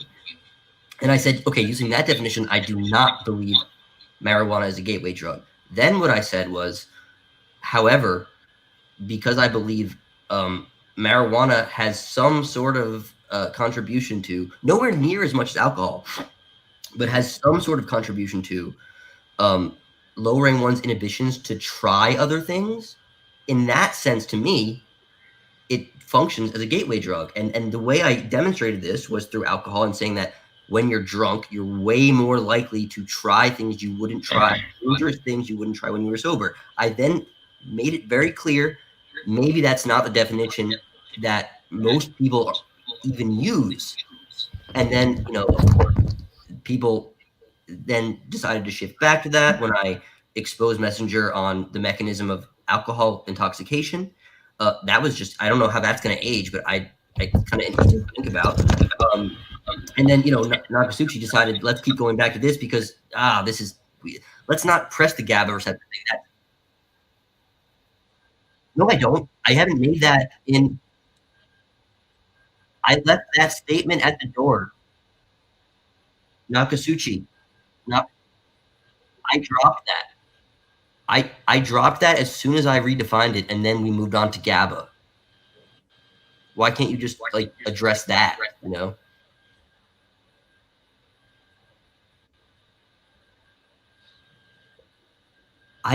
How much, like, what word? Okay, let's think of a new term. It's a, you know, a doorway. It's a doorway drug. It's a doorway drug. Now, am I allowed to now make my point? What's GABA? No. Hold on. The whole point of the concept of the gateway drug is that I had myself muted to the audience and not you guys. So yeah, they didn't hear anything I said for like the last few minutes. Okay, well, I can probably sum it up. You said coffee is a gateway drug to more naps, to less naps. Well, no, because then you're invoking something specific. The whole point of the concept of the gateway drug is that doing it again, this is why maybe I'm using the word doorway drug. If you do something and while being intoxicated on the thing, you're more likely to try other drugs, intoxicating substances. I view that as a sort of cascading effect, which I understand while the word gateway drug might not technically sort of, you know, mean that. That's sort of what my understanding of it was. So fine, let me be clear. Maybe the word gateway, the concept of gateway drug is not what I'm talking about. So let me invoke the new term doorway drug. Am I allowed to now make a point? It's the same thing. Yeah, well, it's still the same thing. So are you implying that somebody that has never smoked crack in their life goes to a party, gets drunk, and somebody next to him is smoking crack, like, you want to hit, that they're just going to smoke crack? Or they're is definitely more likely to try it. Of course, they're not definitely going to do it. That's a bizarre false dichotomy. Then you come back to what Messenger was asking you for to begin with, is the fact you need to provide evidence of this. It's not a false dichotomy. How is it a false dichotomy? No, because you gave me the scenario of just because you're drunk, you're gonna do it. That's a dichotomy of you're making the claim that more likely to. Again, how do you know this? What evidence do you have of this? Alcohol lowers inhibitions. Oh, my fucking God. I know it's tough, but you gotta be fair with my argument here. It's kind of concrete. Alcohol lowers your inhibitions. Alcohol also makes you more brave to where you would do like talk to a woman or anything like that. So it kind of contradicts what you're saying there, bro. That's not an answer to my question. It's not. How does that contradict what I'm saying? Lowering your inhibitions does not mean you're going to smoke crack in that instance. You are making the claim it's a doorway drug to other drugs and bad behaviors. No, it lowers your inhibitions, and you understand that when you fucking drink. And so either drink or don't drink. But like you smoking crack while you're drunk is probably because you would smoke crack when you're not drunk. Like seriously, dude, what the fuck are you talking about? Personality, you're gonna try something. Whether you're gonna try something, regardless if you're drunk or stoned or otherwise. If you're sitting there and you have an addictive personality, somebody hands you a crack pipe. I never would necessarily try crack. And you don't have an addictive personality. Sunflower, good for you. Marty, are you actually arguing that when drunk, people aren't more likely to make dangerous decisions that they wouldn't choose to make when I they're think you need to go get drunk, my dude. Like, is this actually an argument at this point? Like, think about what you guys are saying. No, it's not an argument. It's just hilarious, honestly. I don't want to end. I mean, No, check that. A large group of friends is a gateway drug to trying dangerous things. That's your argument, Sunflower. Holy shit. Yeah. I hope that's water. I hope that's fucking water. That's not water. I thought you Add a little learned. Red Bull to it. No, actually, Messenger Reveals was like the true winner in our drinking contest. That's right, he was. Real quick, Clock I think Knock and I would have kicked each other's asses if we can. Will would have died, and Knock and I would have been shit faced. Yeah, we would have been bad. Yeah. I quit because I didn't want Will to die. Real quick, Clockwork, Tyrion Lannister is a Targaryen. Just saying. Well, but Tyrion was cool. Yeah, I'm just saying Targaryen. Yeah. Okay, good. I get it. Ooh. My sister bought me this shirt like 4 or 5 Christmases ago, and I was like, this is my favorite shirt. I just looked at the chat. Like, is this a joke? BS. No evidence for that. How old are you? You're being a dumbass. This is such a big, I'm really thinking, like... Nobody agrees with my stupid arguments. Everyone knows what I'm saying. It's not even disputed what I'm saying is true. This is insane. This is like abject denial. Like, just like... Shut up for 5 seconds. Cards. I've never seen anything like this. No, Sunflower. Sunflower. Try to listen with your ears instead of your mouth. All right, yeah. Was that Red Fang? Go ahead, Red Fang. What? Yeah, go ahead. No, it was Messenger. Go Messenger. Oh, Messenger. Somebody. Yeah, I heard somebody. How the fuck do you not hear my voice? Are you smoking weed or something? Lots of weed, and I'm really tired. But Sunflower keeps talking and talking and talking. Okay. So when it comes down, let's address Sunflower's GABA point, okay? So that he can shut the fuck up about GABA. Please.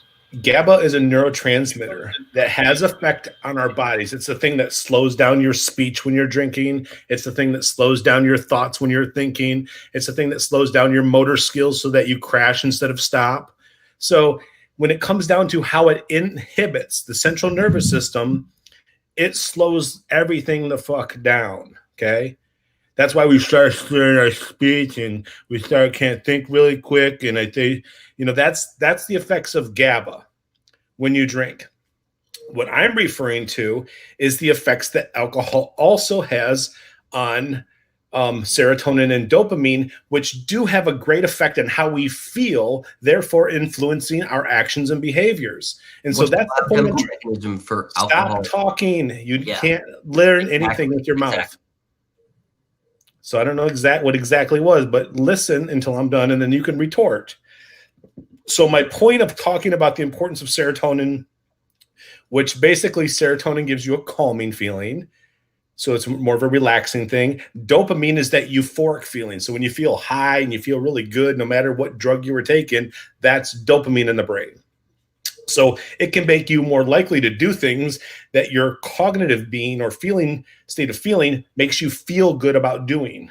So if you're like, hey, you know what? Doing meth might feel real good right now, and you've been thinking about it for a while, you might do meth because you have that inhibition and that increased level of dopamine. May make you also want to go have sex. May make you want to go have party and laugh and have fun. It can make you do a lot of things that bring you pleasure, or the things that you perceive as pleasure. So when he's talking about something inhibiting, it's inhibiting your motor skills in your speech, in your thought, in the way how fast your brain processes information, more so than anything. So as I continue to drink this alcohol, notice how shit just slows the fuck down over the next 30 minutes. And that'll give you a good example of this is what, but you know what? If I start saying that I want to go do something that I normally wouldn't do, be like, boy, that Sunflower's right, boy. That was a gateway drug to John going to, I don't even want to say it because it may sound bad, so I'm not even going to say it, but like something I wouldn't normally do. If somebody handed you a crack pipe while you were drinking, are you more inclined to hit off that pipe because you're drinking? Well, I'm just saying. Okay, I'm a cis white heterosexual male. If Nakasuchi drops his pants in front of me, I'm not going to want to go suck his dick more. Okay, More than your floor. More than you are. I do a little bit, but not a whole lot, Marty.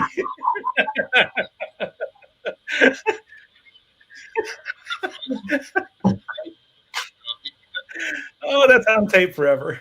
Damn it, I muted myself to the audience again, so I have to repeat myself. I got to stop hitting that mute button over there. So Sunflower's argument is money is a doorway drug to obesity because you have money, you go buy food, and yeah, so money is that doorway drug to that bad behavior because it's bound to happen. If you have money, you're going to go buy food and you're going to be obese.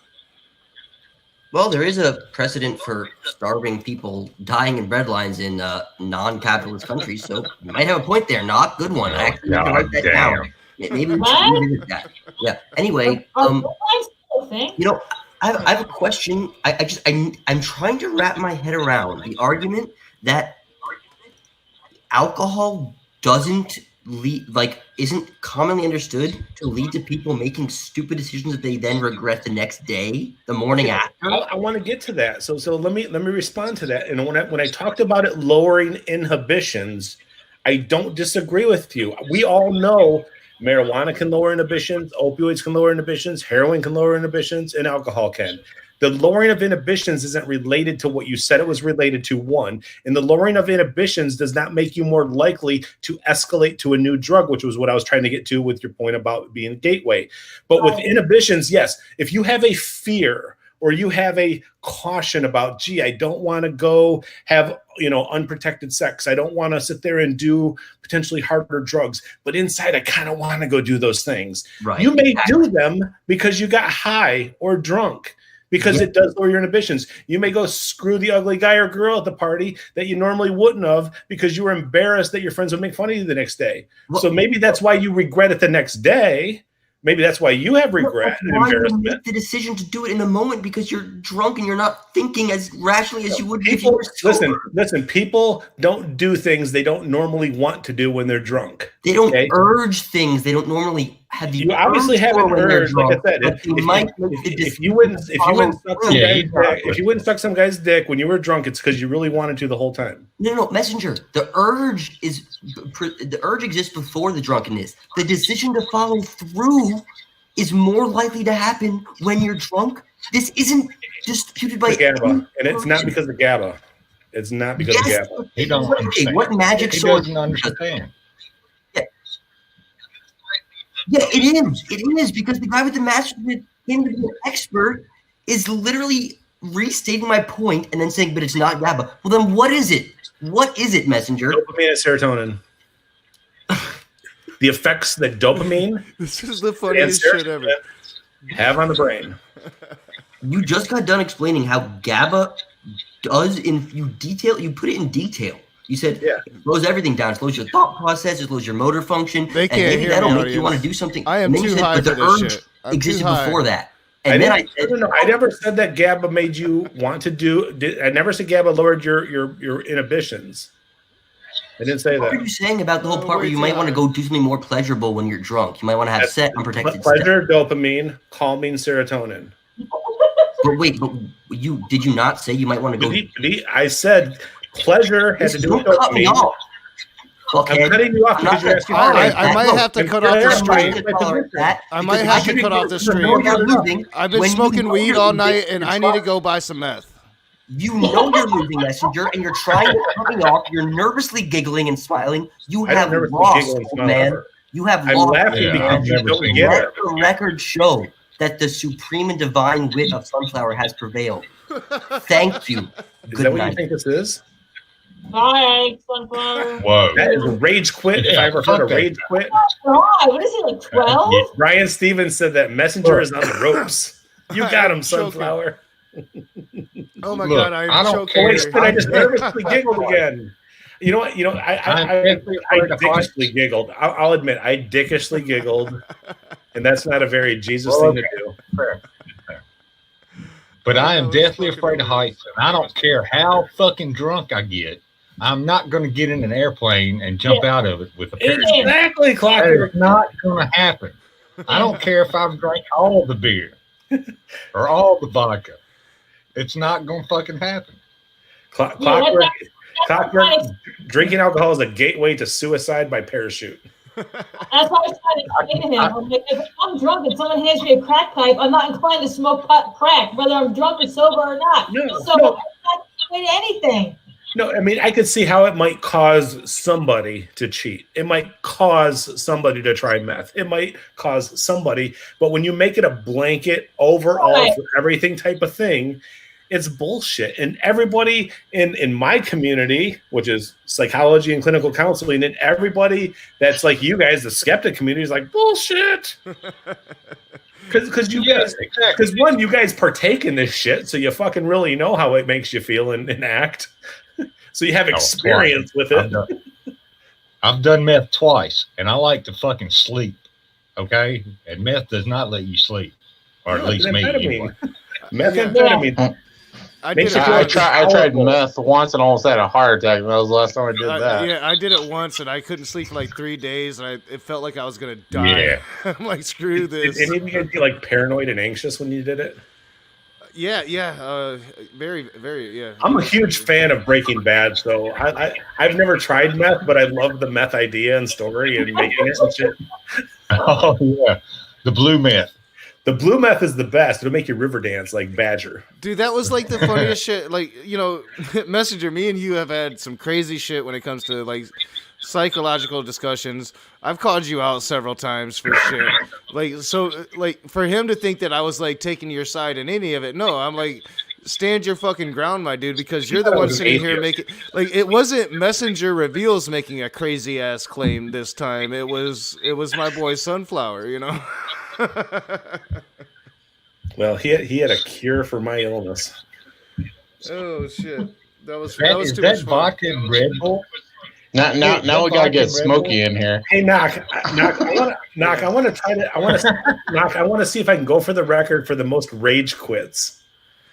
Yeah, I mean that one was pretty epic because it was such a dumb conversation through most of it. It was meaningless. It really is. Like, did it change the world? Well, I mean, you tactfully got us off of the election, and then Sunflower was just more than happy to oblige because, you know, like the two Trumpers in the room didn't want to talk about the fucking election. Because they're losing. Yeah, they're gonna. Frustrated atheist says Messenger didn't really understand what was being said, though. So this seems like a miscommunication. I'm curious. I want to know what I missed. What did I miss? Well, can you explain Messenger? Can you explain the difference between serotonin and melatonin to fucking sunflower?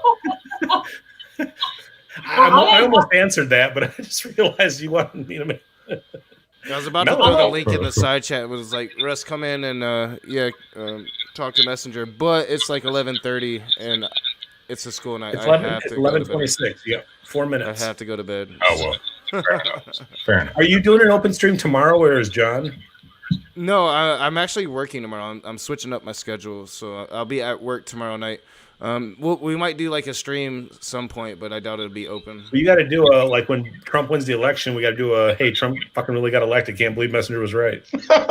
If Trump if Trump wins the election at this point, I will do an open stream just so you can come on and talk shit. That's how confident I am that Trump is done. Now, that doesn't mean he's done being president. We'll see what shit show ensues after he loses. You know, right? I mean, I just can't believe you're all rah about a fascist Messenger. I really fucking can't. Did I really rah, or was I just trolling? I don't know. Like you like. I think you want to say you're trolling, but I think you're all rah for a fucking fascist. I think you beat off to Donald Trump. I'm a closet Trumper. You got me. The red wave. Well, Sunflower was definitely a closet Trumper. Ain't my room orange? It's gonna be orange. My room's gonna be orange next time you see. You are from Arizona. I think you might be a closeted fucking NIFB for all I know. I go hang out with Stephen Anderson. The great thing about being a good troll is you can't tell. You can't tell if you troll. Yeah, and I don't know. You've just seemed really passionate the last few nights, Messenger, about Trump. I don't know. I'm passionate about getting a rise out of. Do you think Trump is better for the country than Joe Biden? Yes. See, then you're a fucking. But I didn't Trumper. vote for him, so obviously. Sorry, but I didn't vote for You him. think So fascism's better for the country than a moderate fucking oligarch stooge?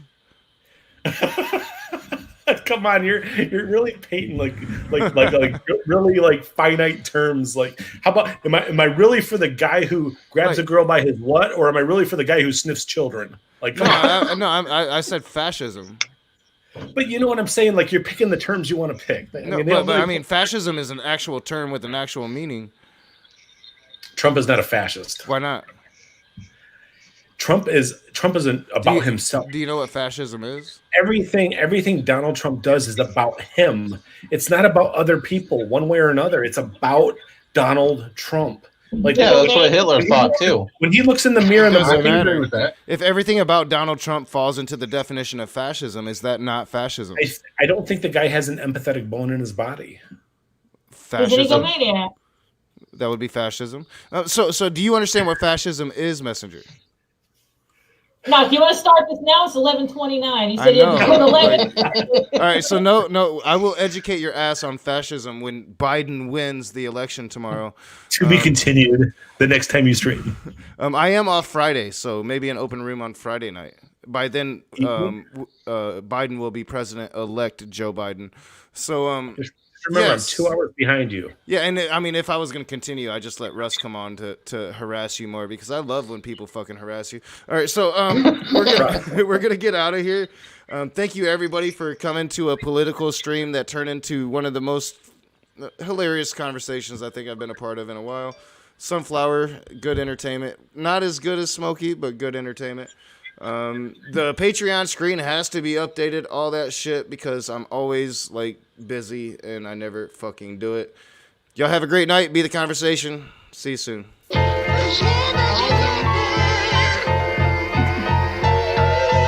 I'm watching CNN and it says protesters are gathering outside of the Arizona election.